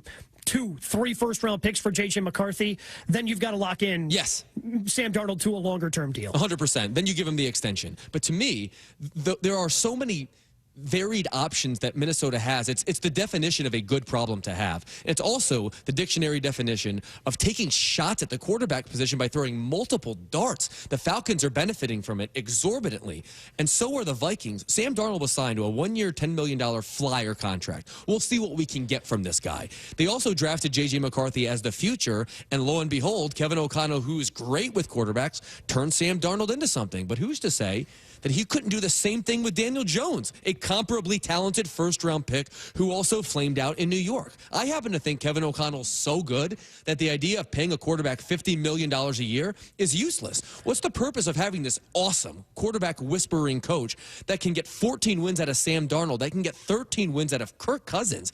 What's the point? If I have that guy as my coach, I'm not paying top dollar for a quarterback because I know, or at least I think, I can get comparable play from a player in his second season, in his case, in the case of J.J. McCarthy, or potentially even Daniel Jones. That's how good I think Kevin O'Connell is at his job. Honestly, the market for Sam Darnold is going to be one of the more fascinating things to me this offseason, because I have no idea where the starting bid for him goes. Because, yes, he's only been good once. He's been good for one other coach. So if you're a team like the Raiders, who aren't really in a position to draft one of these top quarterbacks, I'm sure you would be interested in Sam Darnold, but also NFL coaches have egos, so they'll say, oh, yeah, I can get out of Sam Darnold what Kevin O'Connell did, but do you trust your coach to get out of Sam Darnold what Kevin O'Connell did? It'd be a giant risk for him to go someplace other than Minnesota. So does he realize that and go, okay, I'm just going to stay in Minnesota and I'm going to have success. Maybe I don't get top-of-the-line money, but I can have success and still make really good money in Minnesota. I am curious to see what his decision-making process is if the Vikings don't slap the franchise tag on it. Yeah, who am I to tell Sam Darnold what he should do and how he should count his own money? But I'm looking currently at just the average annual value of quarterbacks across the league. Jalen Hurts ranks 9th annually at $51 million a year, and Kyler Murray ranks 10th at $46.1. If I'm Sam Darnold and I have the chance to approach, if not exceed, $50 million a year to stay in that environment under that coach, keep in mind, I'm only 27 years old. I'm imagining a decade of success under Kevin O'Connell. My kids are going to be buying the same stuff as Tua's kids and Jared's Goff kids, and none of them will ever have to work a day in their lives if they don't want to. If I'm Sam Darnold, who has skipped around the NFL and had failing after failing after failing, miserable coaching experience after miserable coaching experience, why on earth would I be willing to leave Minnesota for an extra $3 to $5 million a year somewhere else? You're buying the same stuff, Sam. What I would say to you is, make $50 million a year. Find someone to invest that money for you so you make top-of-the-line money in that world and have a 10-year extended career in Minnesota under Kevin O'Connell and win a bunch of games. Yeah, and then what do they do with J.J. McCarthy? Again, these are all things Minnesota that we did not think. We thought this was going to be a last-place team. They shoot to the front of the line, they get into first place, and have a huge game this weekend, and also have a huge decision to make this offseason. Along with Hembo, I'm Gabe Neitzel. It's Greeny on ESPN Radio, and Greeny is presented by Progressive Insurance. Save on commercial auto insurance from Progressive. Get a fast quote at progressivecommercial.com. The list is what determines who matters in this business. The Green List. My Green List today, Gabe. Again, it's Happy New. Happy New to all those who celebrate across the world. I have put together a list of New Year's resolutions and NFL edition. Wait, New Year's resolution? Shouldn't just be new resolutions? No, of course not. That is not implied. That is not understood. Now I'm just confused on the whole process works. Look, that's because you're a checkers player and I'm a chess player. This has been established. My list of New Year's resolutions start at number 5. Number 5. A rebuilt offensive line for Texans quarterback C.J. Stroud. It is well known across the NFL that his interior, his center guard combo is unplayable. It's the worst one in the league. And if they fail to advance in the playoffs, it is going to be the biggest reason why. C.J. Stroud has enormous potential, enormous talent, playing across a great defense when healthy, throwing to really good skill position players under a good, young, ascending head coach. But there's one thing that can scuttle the entire operation. It's a bad offensive line, and Gabe, it has been a travesty to watch him struggle this season behind a group that does not belong in the NFL. C.J. Stroud, more than any quarterback in the NFL, would benefit from a rebuilt offensive line. Yeah, I 100% agree. I mean, I don't think anybody should be selling their C.J. Stroud stock. Yes, things did not go their way this year. They had to deal with a lot of injuries, and yeah, this is what the learning curve looks like in the NFL, because even though he has struggled this season, yes, they play in a bad division, but they won their division. They're going to the playoffs for the second straight year. That still deserves credit for C.J. Stroud. But yeah, they have to do right by him and get the right people around him. They've got the weapons. Now build up that offensive line. Yes, a rebuilt offensive line for C.J. Stroud. That is number 5. Next. Number 4. A market value contract for Jamar Chase. Jamar Chase this year at $9 million was one of the great bargains in the NFL, considering he is going to win the Triple Crown, something that has been done only a handful of times in the history of the sport. He has had a historic season, catching passes from Joe Burrow, and he has done so successfully dating to their days at LSU, as we well know. But the Cincinnati Bengals are famously and notoriously a historically cheap franchise, and they refused to pay him last offseason. It's only going to cost them money. Pay Jamar Chase the market value contract that he deserves, and if that means you have to trade T. Higgins, then so be it. But Jamar Chase and Joe Burrow should be playing together until the end of time, and Gabe, I am not here for Cincinnati Bengals ownership crying poor. He's an exception. Pay the man and give him a market value contract, just like the Vikings gave Justin Jefferson and just like the Cowboys gave CeeDee Lamb. Nobody in the NFL should cry poor. You print money each and every Sunday. You have a hard cap. Just spend the money on Jamar Chase. It to me is very simple. They're not going to pay both Jamar Chase and T. Higgins, and that becomes an easy, to me, which one you're paying. You're paying Jamar Chase. That's the story. If that means you let T. Higgins walk, you let T. Higgins walk. This is a no-brainer, but you never know with the Cincinnati Bengals. Yeah, so that was number 4 for me. A market value contract for Jamar Chase. Next. Number 3. A Rex Ryan, New York Jets reunion. Look, I am the biggest Rex Ryan fan in the world. I don't make any bones about it. I'm not hiding the fact that I am rooting for him in this process. I also happen to think, objectively, removing all of the emotion, you might say, from the situation, which I am more than capable of doing, Gabe, Rex Ryan is the right man for this job. This is the right time and the right place for a Rex Ryan Jets reunion. Let's count all the reasons why. Number 1, he loves the Jets and is enthusiastic about it. We just went through in the last hour some of the cultural issues the Jets have dealt with this season, and Rex Ryan considering all the applicants available, would fix that immediately, better than anyone else, because he has the experience, he has the love of the franchise, and he does not give a bleep what people in the media say about the Jets, unlike people that are in the Jets building right now. Secondly, Rex Ryan comes from a long lineage of the greatest defensive minds the world has ever known in the game of pro football. He would immediately transform the Jets defense and take it from being average to being great. This is a person that took teams to AFC title games in back-to-back seasons with Mark Sanchez playing quarterback with a red light, green light throwing program. He is a great defensive coach. So Rex Ryan has proven that he wants the job, that he can coach defense, and he can also manage the ownership. Another huge challenge with the Jets is that Woody Johnson is famously not everyone's favorite person to work for. But guess what? Not all billionaires are easy. Not all billionaires allow you to negotiate with them. People that wealthy, people that famous, people that powerful like having things their way. Rex gets that too. And for all those reasons, Gabe, I think Rex Ryan would be the ideal, the perfect choice for the Jets this time around. I think the best route for the Jets is to hire a general manager and for the ownership to butt out and let the GM run things. However, it's very obvious that is not what is going to happen. They have a GM opening. They're set to interview Ron Rivera. They don't even have a GM yet. So clearly they are going forward in a dysfunctional manner, the way in which they always have.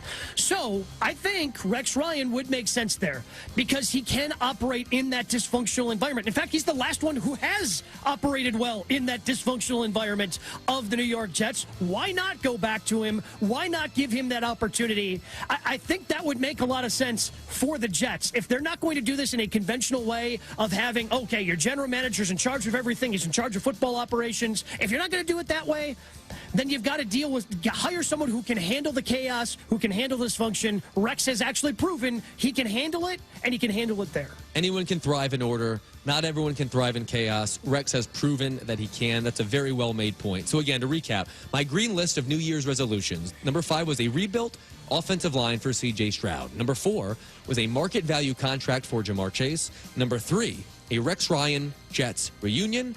Next. Number 2, Mike Vrabel and Travis Hunter to the Patriots. I've seen enough.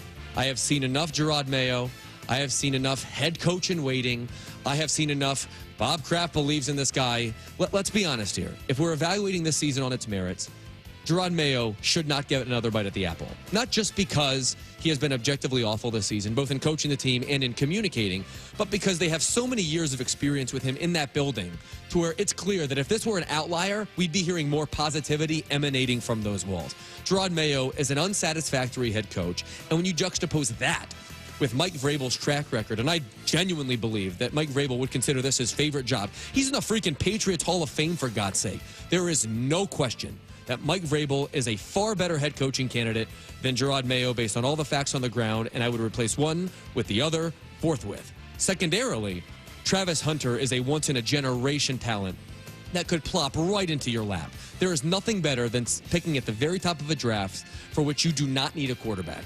You could trade down all the way to 3 potentially and get Travis Hunter, a potential top 10 corner and top 10 wide receiver, and the same guy providing enormous value to you in both ways while also being able to continue to groom and develop Drake May. So to me, I'd feel great about this if I were a Patriots fan. Let's hire Mike Vrabel. Let's draft Travis Hunter to play 2 ways for us. We'll pair him with Drake May and have the face of our franchise for the next decade. I think Vrabel's going to be a guy where he's going to have his choice for a lot of jobs. Yeah, he was the surprise firing last year. Everybody very high on the job he was doing in Tennessee before he was unceremoniously let go a year ago. I think he makes all the sense in the world for the Patriots, kind of restoring what they want to be, making sure they get Drake May on the right route that he needs to be on. And Travis Hunter makes all the sense in the world, too.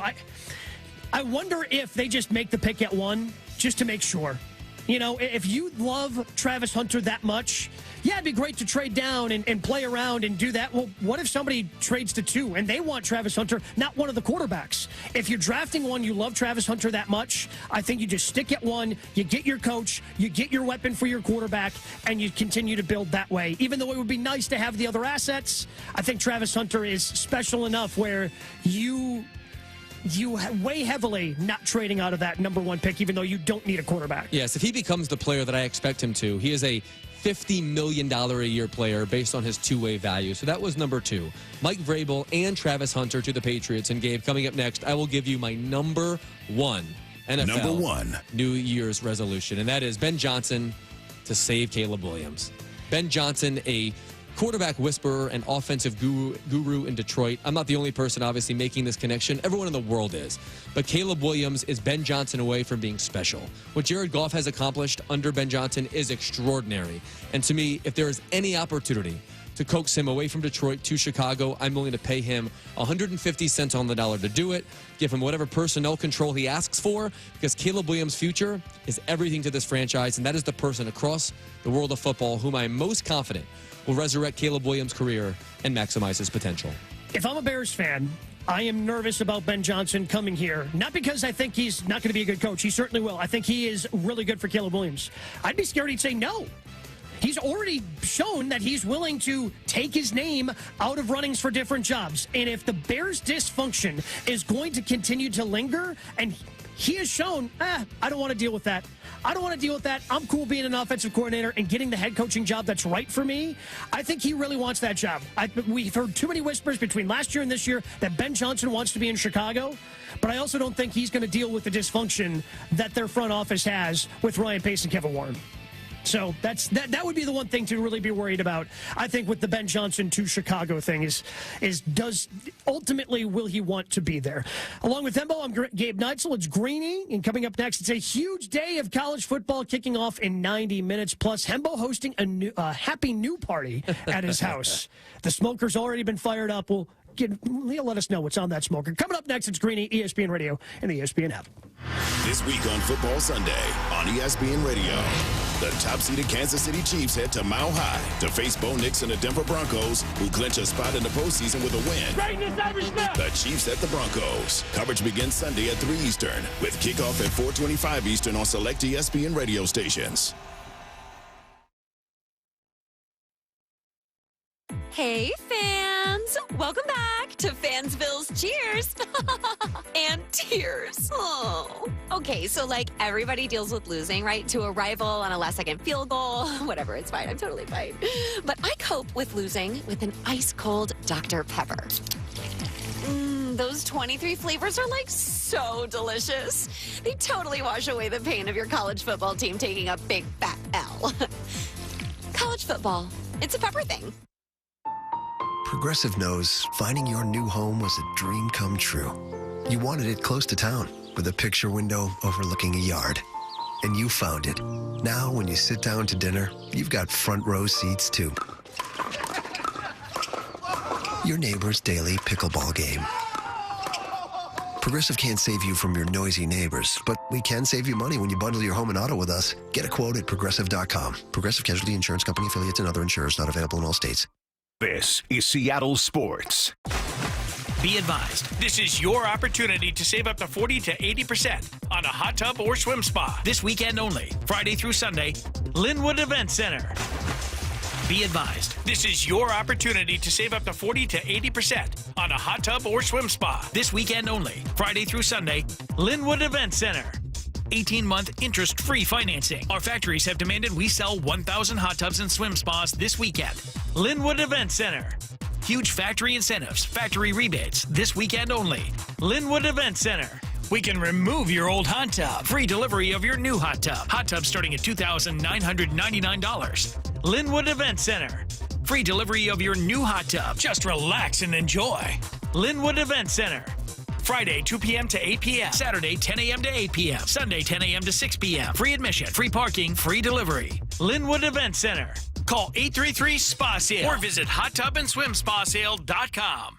Why choose a Sleep Number smart bed? Can I make my side softer? Can I make my side firmer? Can we sleep cooler? Sleep Number does that. Cools up to 8 times faster and lets you choose your ideal comfort on either side. Your Sleep Number setting. And now it's our lowest price of the season on our top-selling i8 smart bed. Your best savings plus special financing. Exclusively at a Sleep Number store near you. All Sleep Number smart beds offer temperature solutions for your best sleep. Learn more at sleepnumber.com. This holiday season, Capital One reminds you to give yourself the gift of 1.5% cash back with the Capital One Quicksilver Card. Can I earn 1.5% cash back on birds? Birds? What if you sent your true love 2 turtle doves plus a partridge in a pear tree? Sure, but why would anyone want that? The song was very convincing. Earn 1.5% cash back on all your holiday purchases with the Capital One Quicksilver Card. What's in your wallet? Terms apply. See CapitalOne.com for details. Millions of Americans take medicine like Ozempic and Zepbound. Many of them are overpaying by thousands of dollars a year. These GLP-1 medications for diabetes, weight loss, and more may not always be covered by your insurance, but GoodRx can help. GoodRx helps you save every month on prescriptions at over 70,000 pharmacies nationwide. Best of all, it's free to use. Check GoodRx to save on GLP-1s. Just go to GoodRx.com/GLP. That's GoodRx.com/GLP. GoodRx is not insurance, but can be used instead of insurance, including Medicare and other federal and state-funded programs. This is Holly Robinson Pete for Eggland's Best. Eggs are a staple in our diet, and there's only one egg with more delicious, farm-fresh taste plus superior nutrition. Eggland's Best. With more vitamins, including 6 times more vitamin D and 10 times more vitamin E, plus 25% less saturated fat than ordinary eggs. Available in so many delicious varieties, classic, cage-free, and organic. Eggland's Best. Better taste, better nutrition, better eggs. Why choose a Sleep Number smart bed? Can I make my side softer? Can I make my side firmer? Can we sleep cooler? Sleep Number does that. Cools up to 8 times faster and lets you choose your ideal comfort on either side. Your Sleep Number setting. And now it's our lowest price of the season on our top-selling i8 smart bed. Your best savings plus special financing. Exclusively at a Sleep Number store near you. All Sleep Number smart beds offer temperature solutions for your best sleep. Learn more at sleepnumber.com. If you love to travel, Capital One has a rewards credit card that's perfect for you. With Venture X, earn unlimited double miles on everything you buy and turn everyday purchases into extraordinary trips. Plus, receive premium travel benefits like access to over 1,300 airport lounges where you just check in and chill out. Open up a world of possibilities with Capital One. What's in your wallet? Terms apply. Lounge access is subject to change. See CapitalOne.com for details. I was in the hospital with my son for 18 months. When he got injured, I wasn't prepared, but I knew I had to be strong. When I was told about John's injury, I was in complete shock. I just remember rushing into his room and giving him a big hug and letting him know I was there. These veterans and families are just a few of the heroes we serve at Homes for Our Troops. For thousands of severely injured veterans, everyday life is filled with barriers. It was really the little things throughout the house. Counters that you can't roll up to. How to drag my wheelchair down steps. I want to help, but he is so determined. At Homes for Our Troops, we build specially adapted custom homes with features like wheelchair access, roll-in showers, and automatic door openers that allow them to function independently and focus on their recovery and family. This house is freedom. It's hope. It's a new beginning. This house has given me my family back. To learn more, visit hfotusa.org. We are Seattle Sports. 7:10 a.m. on your radio. Streaming through the Seattle Sports app. Get new videos, podcasts, and articles on the Seahawks and Mariners from your favorite Seattle sports personalities daily.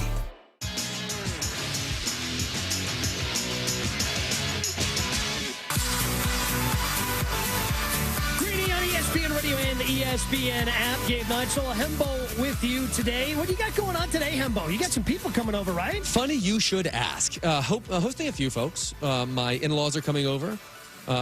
My brother-in-law is coming over to enjoy a succulent pulled pork. One of my favorite things to do, Gabe, go low and slow on the smoker. So I have like a 7-pound pork shoulder currently on my Traeger. I woke up this morning at 3 o'clock, as I always do. I was about to say, like, what you had to get that thing on pretty early today. And I didn't trust my wife with it. Not because she couldn't handle it, of course, but because we have 3 children at home. She's by herself.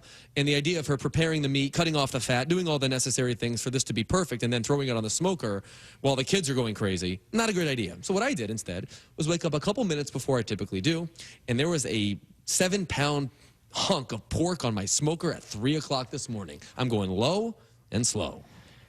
What, I mean, so you were almost up for the midnight, the ball dropping just in reverse. The ball was dropping, yes, in California as I was putting on. As you were getting ready. By the way, speaking of which, the most overrated thing we do Staying up till midnight on New Year's Eve. I have yet to hear someone properly explain why this is worth my while. Gabe, do you find this to be worth your time or not worth your time? It is not worth my time. I somehow accidentally did it. I didn't have plans to do it. We had a couple people over. What are you talking about? Well, we had some people over last night, and I used my smoker. We did a nice little prime rib last night. Had a handful of people over. A man's man. And and a couple of my friends left, and then a couple of friends were still hanging out with me and my wife. And next thing I know, we were just hanging out, talking, and listening to music. Next thing I knew, it was midnight. I'm like, okay, well, I need to go to bed. I've got to get up and work. I don't even know how late everybody else in my house stayed up till, but I eventually went to bed. So staying up till midnight by accident. Gabe, I've never done anything in my life by accident. I mean, there's nothing worse than the people who go to Times Square, though. What would make you want to do that? I mean, it's just I such don't a even madhouse. understand. Money. Okay, so we bring in hashtag Brandon. Brandon, you are someone who lives near the city. You are someone who has regularly attended Times Square New Year's Eve ball drop. You got to tell us why, and you got to tell us what it's like. Well, I attend it because I work it. So I think this is my 6th or 7th year. Oh, come on. Yeah. So be more specific than work it. What exactly are you doing? I am basically the senior audience producer. So the audience that's there, we call them revelers because they're looking. Revelers? Yeah, because they revel in the moment of being in Times Square and watching all of the big-time performers like, this year we had Rita Ora. Never heard of her. Never heard of her. Years past, we had J-Lo. I know you heard of her. Heard of her. We had LL last year. Never heard of him. LL Cool J. You've heard of him. Oh, okay. Yeah, LL Cool J. I'm familiar with LL Bean, but yes. Mariah in the past as well. So Queen of Christmas. Yes. So people like that, and of course your hosts of like Ryan Seacrest and all those types of people. So gotcha. I would normally forego the whole New Year's thing, but since I've worked it the past 6 or 7 years, it pays good money and it allows me to catch up on all the Christmas money that I spent. Gotcha. So you're not attending this as a fan, as a reveler. No. You're being paid good money. To work the event in that capacity. Yes. When you came in this morning, obviously you were exhausted as you typically are. Oh my goodness. You also said that you were sore. Yes. Why are you sore? Yeah. Because was sore? Yeah, I was sore because I'm on my feet all day. So I'm not a producer. How in the late were you working? Well, I'll tell you. I get up at 4 every morning, right, to be here. Right. My call time's at 6:30. I commute from Long Island to get here. So I was up at 4. Then after the shows were done, then I go to Times Square for 12 p.m., 12 noon. And I was up and on my feet from 12 noon to 12:30 p.m. And then I had to figure out a way to get here because they shut down all the subways and everything. The city's on lock. Did you walk from Times Square downtown? No. Well, I walked a little bit downtown to get to my buddy who I actually hired, Rob Samala. Shout out to Rob Samala. Shout out to Rob Samala. And he gave me a ride down to Front Street here at Have ESPN you slept Studios. at all? About 2.5 hours in the green room. So Brandon slept in the building. You went I from did. Times Square to the building. So you left there at 12:30, and Yeah. then you came straight to the seaport? I came straight to the seaport. Well, I didn't leave at 12:30 because by the time we walked and got to the car, basically I landed here at around 2 a.m. because it took a long time to navigate. I'm navigating through tens of thousands of people. Yeah, It's sick. The crowds are wild, aren't they? It's wild. It's And then wild. you slept at the seaport for a bit. For about 2.5 hours, I slept on that comfy chair that they have there next to the couch in the green room. Yeah. Gabe, is there any place in the world that you would be less inclined to be than there then? No. I can't. I mean, again, I don't even watch it. I've seen, obviously, everything from TV, but it seems like that's the last place I would want to be because I don't even know how you're enjoying all those. I mean, he mentioned all the great performers. I don't know how you're enjoying it when you're just jam-packed in the middle of all those other people. I don't even know how you can they enjoy what's famously, don't happening. they say there are no bathrooms available? Is that accurate, Brandon? For the staff that's working the events, you have porta potties. So, but what about the revelers? No, there's no bathrooms. There's no bathrooms. You know what they do? They wear adult diapers. I've heard that. I've heard that rumor personally. I've seen it personally. I've heard the that adult rumor. diapers. I mean, that's brutal. Yeah. So I think, Bubba, the TV product is magnificent. Like, I actually do enjoy watching looks good. it. Like, when I've stayed up in the past, which I rarely do, but I have enjoyed the TV product. But the idea of being there, wearing an adult diaper around a bunch of strangers, is the exact opposite thing. Like, I believe, like, if I were to approach hell, it would look something like that. Hope all of you revelers enjoyed last night. ESPN Radio has you covered. College football playoff quarterfinal action. Tune in today. Chick-fil-A Peach Bowl, followed by the Rose Bowl presented by Prudential in the All-State Sugar Bowl. Coverage begins 1 p.m. Eastern on ESPN Radio and the ESPN app. Hembo and I are going to continue rolling. Same guys, different show. Carlin versus Joe. Next, this is Ben Greeny on ESPN Radio and the ESPN app. Adam Schefter here with Vivid Seats. We've got some late-breaking news coming out of the stands. According to multiple sources, Vivid Seats fans are scoring rewards on every purchase and at a rapid pace. Obviously, these rewards are a game changer, and coupled with their MVP-worthy ticket selection, why get tickets anywhere else? Don't drop the ball this season. Shop with Vivid Seats and earn rewards on every ticket. And as the official ticketing partner of ESPN, Vivid Seats is offering you $20 off your first $200 ticket purchase with code Schefter. That's code Schefter. 30 for 30 presents the New York Sack Exchange. Flecko, Lyon, Salam, Gastineau. If you hit a quarterback and if they got up, you didn't do your job. They were a brotherhood. There is no magic formula for controlling the New York Sack Exchange. But brothers don't always play nice. Flacco could not stand me. I said, we're waiting all day for you. Well, get down on the stands. I don't know what you were doing. I'm still trying to forgive and forget. Stream the New York Sack Exchange, now on ESPN+. This is Seattle Sports. Do you have trouble getting in and out of the bathtub? Are you afraid you'll slip and fall entering or exiting a tub? Safe Step walk-in tubs can transform your bathtub from an area of concern to a calming refuge. Call them today at 1-800-731-4558 and save $1,600. Safe Step walk-in tubs and showers are proudly made in Tennessee and offer an ultra-low step-in, avoiding that difficult climb over a traditional bathtub wall. They also offer a variety of therapeutic benefits that may help soothe your aching muscles and joints, increasing your mobility, boosting your energy, and improving your sleep. Safe Step walk-in tubs are designed to easily fit your existing tub space and are often installed in as little as 1 day. Just dial 1-800-731-4558 today to save $1,600 and receive a free shower package. That's 1-800-731-4558 for a free no-obligation consultation and to save $1,600. Safe Step walk-in tubs. Safety never felt so good. 30 for 30 presents the New York Sack Exchange. Flecko, Lyon, Salam, Gastineau. If you hit a quarterback and if they got up, you didn't do your job. They were a brotherhood. There is no magic formula for controlling the New York Sack Exchange. But brothers don't always play nice. Flacco could not stand me. I said, we're waiting all day for you. Well, get down on the stands. I don't know what you were doing. I'm still trying to forgive and forget. Stream the New York Sack Exchange, now on ESPN+. Adam Schefter here with Vivid Seats. We've got some late-breaking news coming out of the stands. According to multiple sources, Vivid Seats fans are scoring rewards on every purchase and at a rapid pace. Obviously, these rewards are a game changer, and coupled with their MVP-worthy ticket selection, why get tickets anywhere else? Don't drop the ball this season. Shop with Vivid Seats and earn rewards on every ticket. And as the official ticketing partner of ESPN, Vivid Seats is offering you $20 off your first $200 ticket purchase with code Schefter. That's code Schefter. Why choose a Sleep Number smart bed? Can I make my side softer? Can I make my side firmer? Can we sleep cooler? Sleep Number does that. Cools up to 8 times faster and lets you choose your ideal comfort on either side, your Sleep Number setting. And now it's our lowest price of the season on our top-selling i8 smart bed. Your best savings plus special financing. Exclusively at a Sleep Number store near you. All Sleep Number smart beds offer temperature solutions for your best sleep. Learn more at sleepnumber.com. If you love to travel, Capital One has a rewards credit card that's perfect for you. With Venture X, earn unlimited double miles on everything you buy and turn everyday purchases into extraordinary trips. Plus, receive premium travel benefits like access to over 1,300 airport lounges where you just check in and chill out. Open up a world of possibilities with Capital One.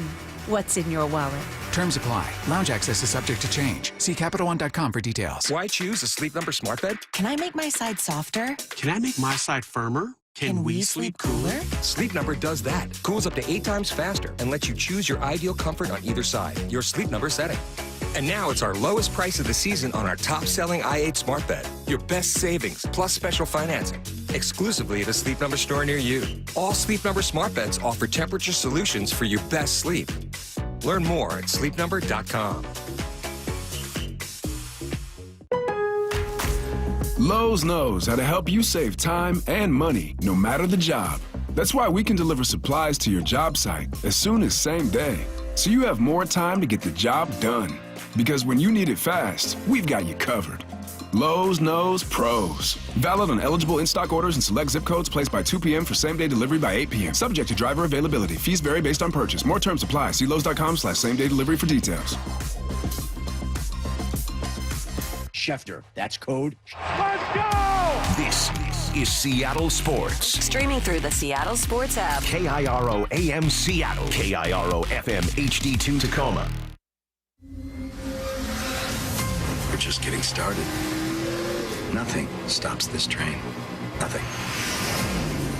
Get used to the mantra, all gas, no break, no break, no break. From the headquarters of ESPN in Bristol, Connecticut, this is Carlin versus Joe on ESPN Radio and on the ESPN app.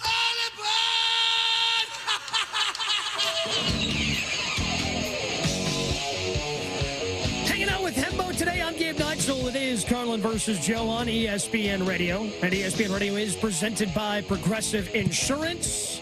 Happy New Year, Hembo. I know you think that is redundant, but I say it anyway to you. Happy New Year, my friend. Happy New to you and yours and all who celebrate this meaningless holiday that we choose to celebrate. I went to bed at a nice tidy 9 o'clock last night, halftime of the Boise State-Penn State game. Caught up with the rest of the game when I woke up. I'm bright-eyed. I'm bushy-tailed, and I got to use the bathroom in a toilet rather than an adult diaper, as they do when they go to Times Square for New Year's Eve to watch the ball drop, which would definitely not be my jam. I still can't wrap my head around that. If I have to wear an adult diaper as a prerequisite of going someplace, I'm out. Just in general principle, I am out. I cannot imagine an experience I would want to go to and have if it included having to wear an adult diaper. You know, I'm actually kind of intrigued by the adult diaper because it would be somewhat liberating not to have to build my whole life around having to do this every couple hours. But around that many people is a very different experience, a very different story. Maybe someday in an old folks' home, I'll be lucky enough to have someone change my diaper, 60, 80 years from now, whatever the case may be. I don't think I'll live to 115, but you never know with technology. But the idea of being around that many people who are also relieving themselves in that way, to me, is much more troublesome than the uncomfortability that I would feel wearing the diaper. Yeah, there's a lot of things going on there that I just don't want to be a part of. But, hey, a lot of people do around Times Square. You went to bed at a decent time. I may have stayed up for that entire Penn State-Boise State game and maybe a little bit after. By the way, if there's anyone out there who went last night and wore an adult diaper, call in. Dr. Pepper, call in line. They're still sleeping, Bubba. Say ESPN, 888-729-3776. You can be a part of Carlin versus Joe Nation on that Dr. Pepper call in line. 888-SAY-ESPN, 888-729-3776. ESPN Nation presented by Dr. Pepper. Not college football season without the delicious taste of ice cold Dr. Pepper. College football, it's a pepper thing. Yes, I want to hear from those people, 100%. Please call in. And I don't even know where to start. Like, I would probably just go on, just Google adult diaper in terms of even acquiring one. So, I want to hear the entire process. One. This is not like Cambodian cigars or something. I mean, you can find an adult diaper most anywhere, I would have to imagine. The reason I know this is because I have 3 children. They're all still in diapers. Yeah. It's indescribably expensive, but when I go through those aisles, you often see all the diapers stacked together. So if you want to know where to find adult diapers, look for the baby diapers, my good man. They're just right next to, okay, this is good to know, I guess. Good to know. I guess not. The main event last night, though, was Penn State-Boise State, the first quarterfinal game kicking off in the Fiesta Bowl. Penn State ended up winning 31-14. Dominating defensive performance from Penn State, Hembo. Ashton Genty, season low, 104 rushing yards on 30 rushing attempts, didn't have a touchdown, had a fumble that he lost. Just a suffocating performance by Penn State's defense that eventually allowed them to pull away late. Yes, most definitely so. This Penn State team, historically, and I'm talking about the decade in which James Franklin has been the head coach, have been defined by winning the games they should and losing the games they should. I know we make fun of him and say big game James because he has not beaten Ohio State recently and can't win as an underdog and all these things. But truthfully, there is no there's no coach in college football. There is no coach in college football that is more unjustly criticized, in my judgment, than is James Franklin. That is not to say that his teams have always reached their full potential or beaten the best teams on their schedule, because they definitively have not. The problem is, and you said this so eloquently a couple hours ago, it's not just a big game when you lose. James Franklin has won a lot of big games at Penn State. The reason we don't talk about them is because he's won them. We did the same exact thing with Brian Kelly at Notre Dame, who was a top 5 coach in college football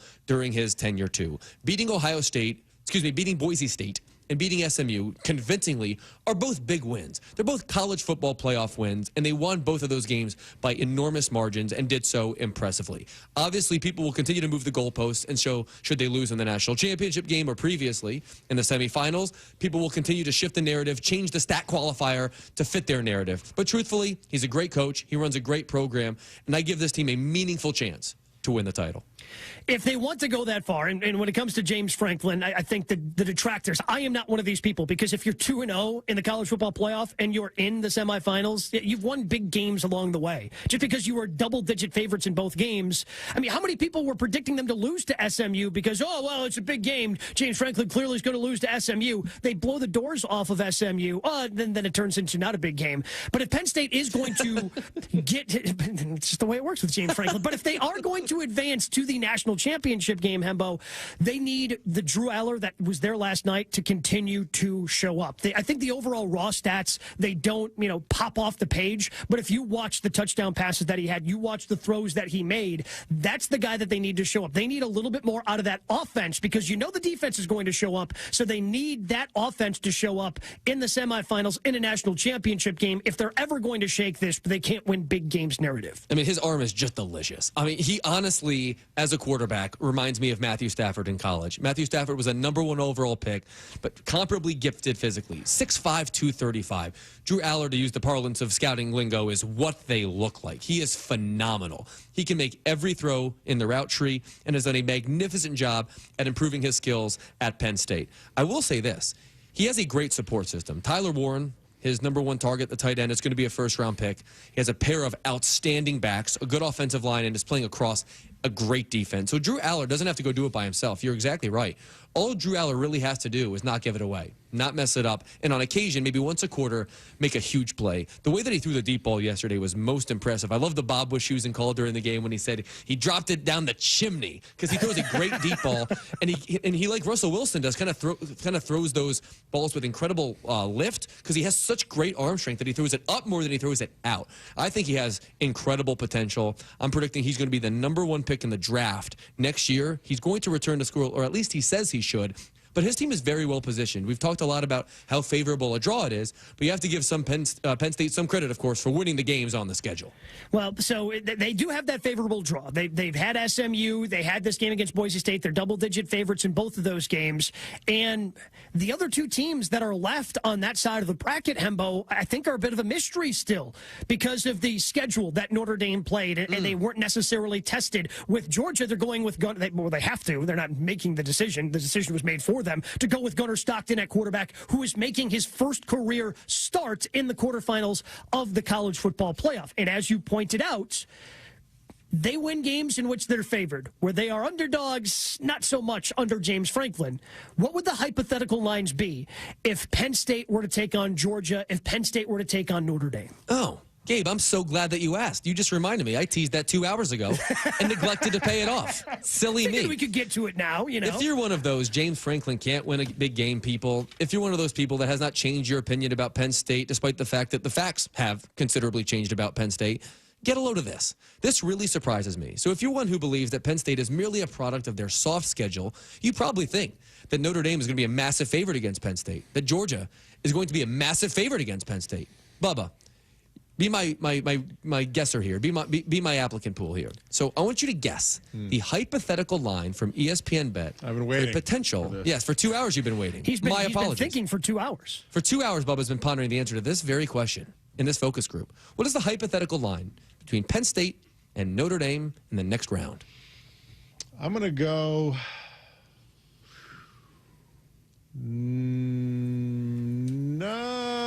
Notre Dame -2. Notre Dame -2 is Bubba's guess. After thinking about it for 2 hours, it took him 10 seconds to spit that out. Bubba, what is your hypothetical guess about the hypothetical line for Penn State versus Georgia entering today? Georgia -1. So the correct answers, if they are such a thing, because these, of course, are hypotheticals from ESPN, but are as follows. Notre Dame would be a 1-point favorite over Penn State. All right, close. Georgia would be a 2-point favorite over Penn State. So for all of you who have keep saying that, you know, James Franklin has this fraud of a program who can't beat anybody or build anything, let's keep in mind here that the people that matter most, the people that know the most, the odds makers in this case, say that Penn State is a very comparable team to Georgia and Notre Dame.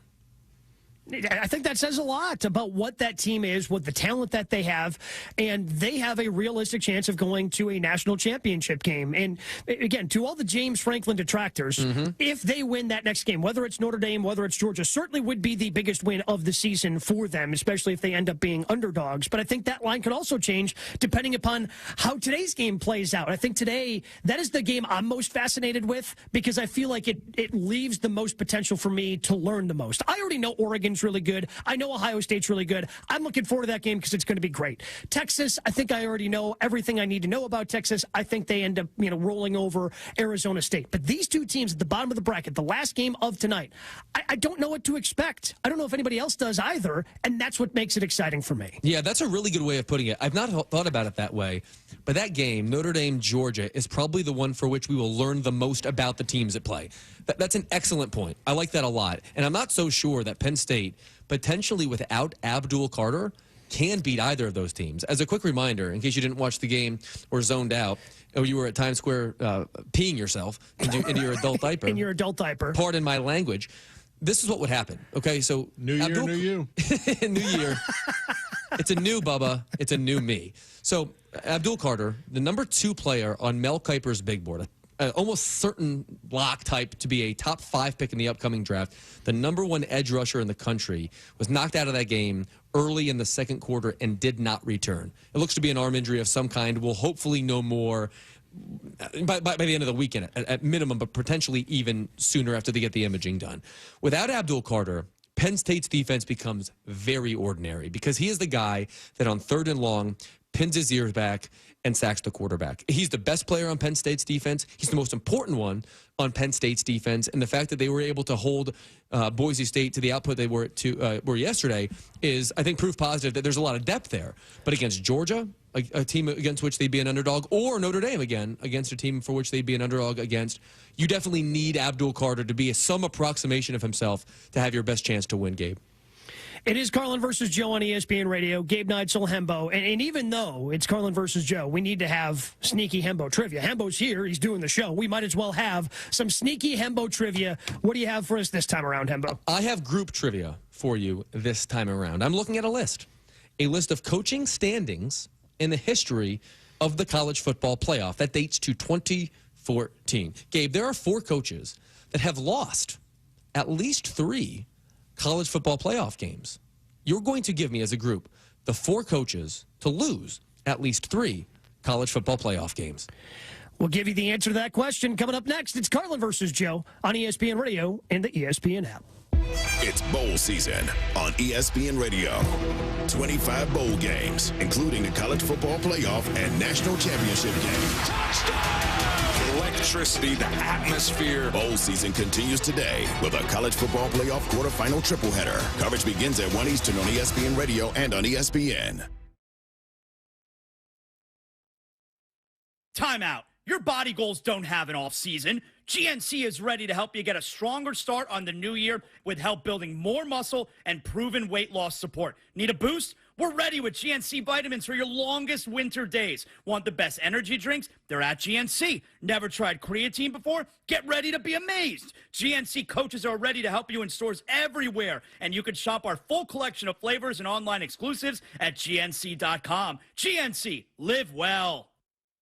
Get your yard game ready with Ego, the #1 rated brand in cordless outdoor power. Ego has nearly 200,000 5-star reviews from homeowners like you. Ego delivers the power of gas, but without the noise, fuss, or fumes. Best of all, Ego 56-volt arc lithium batteries are universal, so they fit all 90 tools. Power your yard, power your tailgate, power your life. Learn more at egopowerplus.com.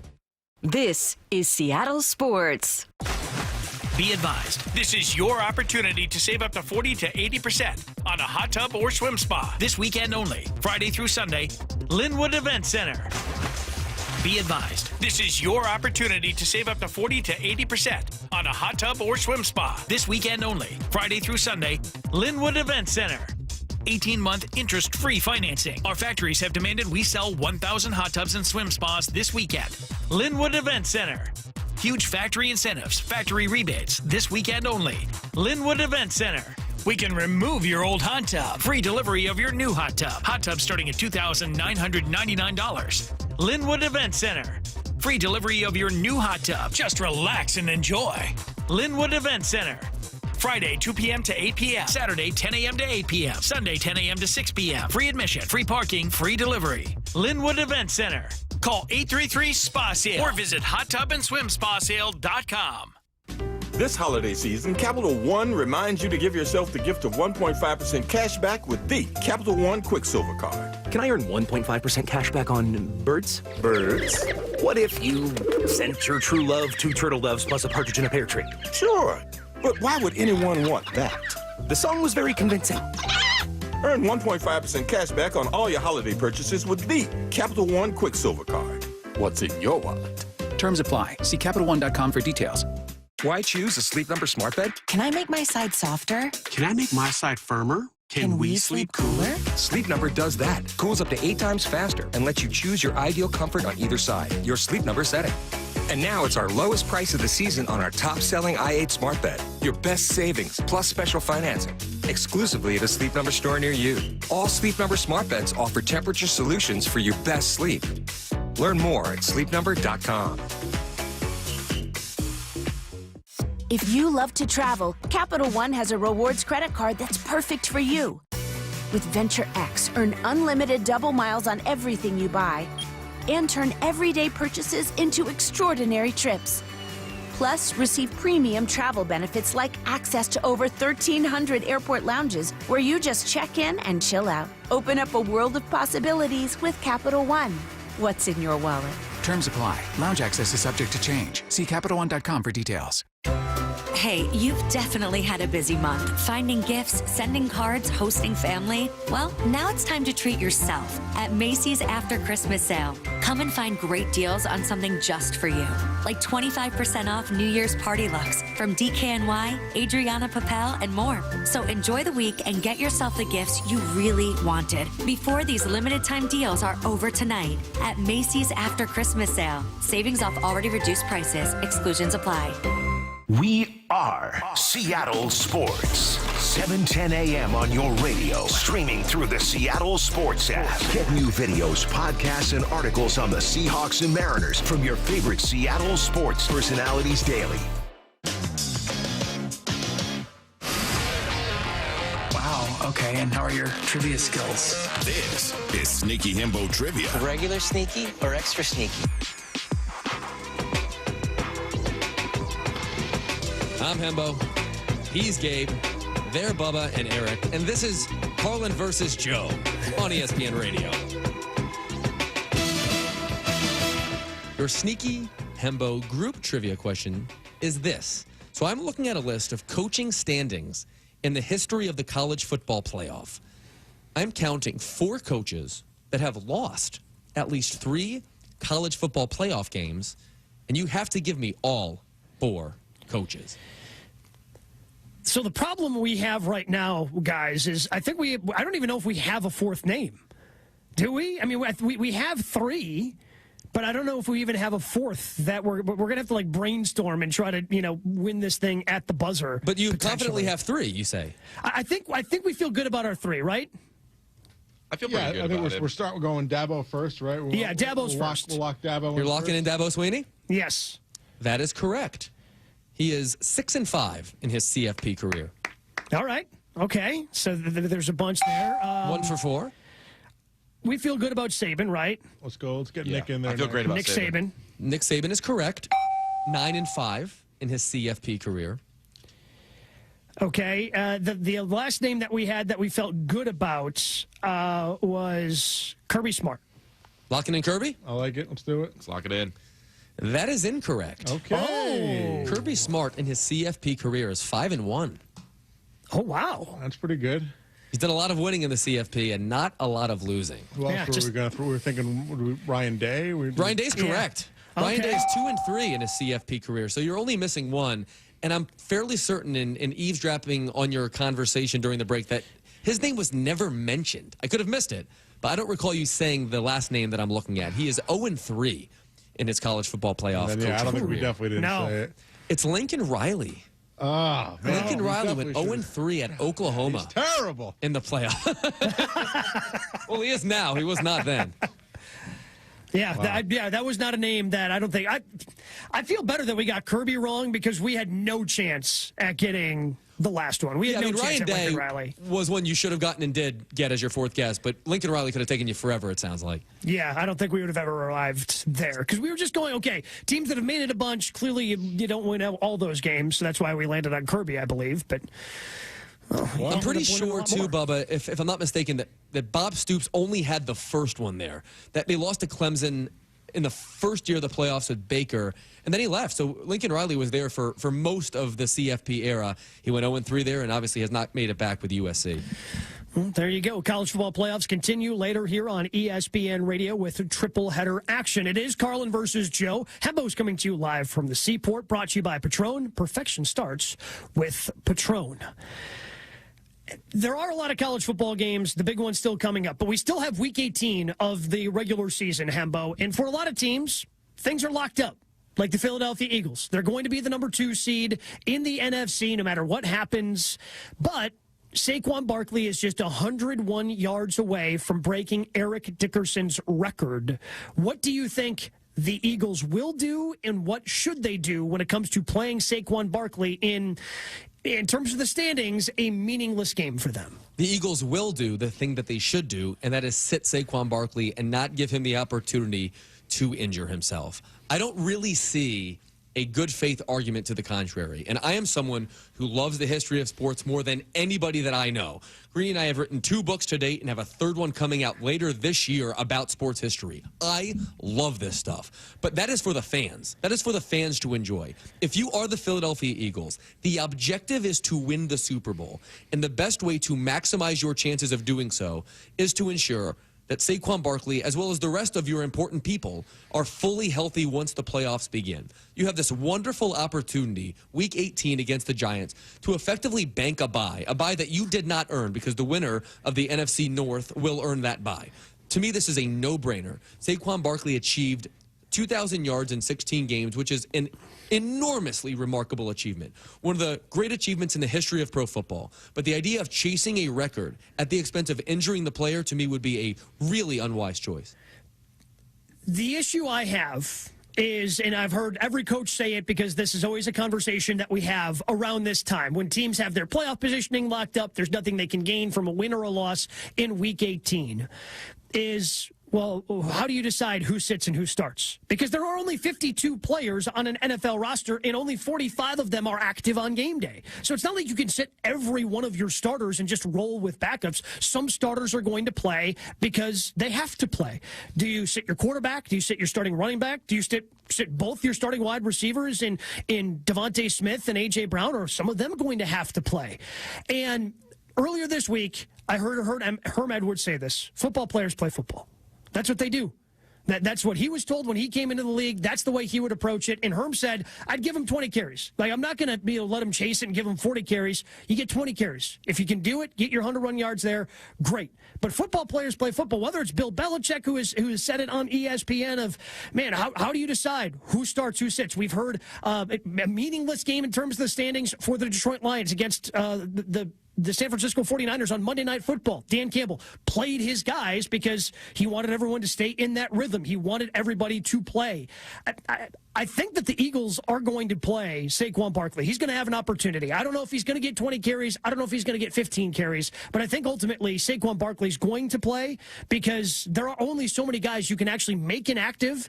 And then once you have those 45 guys on the roster active, chances are you're going to have to play at least a little bit because it's just you don't have enough guys to get through an entire NFL game. Totally. But he's not 10 yards short. He's 100 yards short. It has to become a huge priority for you. And then if you're doing that, if your priority is to get the record, then you're also going to play all of your starting offensive linemen and subject them to the risk of injury. Gabe, I don't see there being a clear and obvious path to being able to pull this off because we have to think about the alternatives. We have to think about the downside. If Saquon Barkley, God forbid, suffers a season-ending injury trying to break Eric Dickerson's single-season rushing record on Monday, every single talk show, including yours, will destroy the coach for it, and rightfully so. And that's why you take this decision out of the hands of the coach, out of the hands of the player. This has to be a front office decision, even an ownership decision from on high. That's the best way to do it. Let Howie Roseman be the bad guy. Let Jeffrey Lurie, the owner, be the bad guy. No, their edict needs to be, we are absolutely not subjecting Saquon Barkley,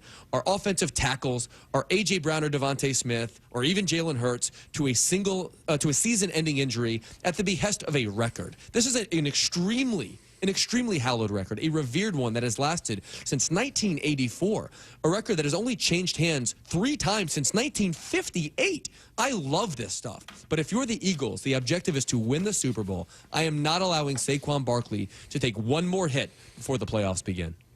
In less than 3 hours, the Paul Finebaum show getting underway. And, well, let's just be honest, there's going to be a lot of upset callers from Tuscaloosa. I mean, that happens on a regular show for Paul, but after yesterday's bowl game, that's even more true today. We're going to get a sneak peek as Paul Finebaum is joining us next. I'm Gabe Neitzel. He's Hembo in on Carlin versus Joe, ESPN Radio, and the ESPN app. This week on Football Sunday on ESPN Radio, the top-seeded Kansas City Chiefs head to Mile High to face Bo Nix and the Denver Broncos, who clinch a spot in the postseason with a win. The Chiefs at the Broncos. Coverage begins Sunday at 3 Eastern with kickoff at 4:25 Eastern on select ESPN radio stations.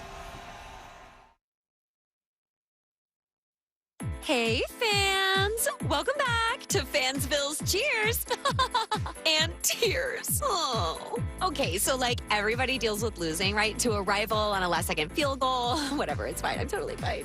But I cope with losing with an ice-cold Dr. Pepper. Those 23 flavors are like so delicious. They totally wash away the pain of your college football team taking a big fat L. College football, it's a pepper thing. Some people just know they could save hundreds on car insurance by checking Allstate first. Like, you know to check that your seats aren't in the visitor section first, before buying tickets. I'm so excited for this game. I can't believe you got us tickets. Me too. Wait, are we on the wrong side? Yeah, checking first is smart. So check Allstate first for a quote that could save you hundreds. This is going to be a long game. You're in good hands with Allstate. Savings vary. Subject to terms, conditions, and availability. Allstate Fire and Casualty Insurance Company and affiliates, Northbrook, Illinois. This is Seattle Sports. Hey everyone, it's Ted from Consumer Cellular, the guy in the orange sweater, and this is your wake-up call. If you're paying too much for wireless service, you don't have to keep having that nightmare. Consumer Cellular has the same fast, reliable coverage as the leading carriers for less. And for a limited time, new customers receive their second month free when they sign up and use promo code SECONDFREE by January 26th. So why keep spending more than you have to? Seriously, wake up and call 1-888-FREEDOM or visit consumercellular.com. Taxes, fees, and other third-party charges will apply. See website for additional details. Lowe's knows how to help you save time and money, no matter the job. That's why we can deliver supplies to your job site as soon as same day, so you have more time to get the job done. Because when you need it fast, we've got you covered. Lowe's knows pros. Valid on eligible in-stock orders and select zip codes placed by 2 p.m. for same-day delivery by 8 p.m. Subject to driver availability. Fees vary based on purchase. More terms apply. See Lowe's.com/same-day delivery for details. Be advised, this is your opportunity to save up to 40 to 80% on a hot tub or swim spa. This weekend only, Friday through Sunday, Linwood Event Center. Be advised, this is your opportunity to save up to 40 to 80% on a hot tub or swim spa. This weekend only, Friday through Sunday, Linwood Event Center. 18-month interest-free financing. Our factories have demanded we sell 1,000 hot tubs and swim spas this weekend. Linwood Event Center. Huge factory incentives, factory rebates, this weekend only. Linwood Event Center. We can remove your old hot tub. Free delivery of your new hot tub. Hot tub starting at $2,999. Linwood Event Center. Free delivery of your new hot tub. Just relax and enjoy. Linwood Event Center. Friday, 2 p.m. to 8 p.m. Saturday, 10 a.m. to 8 p.m. Sunday, 10 a.m. to 6 p.m. Free admission, free parking, free delivery. Linwood Event Center. Call 833-SPA-SALE or visit hottubandswimspasale.com. Did you know your skin is the largest organ of your body? Huh? That's why you should shower with Old Spice Super Hydration Body Wash instead of plain old bar soap. Love your skin by super hydrating it with vitamin D3 and glorious notes of vanilla and shea. Did you know that my super hydrated skin is the second largest organ of my body? The first is my heart. Old Spice. Men have skin too. Old Spice Super Hydration Body Wash. 24/7 renewing moisture. With daily use. I don't feel so good. You do feel hot. Dayquil Kids will take care of that fever. What about my cough? Dayquil Kids has that covered. Will it make my throat feel better? Yes, that too.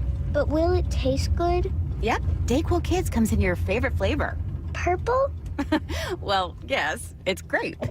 Try new Dayquil Kids Plus Fever, the daytime coughing, aching, sore throat fever just for kids medicine. Safe for kids 6+. Use as directed. We are Seattle Sports.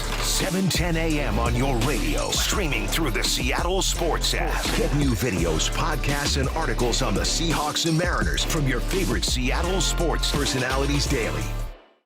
This is SportsCenter. I'm Christine Lisi. New Orleans Police Commissioner says the Sugar Bowl will be played as scheduled tonight amid an investigation after a driver in a pickup truck plowed through crowds on Bourbon Street early this morning, killing 10 people and injuring at least 35 others. Officers will work to ensure safety at the Superdome, featuring the matchup of Georgia and Notre Dame.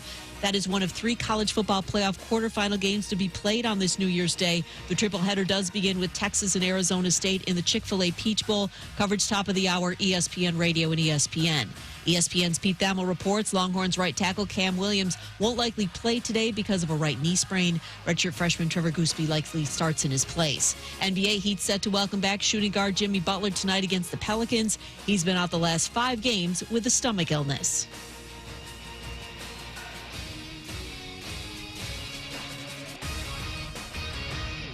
The celebration is on for Penn State. Going all the way to the 10, a full sprint, a 58-yard touchdown sprint for Nick Singleton, and that may just do it tonight. I think the Big Ten has prepared our guys. Had a tough Big Ten season, had to overcome adversity from the top to the bottom of the conference. I think those things are valuable. They reestablished the standard in Boise to be a light on a hill to the country that had been lost for a little bit. I'm so proud of them doing that. That's a legacy that can never be taken from them.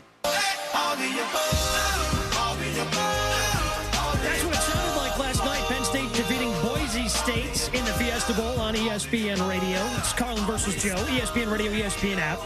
ESPN Radio presented by Progressive Insurance. Gabe Nigel Hembo in today, and we now welcome in Paul Finebaum, SEC Network.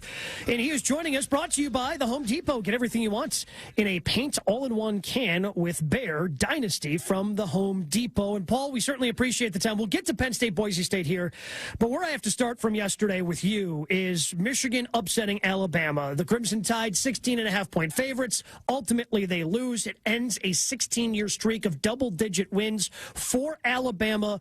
In your mind, what is the biggest reason that streak came to an end for Alabama? Well, I think you have to put most of the blame on Jalen Milroe, the quarterback, who, by the way, started this season as one of the Heisman favorites, and he just went into a shell. Yesterday's performance was ghastly. Certainly, play selection isn't great. Decisions by Kalen DeBoer and his staff are under a serious microscope back in Alabama today. And while some people will say, what's wrong with a 9-win season?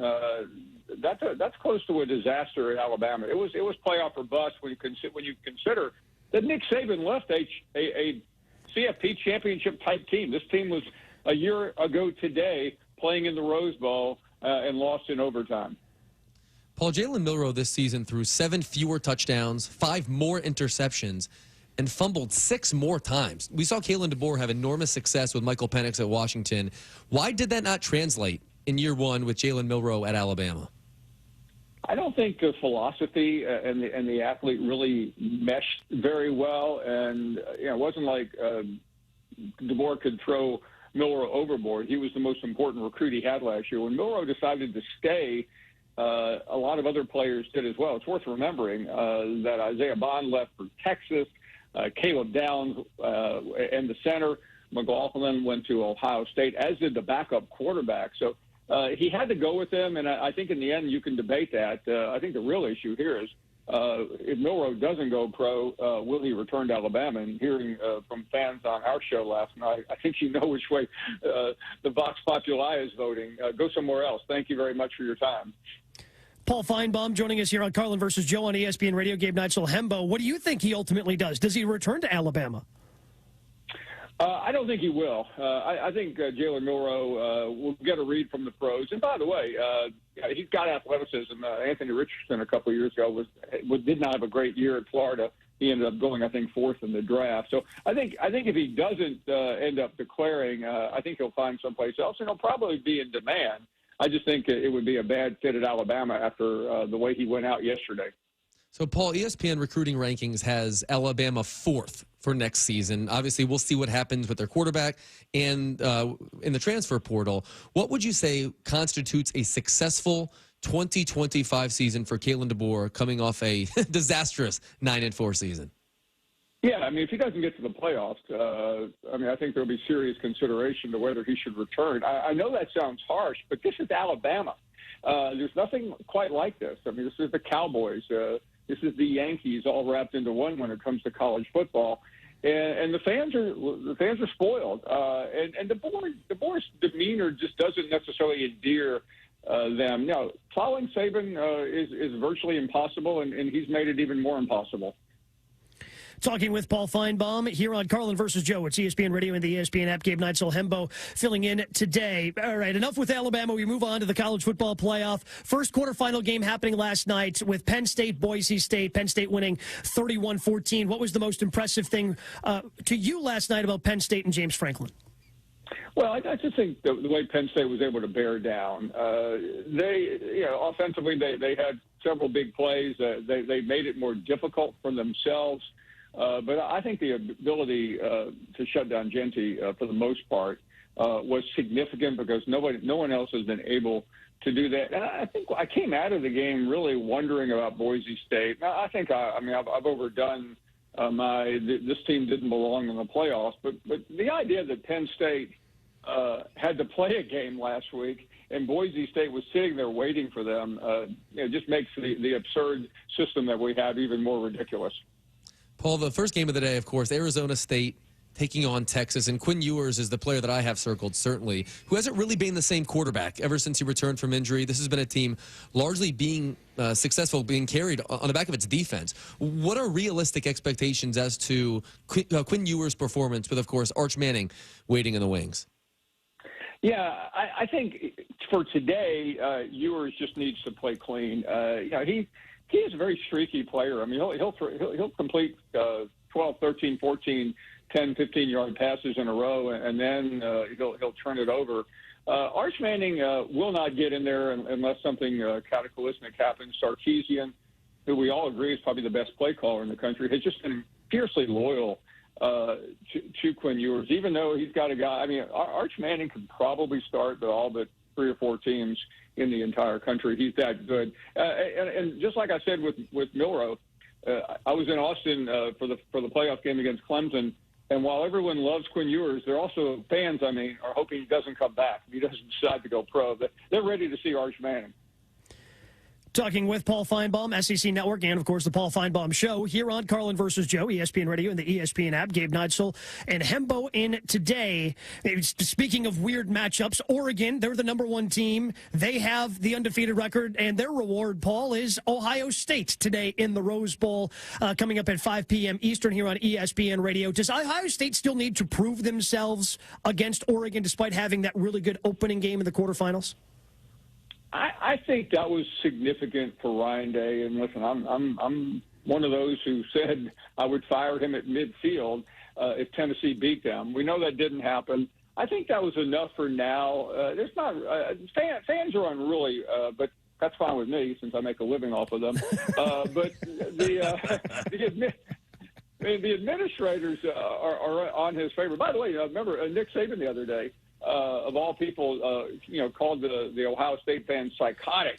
This is the same guy who had one of his fans calling my radio show in 2011 and admit that he had poisoned a tree because Auburn and Cam Newton came from behind. So it's amazing what happens to people when they get on TV, isn't it? One man's psychotic is another man's reasonable, Paul. The last game I want to ask you about, of course, is the nightcap. Notre Dame, Georgia. It's the closest point spread of all of these games. Georgia enters the game with Gunnar Stockton in his F-150 playing quarterback. What should we expect from the Bulldogs, a team that has not run the ball well this season, but comes in as a very slight favorite over the Fighting Irish? I think the key to victory for Georgia is running the ball, and Trevor Etienne is the key. He's been banged up all year. This is one of the top running backs in the country. Last year at Florida, he came over to Georgia, and he really hasn't had very many opportunities because he's had nagging injuries. But based on what Kirby Smart said yesterday, he is completely healthy, and I think they're going to lean on him a lot. Gunnar Stockton is still unproven. I mean, I know everybody has said the same thing, but still. He isn't Carson Beck, even though whatever we all got through saying about Quinn Ewers, you could also say about Carson Beck. He did not have a vintage year. Do you think that's the game tonight, Notre Dame and Georgia, that we'll learn the most about? Just because there is the unknown of Gunnar Stockton, and with Notre Dame, their schedule wasn't as deep as some of these other teams, and I think there's still some questions about the Fighting Irish. Are we going to learn the most about these two teams tonight? Yeah, I think from a narrative standpoint, listen, I make my living primarily in the SEC. If Georgia loses, the schadenfreude around the country is just going to be an overdrive. It already is, by the way, with Michigan beating Alabama and South Carolina losing and Tennessee getting obliterated last week. But that would put it, especially losing to Notre Dame, a school which I don't think, I'll lean on you, Hembo, here. I don't think they've won a New Year's Six game in about 25 or 30 years. So this would be a significant moment for the Irish. Well, we certainly appreciate the time, Paul. Enjoy the 3 quarterfinal games coming up later today on ESPN and ESPN Radio. Pleasure's been mine. Thanks, Gabe. Happy New Year. Happy New. Yeah, Happy New, I guess, from Hembo. Knew it was jump coming. you there, kid. Had to jump you. Happy New. Paul Finebaum, SEC Network, of course, the Paul Finebaum Show, joining us here on ESPN Radio. Carlin versus Joe, presented by Progressive Insurance. You can save big when you bundle your auto, home, motorcycle, RV, or boats. Visit Progressive.com. Coming up next, Nick Sirianni just made one Hall of Fame running back very, very happy. We'll explain exactly why. Coming up next, it's Carlin versus Joe on ESPN Radio and the ESPN app. Today on ESPN Daily, we're revisiting one of the biggest stories of the year via our 5-part series, Death of a Sports Town. And today we're at the finale with the sights, the sounds, and the emotions from the Oakland Athletics' final home game. Adam Schefter here with Vivid Seats. We've got some late-breaking news coming out of the stands. According to multiple sources, Vivid Seats fans are scoring rewards on every purchase and at a rapid pace. Obviously, these rewards are a game-changer, and coupled with their MVP-worthy ticket selection, why get tickets anywhere else? Don't drop the ball this season. Shop with Vivid Seats and earn rewards on every ticket. And as the official ticketing partner of ESPN, Vivid Seats is offering you $20 off your first $200 ticket purchase with code Schefter. That's code Schefter. Drivers who switch and save with Progressive could save hundreds. With that kind of money, you could go big time. The next time you're out to dinner with friends, you can order the shrimp cocktail for the table. And maybe you'll realize it only comes with 4 shrimp after you've already given away 3, but that one shrimp will be so good. And if you switch and save hundreds, you could get shrimp all the time. Switch to Progressive and you could save big time for shrimp. Progressive Casualty Insurance Company and affiliates, not available in all states. Potential savings will vary. This is Seattle Sports. Lowe's knows how to help you save time and money, no matter the job. That's why we can deliver supplies to your job site as soon as same day, so you have more time to get the job done. Because when you need it fast, we've got you covered. Lowe's knows pros. Valid on eligible in-stock orders and select zip codes placed by 2 p.m. for same-day delivery by 8 p.m. Subject to driver availability. Fees vary based on purchase. More terms apply. See Lowe's.com/same-day delivery for details. Why choose a Sleep Number smart bed? Can I make my side softer? Can I make my side firmer? Can we sleep cooler? Sleep Number does that. Cools up to 8 times faster and lets you choose your ideal comfort on either side. Your Sleep Number setting. And now it's our lowest price of the season on our top-selling i8 smart bed. Your best savings plus special financing. Exclusively at a Sleep Number store near you. All Sleep Number smart beds offer temperature solutions for your best sleep. Learn more at sleepnumber.com. How is your drive to school? Let me tell you, I had to get my iced coffee first. I just can't seem to put it down. My favorite rapper just announced a tour. My phone was buzzing like crazy. I'm so excited. I had to text all my friends right then to talk about it. Then someone started calling me and... Let's try that again. I turned my phone off right away. I never drive distracted. Visit StopTextStopWrecks.org. A message brought to you by the National Highway Traffic Safety Administration, Project Yellow Light, and the Ad Council. Millions of Americans take medicine like Ozempic and Zepbound. Many of them are overpaying by thousands of dollars a year. These GLP-1 medications for diabetes, weight loss, and more may not always be covered by your insurance, but GoodRx can help. GoodRx helps you save every month on prescriptions at over 70,000 pharmacies nationwide. Best of all, it's free to use. Check GoodRx to save on GLP-1s. Just go to GoodRx.com/GLP. That's GoodRx.com/GLP.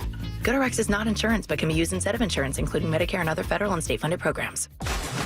Be advised, this is your opportunity to save up to 40 to 80% on a hot tub or swim spa. This weekend only, Friday through Sunday, Linwood Event Center. Be advised, this is your opportunity to save up to 40 to 80% on a hot tub or swim spa. This weekend only, Friday through Sunday, Linwood Event Center. 18-month interest-free financing. Our factories have demanded we sell 1,000 hot tubs and swim spas this weekend. Linwood Event Center. Huge factory incentives, factory rebates, this weekend only. Linwood Event Center. We can remove your old hot tub. Free delivery of your new hot tub. Hot tub starting at $2,999. Linwood Event Center. Free delivery of your new hot tub. Just relax and enjoy. Linwood Event Center. Friday, 2 p.m. to 8 p.m. Saturday, 10 a.m. to 8 p.m. Sunday, 10 a.m. to 6 p.m. Free admission, free parking, free delivery. Linwood Event Center. Call 833-SPA-SALE or visit hottubandSwimSpaSale.com. We are Seattle Sports. 7:10 a.m. on your radio. Streaming through the Seattle Sports app. Get new videos, podcasts, and articles on the Seahawks and Mariners from your favorite Seattle sports personalities daily.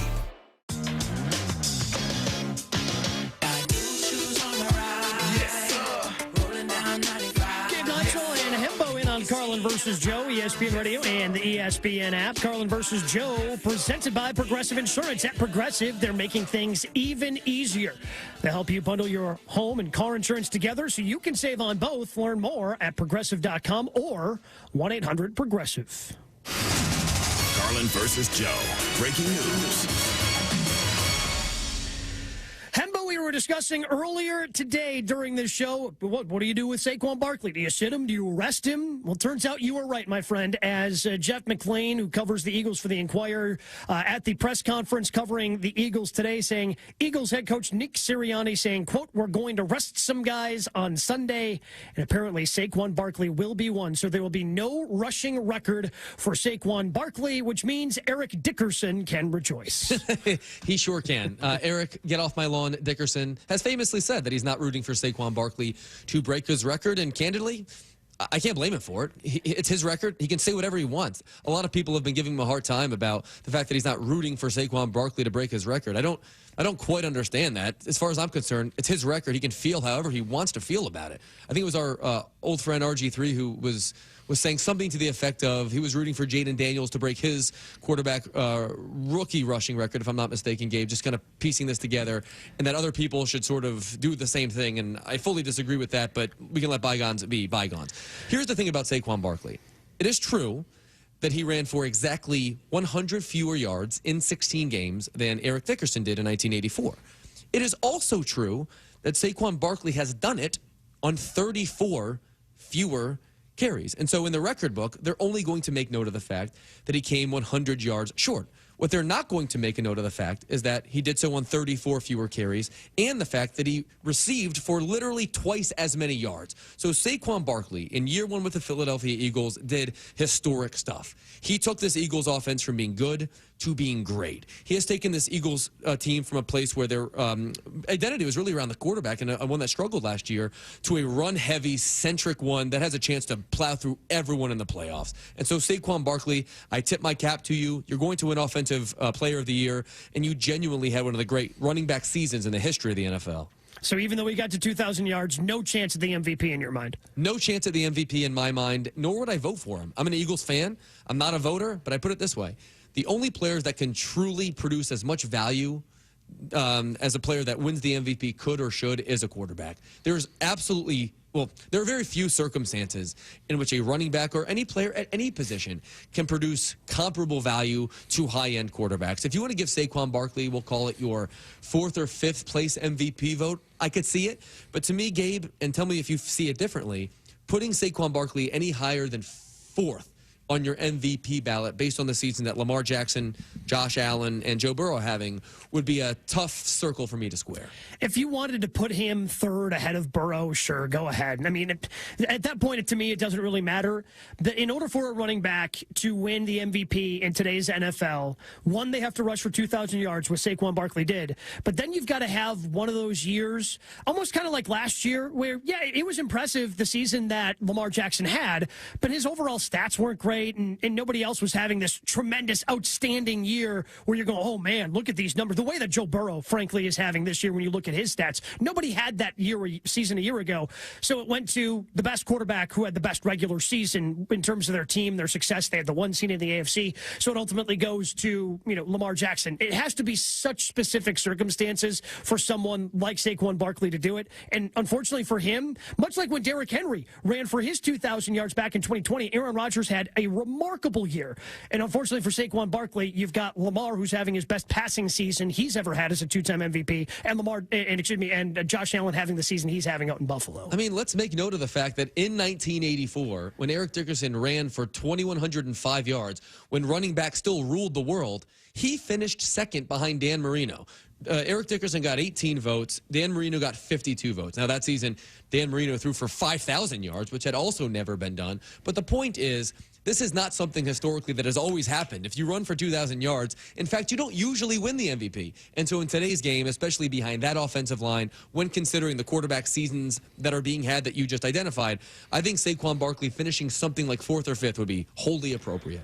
He's Hembo. I'm Gabe Neitzel. We're in on Carlin versus Joe on ESPN Radio, and ESPN Radio has you covered for the college football playoff with quarterfinal action. Tune in today, the Chick-fil-A Peach Bowl, followed by the Rose Bowl presented by Prudential, and the All-State Sugar Bowl. Coverage begins in minutes right after us at 1 p.m. Eastern on ESPN Radio and the ESPN app. So let's go ahead and get to those games. Hembo, let's start with the game that's set to kick off in about 9 minutes or so. Number 5, Texas, 13-point favorites, taking on number 4, Arizona, in the Chick-fil-A Peach Bowl to kick off the triple header action. Who do you like in the first game today? Texas is going to win this game, but I think 13 points is just a little bit too rich when considering how pedestrian Texas's offense has been lately with Quinn Ewers playing quarterback at a pretty ordinary level and considering the backdoor cover potential there for Arizona State. So I think Texas wins the game outright.